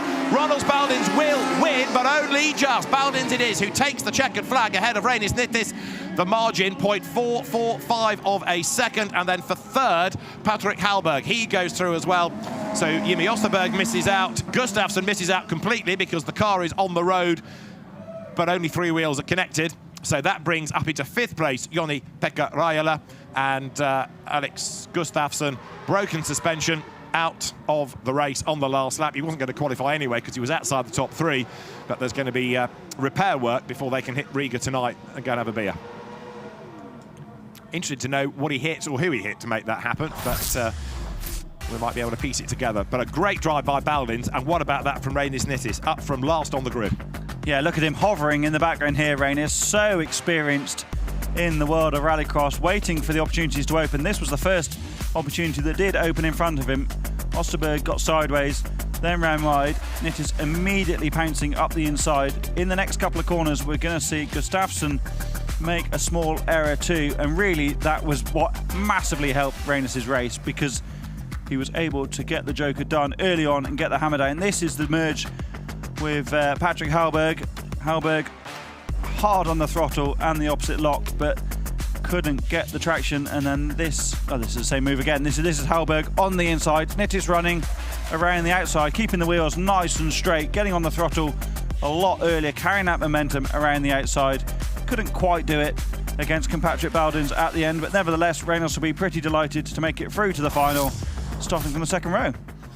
So now, as you confirm the results of the first semi-final, Ronald Baldins, the winner from Rallyx Nittis, and Patrick Hallberg third. They go through. Jimmy Osterberg misses out. So does Joni-Pekka Raila, and Alex Gustafsson never made it to the end. Now we turn our attention to the 2nd semi-final, where Martin Juger will be on pole position. That's a very frustrated Gustafsson. But before all of that, let's cross down to the paddock and to Molly.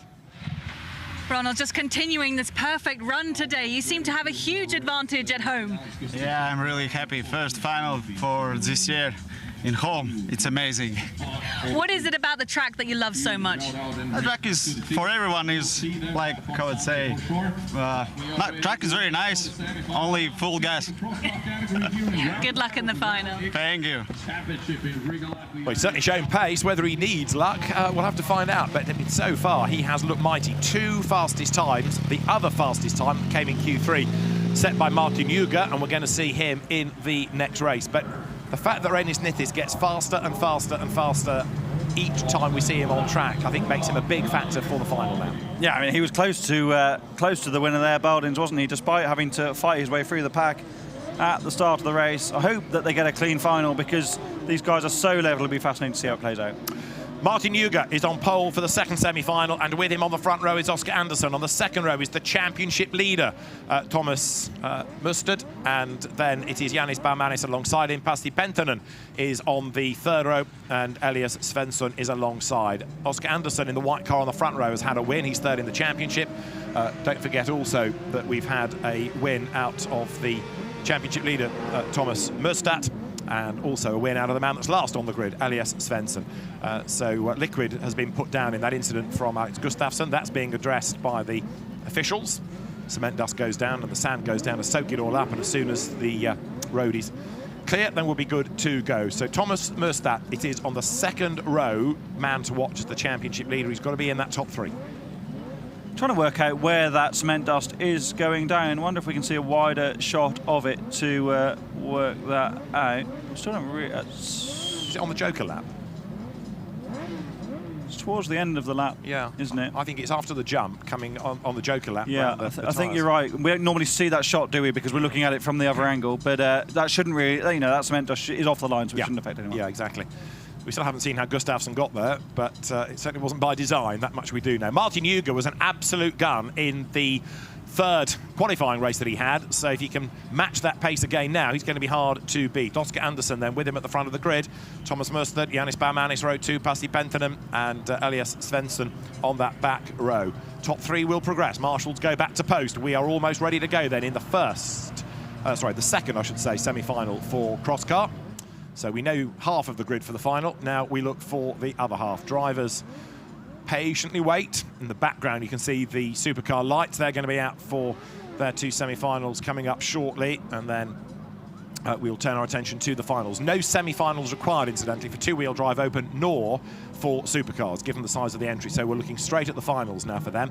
The tyre barrier just being attended to there by the Bikiniku staff here at Riga, and as soon as everything is back in place and secure, then we'll be good. Alex must have broken the steering on the curb, I think, or maybe broke a wishbone on the curb, which sent him then left into the wall, because he struggled to get to the wall from there. And do a front corner. Yes. Yes. Go along with all of that. Right, so the tyre walls and the conveyor belting behind it bolted back into place, and then we should be good to go. So as I say, Martin Juger was really good in Q3. Thomas Mustard has sort of got on with the day here, but he's never been outstanding. But what he wants to do is get into that final and just carry on banking points. 4 different winners out of the first 4 rounds of the championship when you come to the finals. Yeah, so open this cross-car category.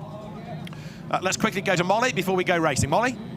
Yeah, up in the spotter cell here. I'm with Ole Johan, who's Ole Christian Baby's spotter this weekend. How are things going so far? Are you pleased with your driver? Yeah, he's behaving. No, no, we're making progression in the right direction. So step by step, we're struggling a little bit in Höljes with the setup and everything, but yeah, we never give up. So we keep progressing in the right direction. And then coming to a completely different kind of track here. Yeah, I mean, a lot of the drivers in supercars have been here for many, many years and driven a lot of laps. And yeah, it's a special track like any other, with especially the grip here and the tire wear and stuff like this. So it's a lot to learn. So it's the first day of racing for Ole Christian here, and obviously the practice yesterday. So he's also learning. From a spotter's point of view, what's a challenge for you on this track? Nah. Yeah, it's only thing like from Höljes you have the Joker on the first after turn 1. Here is on the last, close to the finish of the track, of the lap. So that is a challenge, or a little bit different. So you have to think a little bit different. But and also now with the Nordic you have 3 laps in the qualifying. It's different in the European. So yeah, it's just to reset but it works okay. Good luck for the final. Thank you very much. Well, we are just about good to go. Thanks, Molly. Ready for the second semi-final in Crosscar. As we've been making the point, it has been absolutely wide open this season. And so now, as the drivers look towards the lights, the ready-to-race symbol will go up first of all. And then the green lights. We are set to go racing. We'll find out the next batch of 3 that go through. Good start by Mustard, who tries to get between the front row drivers, but there's no gap. They scramble into the first turn. Really bad start, though, by Martin Juger, because he's down to 4th, down to 5th. Out wide goes Mustard. Bad news for the championship leader as well. He's way off the road. He's back on again, but look at the time he's lost. So 2 of the star names, the man on pole and the man that leads the championship, in strife at the first turn. All bottled up, didn't it, on the way into turn 2. Mustard got pushed out wide by Juger, who had nowhere to go. There's a problem there on the outside as well, but everybody's clear of that now. Penttinen doing a stellar job here, given what happened to him earlier on today. Baumanis also in a good position at home following the leader, but that wasn't ideal at all for the championship leader. It wasn't, and Martin Juger has gone joker now to try to buy back some of that lost time early on, as Oscar Andersson will try to lead at the end of the lap. Then there, having been upside down earlier on, Pasi Penttinen comes through, but it is Andersson leading Yannis Baumanis, and then Pasi Penttinen is in 3rd place. Now, what about Thomas Mustad? He is 4th. The better of the 2 that has jokered is Martin Juger 5th, and Elias Svensson is in 6th place. Andersson trying to push on, 3rd in the championship. This could be really, really good if Mustad can't get himself back in that top 3. Teammate Hallberg already made it through with that strong drive just before. Mustad is on a mission now, isn't he? Yeah. Trying to close the gap. You can visibly see how much he's moving the car around in the background. This is Penttinen, who clearly they've got that car sorted, but is it 100% right? I'm not doubting his team at all, but he often has more pace than this. Has he jokered on the outside? There is Baumanis hunting down leader Andersson. There is Mustad, so Penttinen must have been in the joker. Yes, there he is. That's good for Mustad to get more clear air to keep the pressure on. Right, so the race order is Andersson from Baumanis yet to joker. Baumanis is catching the leader as well, as there lots of arm twirling goes on for both Mustad and Juger, but they run now 3rd and 4th, do they? They do. Juger has jokered, so he's dropped back behind Thomas Mustad for the moment, but of course Mustad has still got to serve his own joker, and he's not far enough ahead. He's going to lose a place there for sure. I don't think Mustad is necessarily going to qualify. No, I think you're right, David, but he's on an absolute mission, isn't he? Backing the car into almost every corner. Let's watch him here.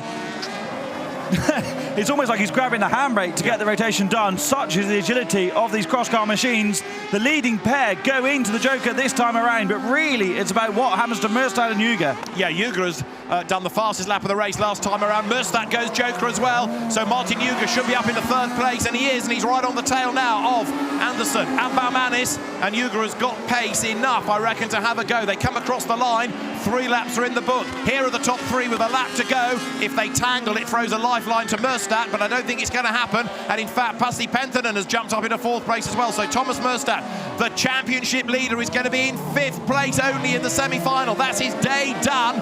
Bad news for him, as Andersson somehow hangs on to the lead. Had Juger managed to deliver the same lap time he's had on the previous tour, he'd have been 2nd easily and maybe fighting for the lead. Looks to the inside now, coming down to the hairpin, but just 5 tenths shy of that ultimate best, and it just wasn't enough as he looks to the inside again. Very careful on the brakes.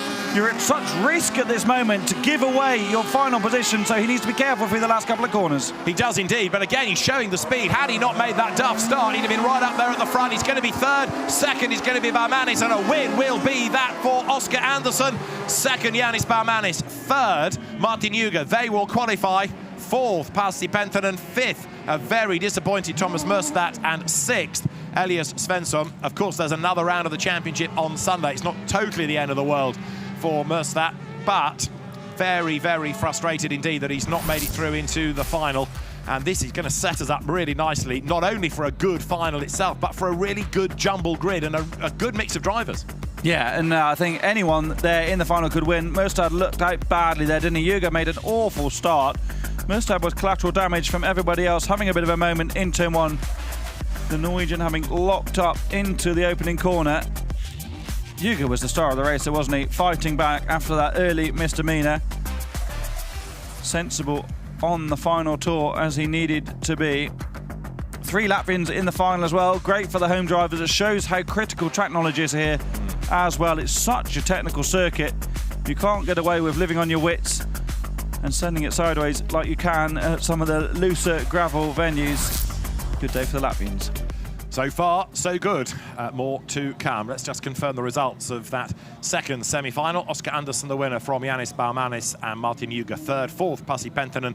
Fifth, Thomas Murstadt. And sixth, Elias Svensson. So Andersson, Baumanis and Yuga will go through. And we get set next for the Supercar Lights semi-finals. There are 2 of those. And if we look down onto the grid for the first of them, you will see the car of championship leader Simon Olofsson is there, and on the front row alongside him it is Martin Exbjöth. Second row of the grid, Jimmy Alfredsson, and alongside him is Martin Jonsson, and then the back row, Mats Oskarsson and Isaac Sjökvist. So Simon Olofsson, championship leader, 2 wins, on pole. He needs to be in that top 3 in order to go through. He should be able to do it as the lights go green and it's blast off, but a good start is made from the back there by Oskarsson, who looks for a clear bit of road, and he really struggled to find it in the end. Being crowded up against the wall again is Olofsson, and here Martin Exbjöth is there, and there's a spin, a good save though. Contact behind, that sorts out Oskarsson, but Olofsson got turned around. I thought the car was going to go all the way around. It was a half spin, and it sort of got bumped back into the right direction, and that was his get out of jail free card. How did Olofsson save that in the first corner? Very rare to see a Lights car come back from that angle. Great job from him. I thought all the hard work that Sandra Holmgren and the STS team had just done in the paddock to repair the car after Q3 was all about to be undone. Very forceful from Martin Exbjöth in the first couple of corners. I tell you what, he has really stepped up his game in the last couple of races. That fastest time in Q3 doing him a lot of good in the self-confidence stakes. Walfridsson, I think it is, in the Joker. Right, so here come the race leaders then, and it is Martin Exbjöth second on the grid, leading at the end of lap 1. Olofsson second, that'll do him as long as he goes through. And then for third at the end of the opening lap, as the leaders go by, it is Isaac Sjökvist up from the back row of the grid. Fourth, having jokered Walfridsson. Fifth, Martin Jonsson. And sixth, the recovering Mats Oskarsson, who's also got his joker out of the way. So there is the race leader, Martin Exbjöth, having a really good run right now. Simon Olofsson is there in second place. Sjökvist third. They've all got to serve the joker, and I reckon that if he really hustles along, Walfridsson's going to be able to buy back into that top 3 once Sjökvist jokers. Yeah, Sjökvist is in danger here, isn't he? Now we're seeing an element of Rallycross where the spotter really comes into play, and it's not just about calling the joker lap at the correct time. Sjökvist goes again because the gap is nowhere near big enough to those behind to risk taking it at the moment. But Sandra Holmgren is now doing arguably the most important job of the year with Simon Olofsson. When he's in the groove, he is devastatingly fast. But when things start to unfold and not go his way, that's when we've seen mistakes in the past start to creep in. So she'll be all over the radio, pushing him on to keep neat and tidy. He's doing a reasonable job. He doesn't have the ultimate pace, but he doesn't need it. Being in the final is so important. Even though you get points now in the semi-final stages, being in the last race of the day is critical to your championship success, and he's doing a good job. Absolutely so. Race leaders then are currently on lap 3. The very badly delayed Mats Oskarsson has yet to complete his second lap, but the leaders then come out of the hairpin, and again Olofsson staying in touch. Now the gap between Sjökvist third and Walfridsson fourth, 2.7 seconds. That's going to be enough as Exbjöth goes joker. Into the lead on the road goes Olofsson. Let's see where Exbjöth rejoins. He's going to be behind Sjökvist as well, but remember they've got a joker. In fact, no, he's going to be back ahead of him because he absolutely slingshots through. Then he goes wide up the curb. Sjökvist goes back ahead of him. Fastest lap of the race now done by Olofsson. Now that he's been released, Sjökvist is second, Exbjöth is third, Walfridsson is still fourth, but I reckon he's going to jump ahead back into the top 3 once Isaac Sjökvist jokers, and he's going to have to do it this time, as is Olofsson, because this is the last lap. Interesting tactics from Exbjöth to joker when he did. You put yourself really at risk of jokering side by side and losing time, but maybe you don't want that fight on the way to the line. Maybe they were a bit aware of how quick Walfridsson was going. That pace seems to have dropped off a little bit from the JC driver. Sjökvist is still at risk though, isn't he, as Olofsson is now in the joker. So he should be good to stay in the top 3 come what may, but is it going to be a race win for Martin Exbjöth or for Simon Olofsson? We've got a corner to go. It's going to be close, it's going to be really close. Exbjöth throws it sideways, scrubs off a little bit of speed, and so Olofsson, surprisingly enough, is going to do it on the line. He wins it. Simon Olofsson does convert what was second in the first part of the race to the win ahead of Martin Exbjöth.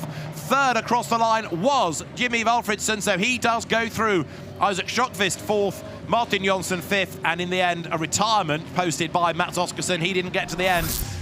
good drive that by Olofsson, and he sort of rebuilt it, didn't he? Once the road was clear, then he was able to show his pace. But into turn one, there was a real question mark over whether he was going to survive. There was the contact. He avoided the wall, but let's just see when he got turned around. He went to the outside. Actually, it wasn't so much of a touch there, I don't think, from Expiath. It just got away from him. Have a look. Yeah, he lost it. Looks like he's just grabbed the handbrake there to try and get a bit of rotation done around the outside of Expiath. The Skittles behind all get knocked over, don't they? But he did a stellar job at the end of the race there, smashing a couple of very, very fast laps. Questionable Joker lap strategy from Expiath, to be honest. I would have stayed out to the end from his position. But a recovery drive from Olofsson. Sandra's pleased with that, and I think we're going to hear from the race winner with Molly. Simon, that was a nice save. What happened in the beginning there? I mean, I thought we did a good start, but he was really brave to going outside and then inside. I tried to do something in the second corner, messed up, but yeah, he took the Joker, so we wasn't quick enough. So we absolutely need to do something with the car, but it's a win, good points. Yeah. Tell us about the work that had to be done after Q3. It was quite a bit. I mean, everything on the left front was destroyed and the brakes, but I think we have solved the brake problem now. So maybe that wasn't any good thing because we wasn't quick enough now. But yeah, the car will be fine to final. Good luck for that. Thank you. One step forward and one step back then, really. You solve one problem and you identify another. The semi-final one result, Simon Olofsson wins from Martin Expiath and Jimmy Valfridsson. They will go through. Isaac Schockvist fourth from Martin Jonsson. And the one that we lost was Mats Oskarsson.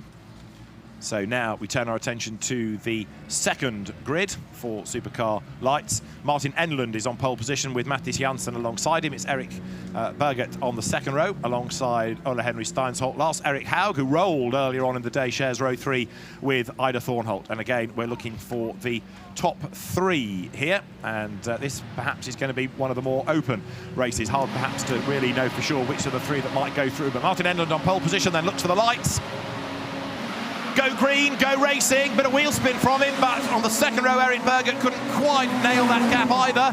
Into turn 1, round the outside goes Mattis Jonsson. Is he going to be able to get the advantage? He's not, he slots into second, and Martin Enlund comes out on the other side ahead with Ole Henry Steinsholt in third place. Those are the 3 provisionally that would go through, but there's a lot of racing yet to shake out of this. Make their way up towards the loose for the first time, but a good conversion of pole into the lead by Enlund. Good racing room by the leading pair through the first couple of corners. Given all fair and square, there's been so much work done on Ole Henry Steinsholt car in the paddock by the OMSE squad to get him back out for the semi-final after he retired in Q3. Under a bit of pressure for position 3 in this race. Wonder if the car is just not quite where he wants it to be, but up front, Janssen is putting leader Enlund under big pressure. I did think for a moment Janssen might be heading for the Joker there. It almost looked like he was fainting towards it and then darted back onto the normal route at the last moment. There is the first of those to serve the Joker. Last, Eric Haug has gone for it as the leaders go through the chicane. The margin 0.6 of a second. Remember, everybody in the same type of car, run by different teams, but it's the same base product that everybody has. Enlund leading Janssen. Steinsholt is in third. Berget fourth. Fifth is Ida Thornholt. And so Lars Erik Haug sixth, having Joker, and they've paired off a bit here. It's such a successful concept the Supercar Lights has been for so long. Now in its 10th anniversary, still producing stars who go on to achieve bigger and better things. Oh, it looks like to me Enlund has locked up on the brakes on the way into the corner, but gets it turned in. Janssen all over the back of the race leader now. Looking down from the drone, Steinsholt still yet to go in as well with Berget behind. Haug took that early Joker, hasn't really been able to close on the back of Ida Thornholt. Really, it's going to be a question of who Jokers first from the leading pair, but you're going to drop into this traffic, David, and that's really going to hamper the Joker strategy. I wouldn't be surprised to see these two continue first and second until the final lap. Because again, as long as you're in that top 3, it's fine. It doesn't necessarily follow that Mattis Janssen needs to throw everything at this to win the race. Yes, he'd like to, but more than anything, he wants to qualify. Steinsholt is being caught by Berget, who is there in 4th place, 5th and 6th, Thornholt. And still, we've only got one that has jokered, and that's the 6th place driver, Lars Erik Haug. So they're leaving it late. Really heavy landing from both of them. Bit of a lock-up maybe by Enlund, who's going to go a little bit deeper to the corner, but he finds the apex and recovers it well. He's the cork in the bottle for Janssen, who gets out of the way. He goes for the Joker lap now, rolls the dice. He does roll the dice, absolutely. This is high risk, but you've got to have some faith in the guys behind, also going into the Joker. Steinsholt hasn't. We can see that Steinsholt gets all out of shape on the main lap, runs around the outside. We know he's got reasonable pace. Janssen doesn't get the best exit from the final corner. So this is all about who can smash in the best lap between Janssen and Enlund for the race win. So there is the race leader, that's Martin Enlund, and then second and third behind. It is now Ole Henry Steinsholt just ahead of Mathias Janssen. Janssen is still the best of those that have jokered, but his pace is being affected now because he's got Steinsholt ahead. He can't clear him.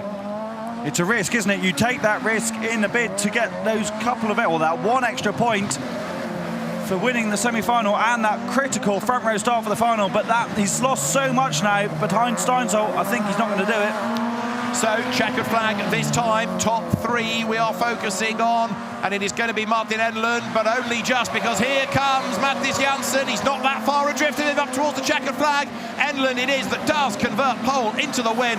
Mathias Janssen then takes second place. The margin at the end, 0.898 of a second. Third, in the end, is Ole Henry Steinsholt. So he goes through. Eric Birgit takes fourth, fifth, Lars Erik Haug, and sixth for Ida Tornhult. But Enlund, a good drive, and yeah, Janssen, well, okay, he did, as we said, roll the dice. He tried something, it didn't quite work for him, but at least he's qualified.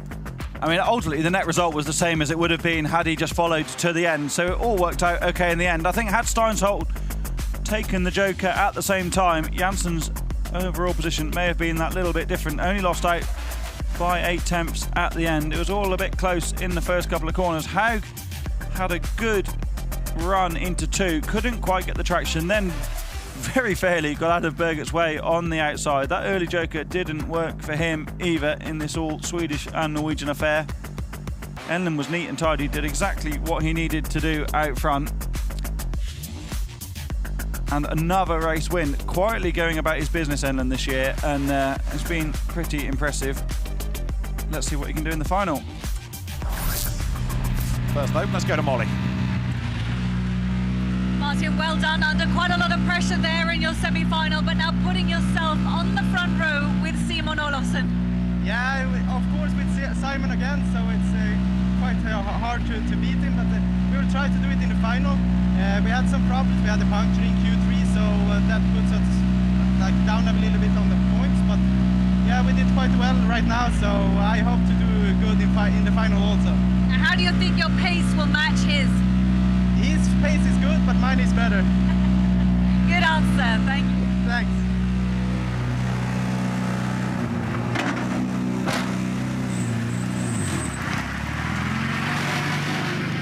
So good drive then by Martin Enlund. He will go through. Confirmation of that result. Martin Enlund ahead of Mathias Janssen, and then Ole Henry Steinsholt taking third. They are the three that progress. Eric Birgit missing out, so also Lars Erik Haug and Ida Tornhult in 6th place.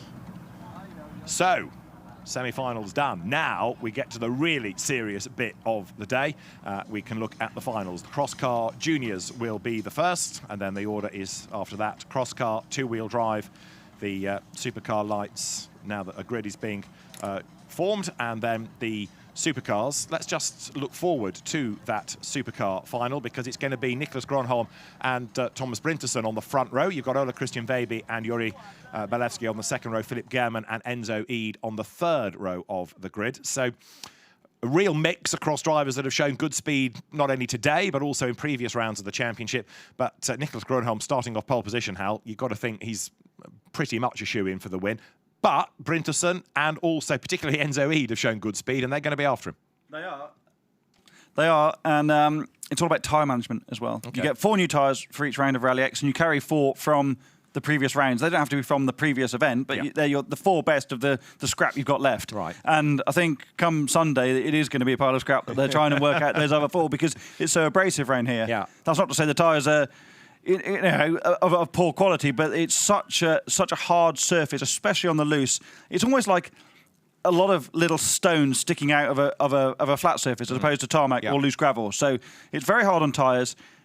This final is largely about who makes the best start, but also about who's managed their tyre strategy the best through the course of the day. I know Gronholm didn't have a load of tyres coming here because he's done the full season, but they had some reasonable rubber. I'm sure that they have saved the best till last, because when you're in the position that he's in and he's carried that momentum through the day, you don't need to risk using your best tyres in Q3 because you know you're already on the top of the order. Jussi Pinomäki said they're trying new things ahead of racing in the World Championship with the new electric cars as well. It'd be interesting. I think, you know, someone like Veiby obviously uses his tyres pretty hard, doesn't he? So come this stage of the event, let's see. There's also that extra step, isn't there? We go from 3 laps in the heats, the qualifying rounds, up to 4 for the semis, 5 for the finals. Now, they've not had that middle part. They've not had a semi-final, so they're jumping from a 3-lap race to a 5-lap race, and how that might affect things.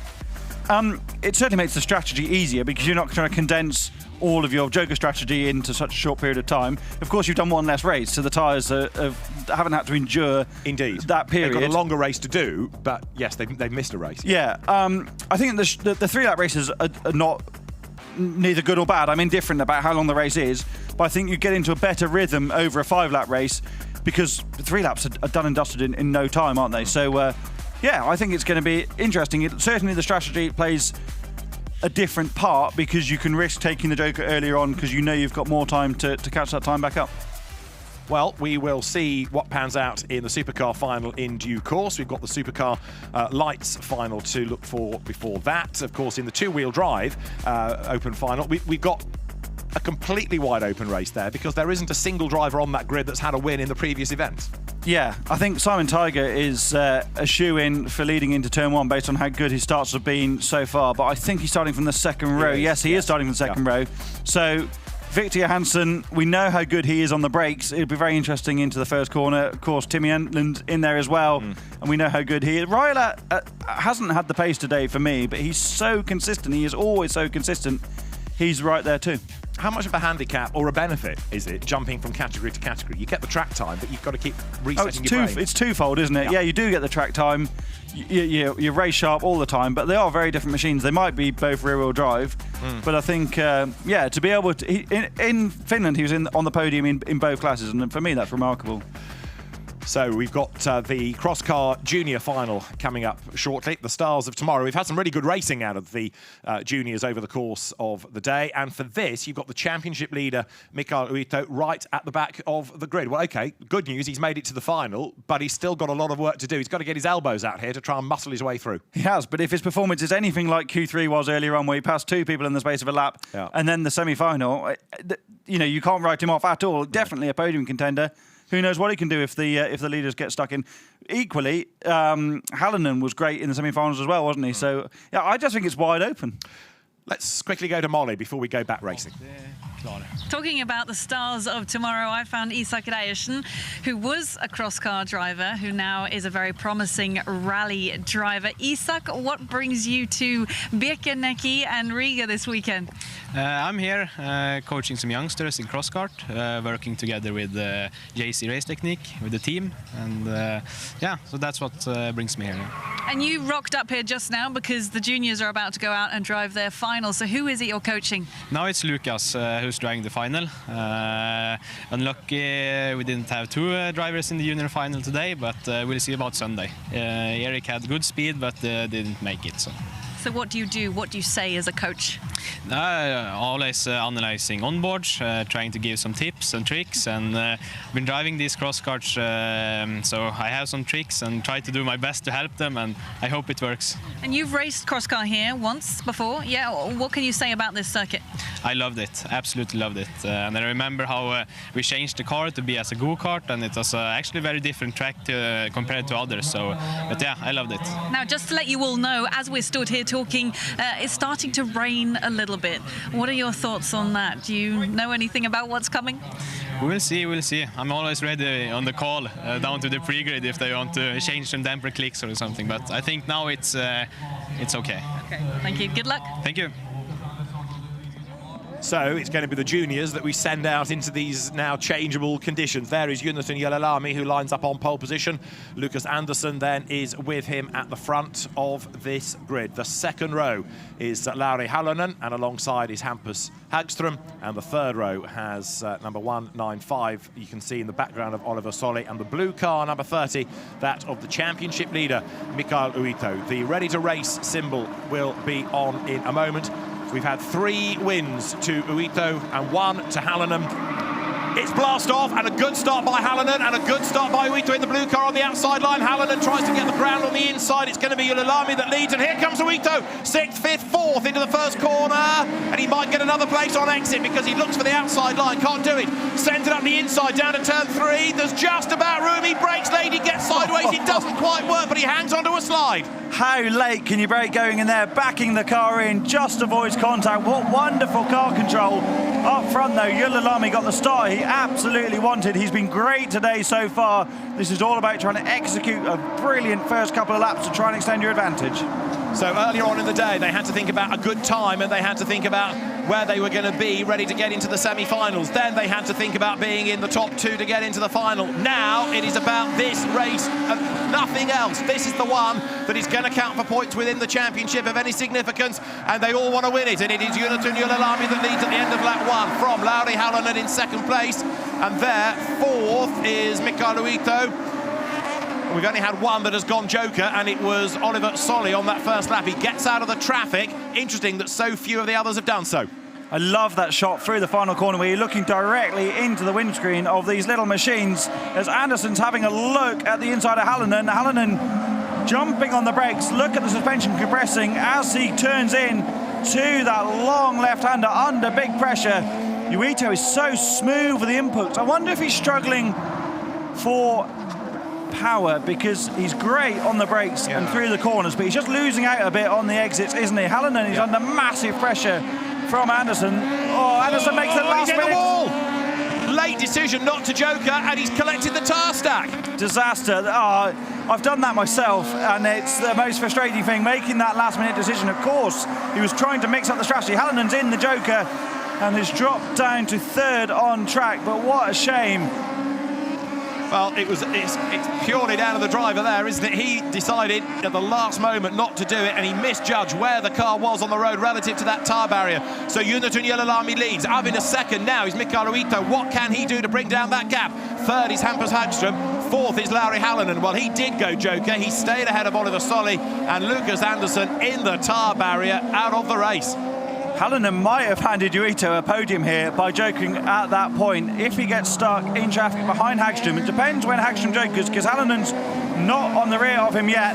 Anderson's car is still there in the tyres. I got it for Lucas because that was the sort of mistake you definitely don't want to be making, wasn't it? But I admire the fact that he wanted to mix up the strategy. He wasn't content with just following Halonen in. Uito's in the joker. Right, there's Uito. He's going to stay ahead of Halonen, is he? Yes, he is. Comes off the corner ahead. Halonen tries to get the dive on the inside. No, not enough of a gap there. So now, with his elbows out, Mikael Uito is fending him off, but he doesn't look as quick, does he? You were right earlier on about the relative lack of power. OK, he's got the place, and he's defending well, but he's not really sprinting away. Halonen is being held up by Uito, and he's going to have to work hard to get past him. It's hard to work out which of the trackside microphones we can hear at any one time, but it does sound a little bit flat to me as well. I wonder if they are carrying an engine issue, but he's so good at placing the car in the right place at the right time. If he brakes late for the hairpin, does he go a little bit wide? No, nails the apex nicely enough.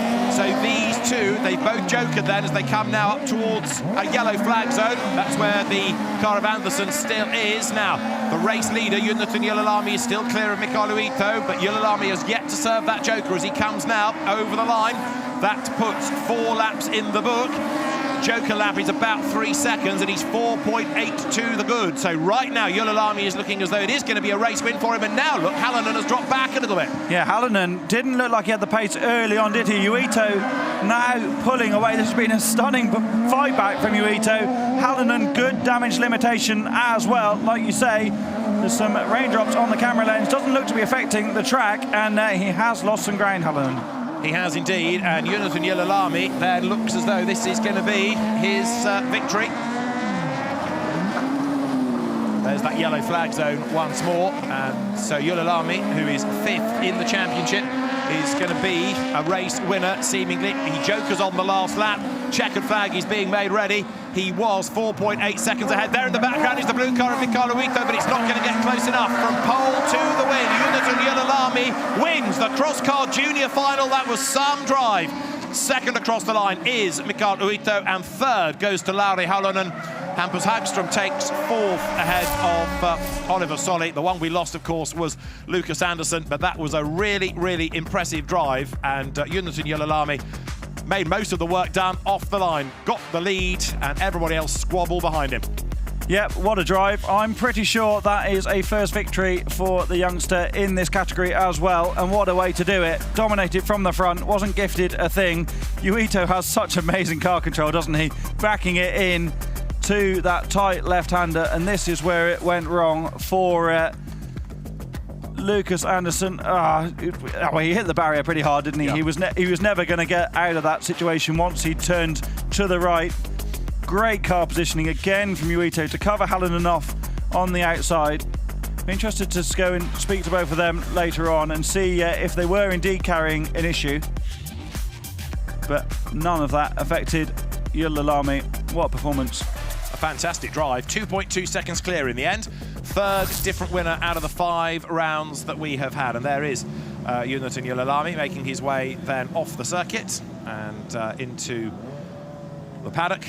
He wins from Mikael Uitto in 2nd place. Let's just confirm that result. Jonathan Ylälami takes honours then from Mikael Uitto and Lauri Halonen in 3rd spot. So they're the 3 drivers now to have won a final this year, lock out the podium. Hampus Hagström takes 4th from Oliver Solli, and the retirement with the damage, Lucas Anderson, who will be absolutely furious with himself. That late call not to Joker, misjudged where he was in relation to the tyres, and bang, big contact putting him out of the race. So we understand that there's going to be a little shuffle of the order, and we will go to 2-wheel drive next, but there is Jonathan Ylälami out of the car.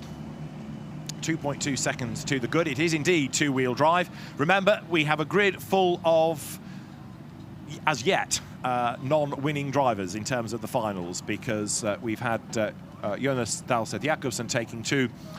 Tuomo Väinäläinen has had a win, and Olli Lahti has had a win. None of them are here, so it's going to be a completely different look, and whoever wins this is going to win for the first time this year. Victor Johansson is on pole, and he's the championship leader, but is it going to be his victory? Let's just finish off Crosscar Junior, though, and look at the championship now. Mikael Uitto is the championship leader from Lucas Anderson, and then Lauri Halonen 3rd, but Jonathan Ylälami moves himself up to 4th, ahead of Carl-Petter Nordstrand. Oliver Solli is 6th, with Joachim Lund Olander 7th, and Rasmus Persson, Eric Nielsen, and Tino Niemi round out the top 10.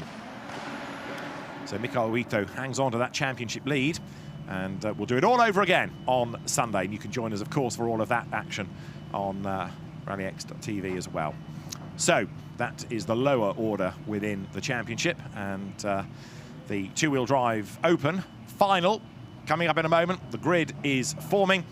Pole position, there he is, the championship leader, Victor Johansson, and with him at the front, the man that's 2nd in the championship, Joni-Pekka Rajala in the Datsun. On the 2nd row is going to be the BMW in the hands of Timmy Enlund, and Simon Tiger is alongside. And then the 3rd row will be Kristaps Grünter and Slavomir Volok.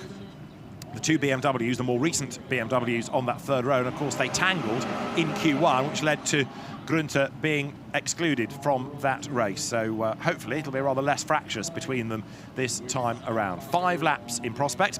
Timmy Enlund on the 2nd row, 10th in the championship, the reigning champion, Simon Tiger alongside him, 6th in the championship. Kristaps Grünter, the local man, coming into this for the first time, Slavomir Volok as well. We heard that the rain is starting to fall, although for the moment, wipers, if they're going to be used at all, look like they'll be on the intermittent wipe. And once again, getting that whole shot down to turn 1, absolutely crucial here. Pick a winner. Gosh. He's sitting on the fence. Johansson. Okay. Tiger's the reigning champion, absolutely smashed it last year, hasn't been going his own way, but does make great starts. Well, let's see whether the Tiger is going to be released from the cage right now, because that ready to race symbol is there, and the drivers concentrate on the lights, waiting for the green, which is now on, and a good getaway by Tiger. He's clear. Rajala, can he get the race lead around the outside? Yes, he can. Brakes late, turns in, contact with the Mercedes. Round goes Tiger, off goes Tiger. Into the lead goes Enlund. They sort themselves out. Victor Johansson was badly delayed in that as well, and Simon Simon Tiger is going to be absolutely furious, because there, Victor Johansson got the Tiger by the tail and turned him round. Absolutely did. I wonder if the stewards are going to look at that. Tiger was optimistic going around the outside, but Johansson rolled back out of the brakes, didn't he, to try and defend the position. But for Timmy Enlund, what a comeback after being buried in the wall in Kouvola just a few weeks ago, leading the final from the front, stayed out of trouble. Great drive through the first couple of corners. So he leads the way with the sideways Mercedes, the Victor Johansson in second place. It is Raiola third, and he goes for the Joker then, Joni-Pekka Raiola. There he is, gets the Joker done nice and early. Voloch therefore will go up to third place. Fourth will be Grunter, and where out of all of this is an absolutely livid Tiger. Sixth, also going for the Joker. Voloch is sideways, Grunter gets sideways and avoids. They almost touch, and Grunter goes through on the inside line. Wow! Bit of contact into the rear of Slavomir Wallach's V8 powered BMW. He won't be pleased with that. Look at him coming back at the 1 series ahead in the brakes nice and early. Johansson's all over the back of Timmy Enlund. Up front meanwhile, Tiger also jokered on the first lap, still behind Raiola, so they are out of this. There is Raiola closing on the back of Wallach. He is still well on for a podium this afternoon, but Johansson is piling the pressure on the back of Timmy Enlund. But he can't find a way through. The Mercedes showing the scars of battle from the first lap, goes for the normal route into the Joker, goes Timmy Enlund. Is this a shrewd move? He's a little bit sideways and maybe lost a bit of momentum there. Grunter will be up into second place, but he has yet to Joker as well. It's where Enlund is in relation to Raiola. He's going to be ahead of him, not by a massive amount, but he also has Wallach between himself and Raiola, so that's the cushion.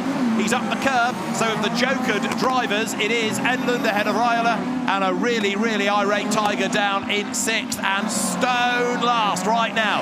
Johansson leads the way. The margin is nearly 2 seconds from Kristaps Grunter in second place. It is a risk, isn't it, to Joker from the lead in the middle of the race into the pack. Now it'll be whether Johansson decides to react and try and cover off Enlund and risk getting involved in this quite big fight now between Raiola, Wallach and Enlund, who is just pulling away. I think Johansson will go again to the end.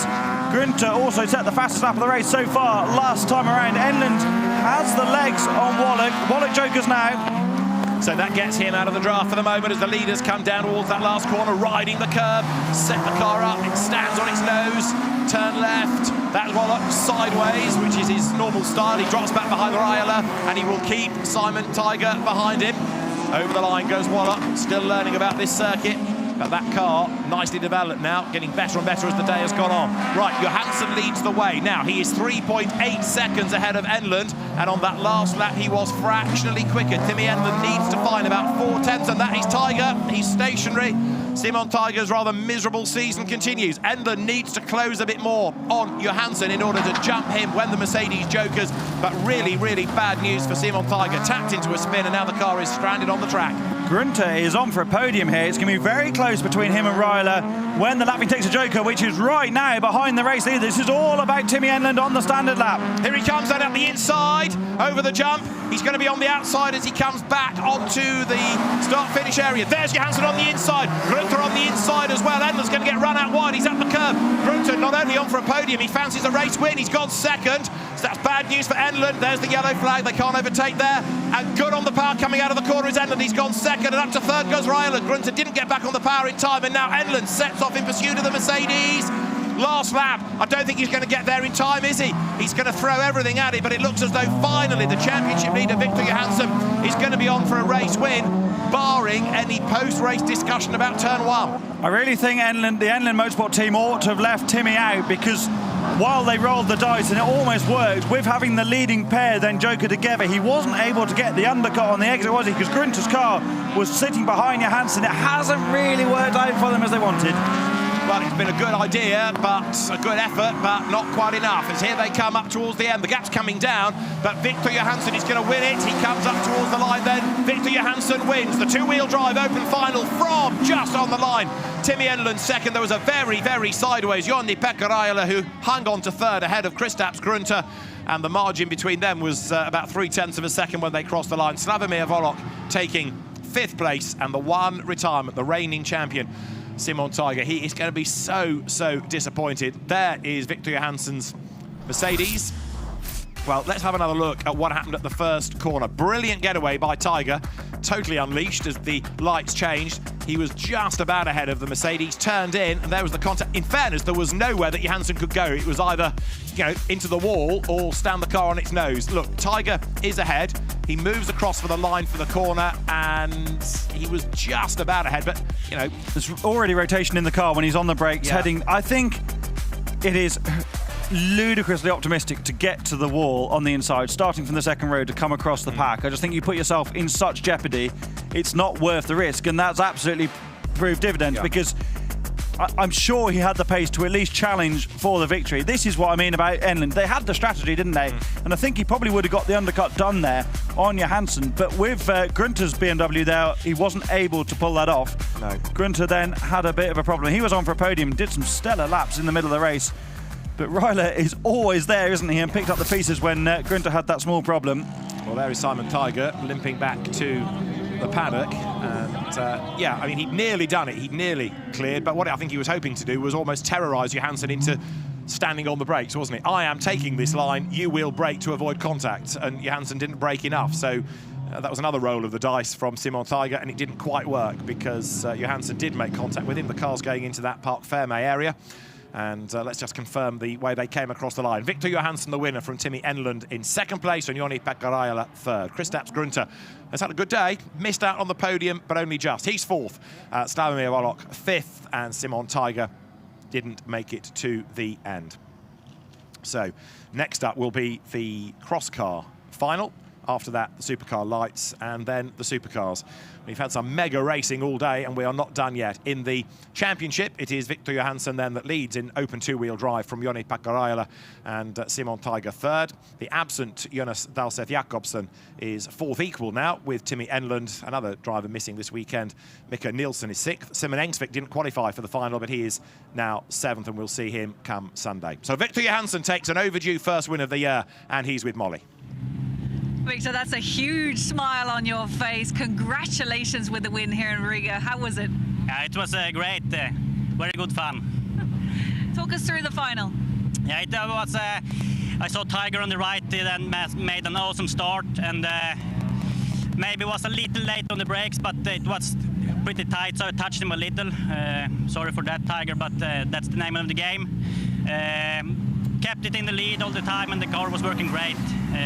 I felt in Q3 that we find some pace in the car and just needed some start. I'm really happy. And thank you for all the mechanics and my wife who is spotting me on the tower there. Thank you. She's pushing you from the spotters tower, huh? Yes, she's so never happy.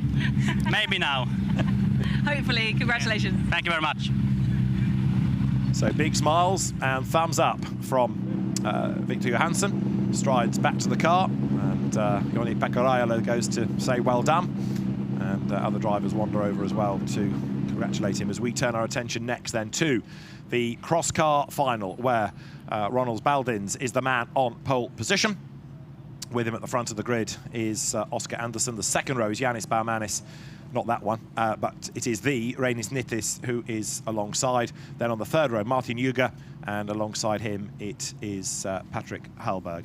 Championship being led by Thomas Merstadt. Well, he is not on this grid. He didn't qualify. Patrick Hallberg is second in the championship, and he's on the back row of the grid. Oscar Anderson on the front row is third in the championship, and the championship thus far celebrating 4 different winners in 4 races. Ronald Baldins might make it 5 from 5 as we are set to go racing. The lights will go green to get the Crosscar final underway. Really good start by Baumanis for the second row, but the best of anybody is Oscar Anderson on the outside line. Hallberg is gaining places. He's up to third already around the outside. Can he hang on to it? Yeah, he can. Elbows out, swaps aside by Manis. Well, Ronald Baldins did not make the best of starts there, even though he had the inside line. He's got mugged, hasn't he, by Oscar Anderson.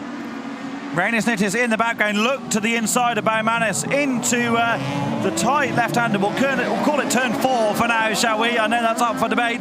Juga didn't make a great start yet again, didn't he? But Oscar Anderson absolutely nailed it off the line, visibly pulling a gap of a few car lengths now as they go down to the hairpin after the jump for the first time of asking who's going to be first to mix up the strategy and head into the Joker. It is going to be from third place there, you see, as the leaders come up towards the end of the lap. And if anything, Ronald Baldins is definitely coming back at Oscar Anderson now as the cars head towards the left that brings them back onto the main straight, absolutely as one. Anderson can't shake off Baldins. Patrick Hallberg then, second in the championship, was the one that jokered. And now let's see he build that race from the very back as others go for the joker lap. And of course, as Anderson and Baldins are battling like this, they're delaying each other. Anderson goes wide up the inside line. Here comes Baldins off the road and back on again. It's Manis, and through into the race lead goes Ronald Baldins. Great move that. He got well up the inside, didn't he, and wasn't relenting. Made sure he braked late enough to stay, so that Anderson knew that he was going to stay there. Little touch on the brakes just as they get up to the jump. I love seeing that drone shot. You can really see what the driver's up to on the pedals. Anderson now all over the back of Baldins. Nittis changed his mind there. He was going to go into the joker. Manis went ahead. Nittis ducked back onto the main lap. Made that decision much earlier than Lucas Anderson had in the junior cross-car final. Didn't end up in the wall on the outside. But while Baldins, had the pace over Anderson last time around, Anderson's now coming back at the Latvian driver. Sometimes it's easier to chase than be chased, isn't it? So Baldins leads, Anderson is second, Nittis now is third, Uger is fourth, Patrick Hallberg, who has jokered, has done the best lap of the race, and he is in fifth place, and he's absolutely storming along. He's 3.7 seconds off the race leaders, a little bit more time to be found, and you never know where he might be come the end. Hallberg is piecing together a really good drive now. Clear road ahead of him, as here are the leaders. It's just about four for the lead as well. Baldins, Anderson, Nittis and Uger all in a line. There, Hallberg ahead of Baumanis. He's jumped ahead of him on the joker as well. We're on that three. Another one peels off. I think it's Oscar Anderson this time as Ronald Baldins hangs on to the advantage. So here comes Hallberg. Look, he's going to get ahead of Anderson surely for fourth place now. Anderson made such a good start. The teammates go side by side on the exit of the joker lap. Hallberg tries hanging it around the outside. He's going to get it done. That's number one of the four ahead. He's trying to tick off. Hallberg tied for the championship last year, just missed out on the results count back.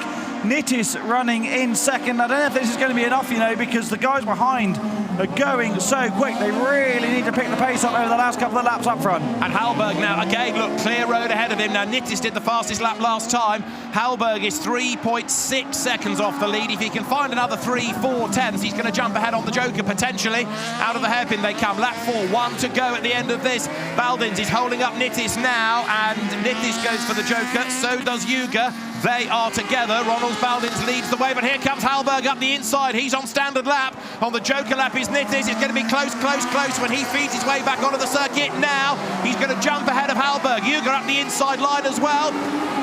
Down towards turn one. Reinis Nittis then is second. He's done that nicely. Reinis Nittis has jokered and keeps ahead of Hallberg. Where out of all of this is Ronald Baldins going to be at the end of the lap? Nittis absolutely delivered when he needed to in that lap before going into the joker. Cars run wide in the background. Uger's all over the back of Patrick Hallberg. Nittis, though, can he deliver another of those quick laps to close on the back of Baldins? Will we see a Latvian 1-2 come the end of this final tour?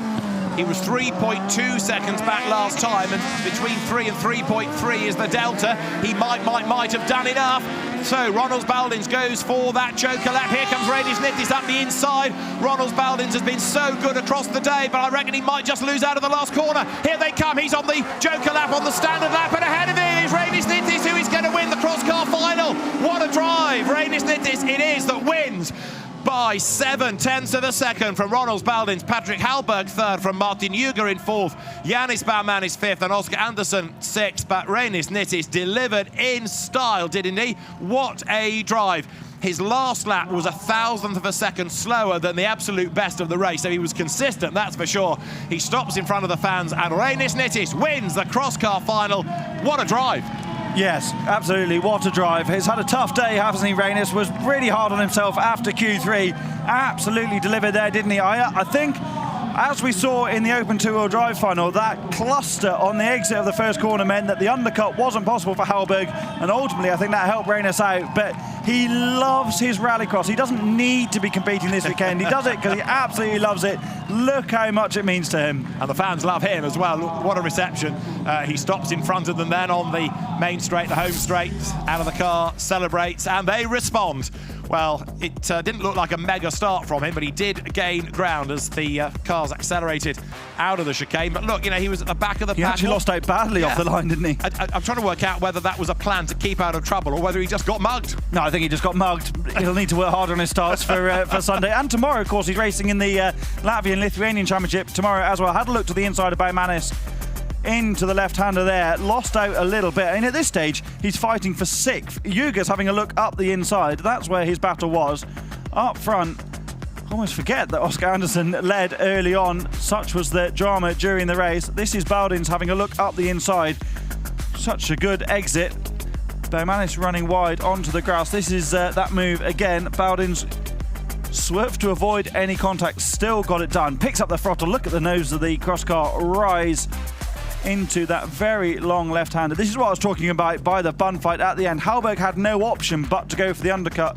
Well, he couldn't go for the undercut on Nittis, had to go for the outside. I think, had Yuga not been there, I think Hallberg might have gotten Nittis done there, but you've got to take the victories when they come, haven't you? And absolutely that helped Rallyx out massively. Baldins just couldn't get it done on the final lap. Nittis was so quick and so consistent. He won his European Rallycross title here, his 2nd European Rallycross title here in 2018. That was an emotional day. I'm sure it won't be quite the same, but I'm adamant that he will be absolutely delighted with that result. Well, we might hear from him in a moment. Molly is poised, but Rallyx Nittis has to get out of the car. First of all, it's not very gentlemanly of him, Molly, to keep you waiting like this, I don't feel. No, I completely agree. But it is one happy Rallyx Nittis who is about to, or perhaps he's going to stay sitting. He's probably pretty tired right now. Rallyx, you really brought the magic when it mattered the most. How much does this win mean to you? I mean, one word, unreal. After that bad start in the final, when I was P6 from the 2nd row, I thought, you know, I ran it down in a Q1 and Q2, and now I did it again. But after that, I thought, okay, it's time to fix the problem, and I have to solve the mistake. So yeah, maximum attack, and that was limit. That was limit, and you know, my mechanic, he was a spotter for me, first time ever in his life, and he did some amazing job. He was controlling all around the track and telling everything. So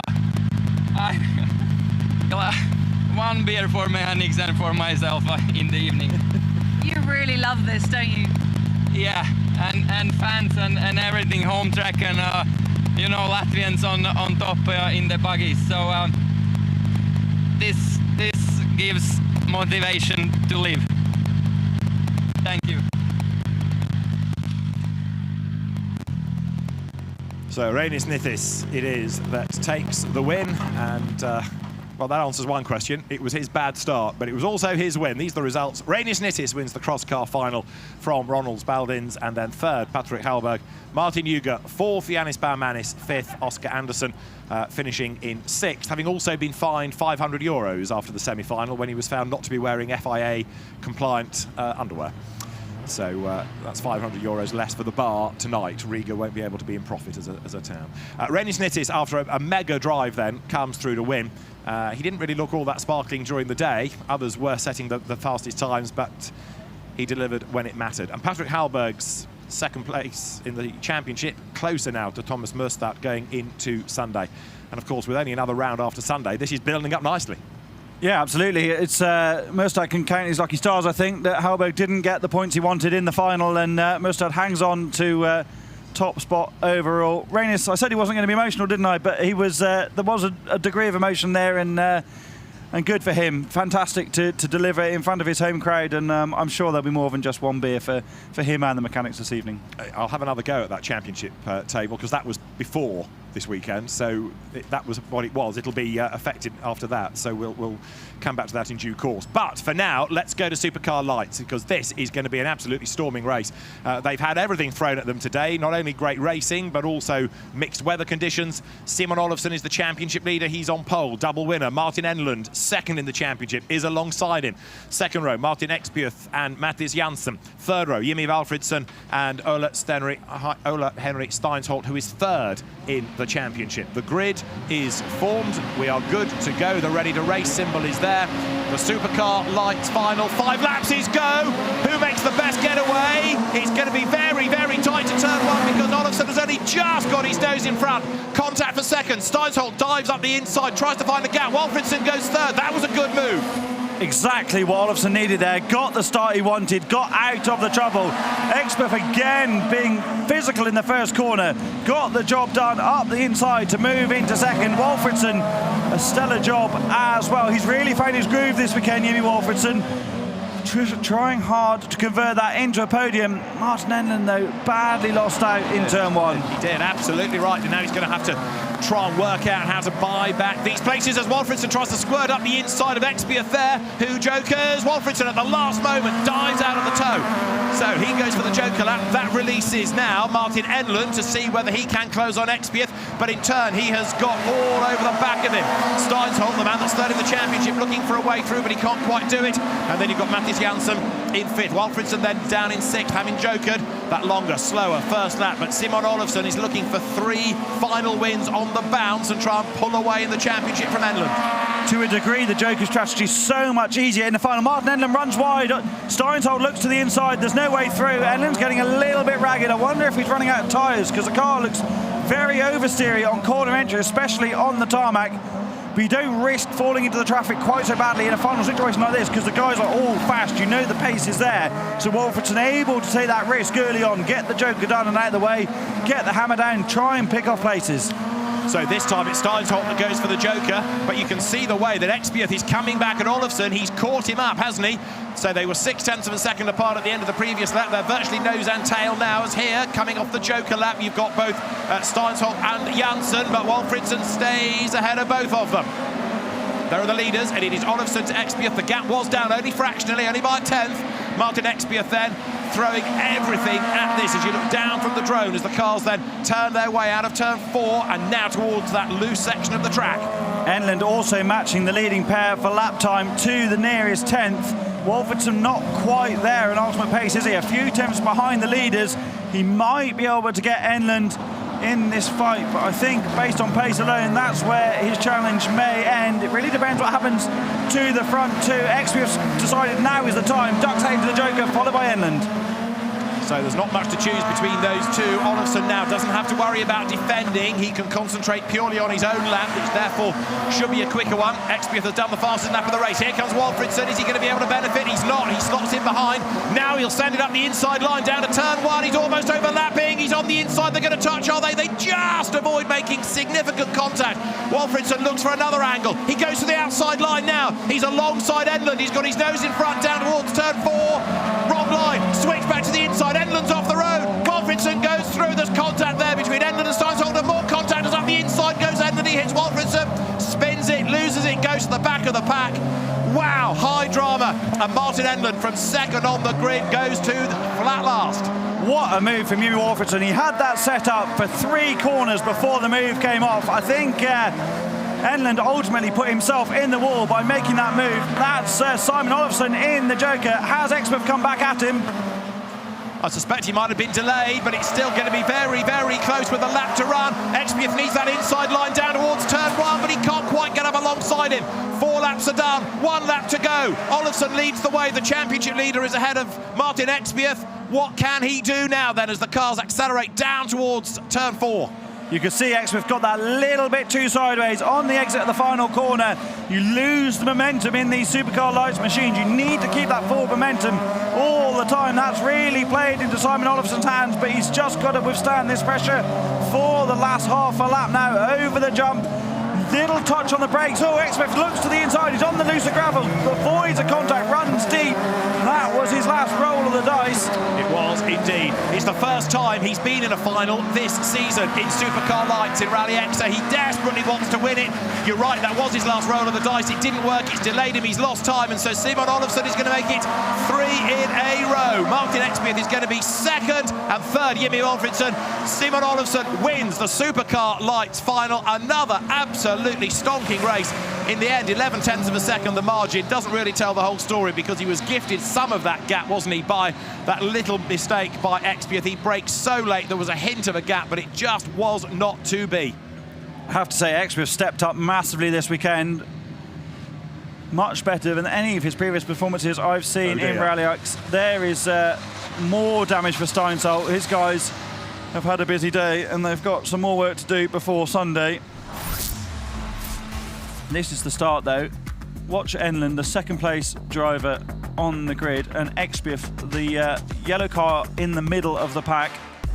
Olofsson in the black and blue machine gets the best start into turn 1, brakes far later than Enlund. Expiaf already on the inside. That's all fair in love and first corner wall, because he was well up the inside before they made the contact. Wolfridson was all over the back of him there.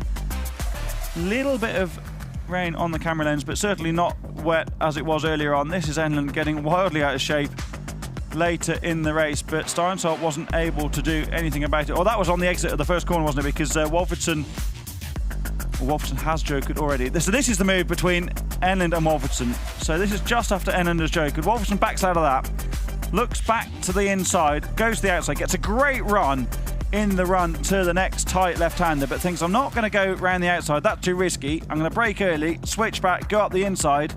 What a move. Enlund now has had contact from Steinsholt, looks to the inside. He's on the brakes for a long time, so I don't think he's intentionally collected Wolfridson there, but he's just got a little bit tucked up. And Wolfridson was lucky to escape that as well. He was very lucky, That was quite a hit, wasn't it? He could have really done him a lot of damage. Yeah, and ultimately that led to Olofsson getting away up front. Expiaf came back at him, made that move after the jump, but couldn't make it stick.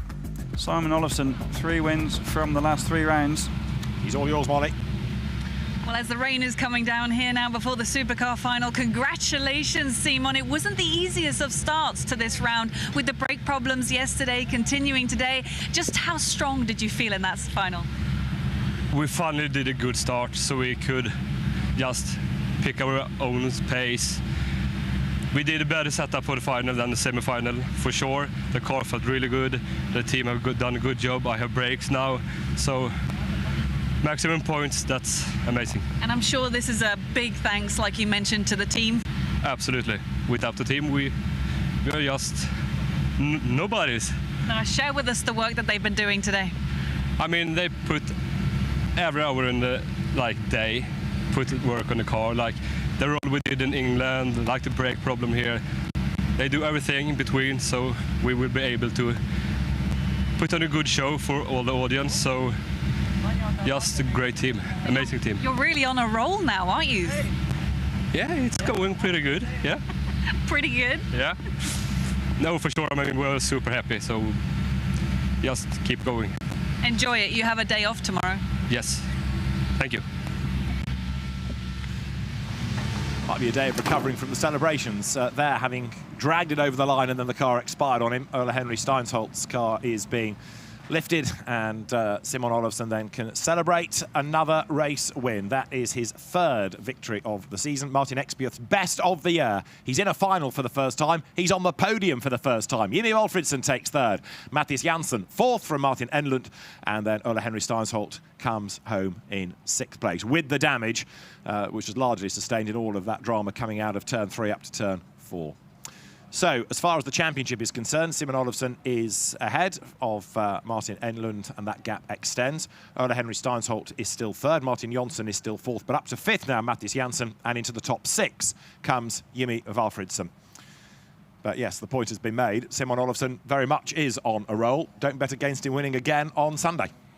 Yep, and he said they found something in the setup, so they'll be pleased with that. Molly is letting me know at the moment it's raining harder now ahead of the Supercar final. The Lights drivers have just survived that, but you can't really see it raining heavily, but she said the track is definitely wetter than it was. That's going to make the braking all the more difficult in the run to turn 1. We're a long way from wet tyres at the moment. They are used Coopers on Gronholm's Hyundai i20. I'd be staggered if anyone had new tyres for the final, to be honest, at this stage of the weekend. And we're talking slicks, but with cuts in them. Yeah, yeah, and they're a cross-ply construction, so they're quite different to the Radar Rally tyres you would see on a tarmac rally stage. So, the Supercar final is the last race of day 1 here in Latvia. The grid has Niklas Gronholm on pole position, second in the championship. And again, the drivers on this grid, with the exception of Thomas Bryntesen, are all looking for a maiden win. Bryntesen has had one victory, and he lines up second on the grid. Second row, Ole Christian Vejby and Juri Belivski. Third row, Philip German and Enzo Eid. And Eid, look, has got clear racetrack ahead of him, albeit on the outside line. German is the one that's got traffic ahead of him and around him. So inside of the third row, never a good place to be. Vejby, if he gets the whole shot, might just be able to sprint between the two on the front row, but there are an awful lot of ifs in this. There are, and they've no idea where the grip level is in the run to the first corner, especially where the rubber is laid down, and it's now raining pretty hard. We can hear it on the roof of the studio truck. At the moment, it's an explore into the unknown. They will be following Nicholas Gronholm's brake lights. That's, yeah, true enough, assuming that they don't gets jump there ahead of him first. on the first corner. Indeed, yes.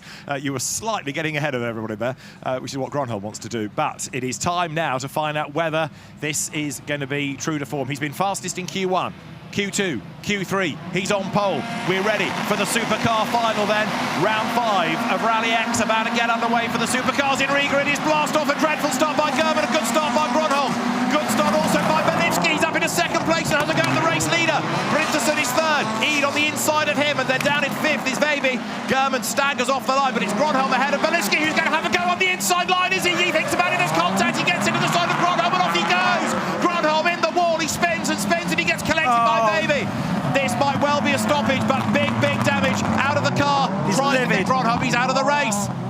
I think that will be looked at by the stewards. There wasn't a car's whip there, I don't think. We'd need to see it again to be sure. Belivski leads up front. Gronholm got fired into the wall, then got collected by OC Vejby in the background. We saw how slippery it was off the start line. You see no one got traction. Bryntesen's gone for the joker early on. This is Enzo Eid now, following the race leader, but there is so little grip. Look at the Audi moving around. Big struggle for the drivers now, trying to assess the traction. And of course, they've not been round the circuit. They don't get a warming up lap. They're straight into this. They've got to deliver right from the get-go. So it is Juri Belivski who leads. There might be a bit of a question mark over all of that. Out of the race as well, look, is Vejby's car. Race carries on. We go through that yellow flag zone. There's bodywork lined on the road. So now a very slippery circuit up here. Look at the slide there from Belivski. Enzo Eid going after him. 1.9 seconds behind him. Third, Thomas Bryntesen. And a hugely frustrated Nicholas Gronholm and equally frustrated OC Vejby are spectators. Bryntesen's in the pound seat to get Eid here. He's taken his joker, already closing on the Audi S1. There's no need for Eid to take the joker yet. None of these guys work out of the same ordnings though. They're all in separate teams, unlike some of the other cars on the grid, so they're not working with each other. Belivski though finding grip where others can't. It's dry really, or looks dry at least, coming through the final corner, and then it's clearly wet now, looking down from the drone into this more wooded section of the track. Look at the raindrops firing at the camera. Look relatively close to Gronholm's stricken car, but they're all being mindful of where that is. Now the lead gap, 2.5 seconds last time. Again, lots of opposite, lots of correction needed from Eid and also from Bryntesen. And Bryntesen is closing on Eid, but getting away is Belivski. Belivski has got good speed right now. Really, this is all going to come down to how slippery the joker lap is. We don't really know how much it's still raining. Belivski will be exploring the unknown in the joker, and there's a lot of tarmac in that section on the left here as we look. It looks very greasy, doesn't it? How much can Bryntesen close down? So much understeer from Enzo Eid. Bryntesen looks well on top of these conditions. Is he going to lose too much? Belivski's been disqualified. Juri Belivski disqualified. It's come up on the timing screen, so he leads on the road, but in real terms it is Enzo Eid ahead of Thomas Bryntesen. That's the reason for Belivski's exclusion. It's because of the incident that he has been deemed to have caused that put Gronholm out of the race, and therefore Vejby as well, who got tangled up in it. So it is on the road, Belivski in the lead. In real terms it is Eid, but he's got a joker. So Thomas Bryntesen is on for a second win of the year. And despite being parked on the grid, not getting away at all, Philip German, who is some 11 seconds behind this pair, is going to finish on the podium. Eid goes again on the main lap. Bryntesen is a canny operator though. He can't afford to drop too much behind Eid, but he'll know what's going on. He'll also know that Belivski will no doubt protest that decision. That's why I guess he's continuing to circulate, because they will go to the stewards afterwards. He will go and contest that decision. so he wants to finish that race on the road. He'll joker this time around. Get it to the line, argue about it later. I think it's a forlorn hope if the exclusion has been announced, but even so, Belevsky leads. Eid will joker this time, but Thomas Brinterson is on target then for the win, seemingly, because he's 2.1 seconds only ahead of Brinterson. That's not enough. So it's all going to be a dramatic end to the day. That is full certain. I don't think we'd have predicted a Thomas Brinterson win necessarily. And where is Eid going to form back in behind him? He goes for the joker lap now. So does Belevsky. Here comes Brinterson. He comes up the inside. There'll be a checkered flag and a black flag then for Yuri Belevsky. I assume he's been told about that from his spotters. Here comes Brinterson. He's going to get ahead of Enzo Eid, but only just up to the checkered flag. Thomas Brinterson takes the win from Enzo Eid behind on the road. The disqualified Yuri Belevsky. Thomas Brinterson takes it by only 0.6 of a second, and that is the story of the race, isn't it? Nicholas Gronholm's car, which had dominated Q1, Q2, Q3, broken, coming out of turn 4. Now let's have another look at the start here. It was a demon getaway by both Gronholm and Brinterson, and Belevsky was away even more impressively. Dreadful start by German, but look, Belevsky took the fight to Gronholm into the first corner. They managed to avoid contact there. So the next target was to try to make a move out of the chicane, and it started here. It did, struggling for traction massively on the exit. Belevsky looks to the inside. The door is closing, and he was never truly in it, because I think I'd like to see that from a different angle, but he's collected Gronholm in the rear wheel. That rear corner of the car is broken. I wonder if that's been broken when he got hit, but so he's already backwards into the corner by that point. But I think most of the contact was in the rear quarter. That's broken the suspension, and more damage to Vaby's Audi. Those boys had so much work to do to that car after Kovler. Very good of him to drive it out of the way. I guess he was trying to get going at that stage. And then it was pretty formulaic up front. I tell you what, though, David, I'm surprised at how close it was between Ida and Brinterson at the end. Yes. Enzo smashed in a couple of good laps there at the end, did the fastest lap of the race on the penultimate tour, really found where the grip was. But Brinterson, who initially lost the win in round 3 and then got it back again by a judicial decision following the race, gets his second win of the year. I'm really disappointed for Nicholas. He did everything right today. Yeah, got the start nailed from pole, and you know, it was his to lose, and unfortunately, out of his control, he lost it. And you got to feel for OC Vaby as well, because he arrived on the scene and found a car mid-accident in his path. He tried to avoid it, but there's nothing he could do. And both drivers, yes, there you go. There's this explosion of bodywork and dust in front of me, says OC Vaby. And Nicholas Gronholm reflects on a battered car and a lot of work for the team to do. But at least they do have this repair day. But yeah. You can tell from his expression he's not pleased. He doesn't show a lot of emotion on his face, but you can tell from Nicholas's glare when he's not happy, and that is certainly the case there. So Yuri Belevsky arrives in the Parc Fermé area, and whether he now strides to the stewards to go and appeal, we'll have to wait and see. But I don't think it's going to get him very far. No, but I'm sure that's why. I'd be surprised if Kenneth Hansen on the radio and Eric Farren even told him, because if they made the decision to leave him out, why trouble him with that information? True. So they could well not have delivered that. Which is therefore rather hard to take if he thinks he's had a maiden win. However, either way, Thomas Brinterson is the man that wins this 5th round of the championship for the supercars in Rallyx, ahead of Enzo Eid and Philip German taking 3rd. We lost Ola Christian Vaby and Nicholas Gronholm, and excluded is then Yuri Belevsky. And what that means for the championship, we will wait and see, because those are the points before today's race. So we'll have to go and do some computations for the real Thomas Brinterson score, because that's the one of most interest. The 3 ahead of him didn't either get into, in the case of Sondre Evian, or finish the final, or be here in the case of Johan Kristoffersen. So Brinterson has certainly made hay out of that race that we've just witnessed. Yeah, and Gronholm hasn't lost out so badly either, because not many finished that race. Some of those guys didn't make the final anyway, but still not ideal at all. Right, so Yuri Belevsky will get the news, and probably heads to race control now. But yes, that's not the face of a man that's just had a win. So he doesn't look delighted about the situation either. No. Hard luck, mate, whatever that translates to. But there is a case to answer there, certainly. It was a dive, it didn't work. In the dry, it might have been a different story. He might argue that because it was slippery, it's the first time they discovered that slippery nature, it was harder to stop. Wasn't my fault, couldn't slow the car down anymore, really sorry. Track conditions have changed. Well, whether that cuts any slack with the stewards, I suspect not, because they've made the decision during the race to exclude him rather than discuss it with him after the race itself. Look at his pace though on the timing screen. He did a 51.7. We weren't seeing his times because he'd been disqualified. The next best lap was a 52.1, so he definitely had the pace. Oh. Right, let's have another look at that incident. So keep your eye on the second row, the yellow and grey car of Yuri Belevsky. He charges up from fourth on the grid to second into the first corner. Couldn't get past Gronholm. Slows, finds a gap, and now goes for the outside line. That doesn't work, but look, he's got the gap on the inside. There is room. He's closing, he's closing, he's closing. They're both on the brakes. Well, the stewards say it was his fault and he's been excluded, so... I think had Gronholm not... I mean, it's been a heavy hit, hasn't it, for Gronholm to arrive backwards, but yes, it's so slippery. But I think had Gronholm saved it, the penalty might not have been as severe, but what happened afterwards, I know they have to take, they have to take the contact on the way in into account by its own merit, but I think what happened afterwards certainly played its part. I think ultimately what it did was rob us of a great race, because the pace was pretty equal between all of them at the front of that field.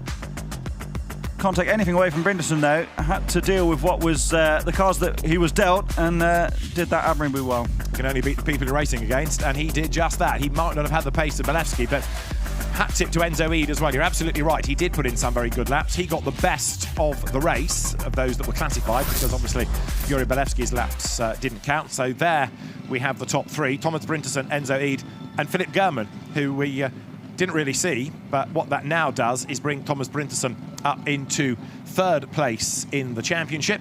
So you've got now Kristoffersen and Gronholm tied on points for the lead. Brinderson is up into third. Sondre Evian, Ole Christian Veiby, Yuri Belevsky not scoring out of the final. Philip German is ahead of Enzo Ede, then Matthias Ekström, who's away at Zolder, and Jere Kaliakowski. Of course, with not having a semi-final, that's one less opportunity to score points. So while Johan isn't here, it's impossible to gain as much ground as if you beat him and he was, and there was enough cars to make a semi-final. So it's actually working a little bit in his favour. It's not out of the question he could come to the final round and still win this, because the maximum if Gronholm takes maximum points tomorrow, that would be only one win. Then they go to the final with, he would go to the final round with a 30-point advantage, but Kristoffersen's already won twice. Three times. So yes. On comeback, he would win it. So for the sake of the championship, let's hope that Nicholas Gronholm takes a maximum score. And it wouldn't be 30 points, would it? So it would be very possible for Kristoffersen still to win, because you get your qualifying points and your final points. We need a load of people to enter for Sunday so that Nicholas can take a maximum score, and then they go into the final round with that Kristoffersen needing to win everything, and then that would be really dramatic. We have got one more supercar lurking. Maybe I could enter. Yeah, exactly. There might be a guest drive for you. We have got one more supercar that's lurking for the Latvian round of the national championship tomorrow, before we go back to Rallyx on Sunday. So maybe if people have a good day, they might be persuaded to enter on Sunday. Great race, though, when it happened. And, yeah, you've got a feel for Nicholas Gronholm, absolutely. And also for O.C. Veiby, who's had a pretty torrid day, but he got himself into the final. He trudges away. And in due course, hopefully, we might be able to hear from Thomas Brinderson. Whether he's a surprised winner or not, we'll have to find out in due course. But he did a good job and took the race win by only 0.6 of a second from Enzo Ede. Probably the person that's most surprised to be on the podium after that is Philip German, because... Yeah, that wasn't happening a few metres after the start, was it? So, but you've got to be there, haven't you? Thomas Brinderson, to his credit, was the fastest of everyone in second free practice, which is also time practice for first qualification. There's O.C. Veiby to have looking to have a little look at the damage on the Hyundai. And you can also see how much more slippery the circuit is. You know, completely different colouring now to the road there. He trudges his way back into the paddock, and will hopefully be able to bounce back come Sunday. So, Thomas Brinderson, it is a second win of the season. He might have inherited that, but it's points for the championship, and he's with Molly. Thomas, big smiles, but you obviously look a little bit shocked as well. A very dramatic final here in Riga. Yeah, for sure. We have saved tires all day and had 4 new, and we were very low on the left, the pressure on the tires as well. So yeah, it was not so good in these conditions, but yeah, it managed to go well anyway, so it's good. Describe that feeling when you realised you got the win. I thought that if I can take either, I have a chance, because it doesn't look so nice from behind in the third corner. So yeah, I'm happy with that. And this is really good news for the championship as well. Yeah, for sure, absolutely. So I'm really happy with that. Thank you very much. Thank you. So great job done by Thomas Brinterson. And so now the drivers, the teams have a day off, or a day of repairing, or a day of coming to watch local rallycross, whatever they want to do. And we will be back on Sunday for more of the same. Final few thoughts about what we've witnessed. Some great racing, bit of controversy as well, but perhaps that's all part and parcel of Rallyx. It's part and parcel of rallycross and many other disciplines, isn't it? But it's been great. There's been genuinely competitive action in every category. I know we could stand here and be biased and say, oh, it was all wonderful, it was all great, but being, totally impartial about it, every class has produced some brilliant racing. Exactly. I think we were ultimately robbed of a great race in the Supercar final, but there was plenty of drama, just like there always is, and it sets us up for another good event on Sunday. Absolutely right. So it is next time to go and explore Riga for the day, and we will be back on Sunday at 10:50. I say we'll be back on Sunday at 10:50. We've got some bars to explore first. If the hangover's clear, we'll be back on Sunday. But for now, from Molly Pettit, Hal Ridge and David Addison, thanks for your company this afternoon in Riga. Fingers crossed we'll see you on Sunday. Bye for now.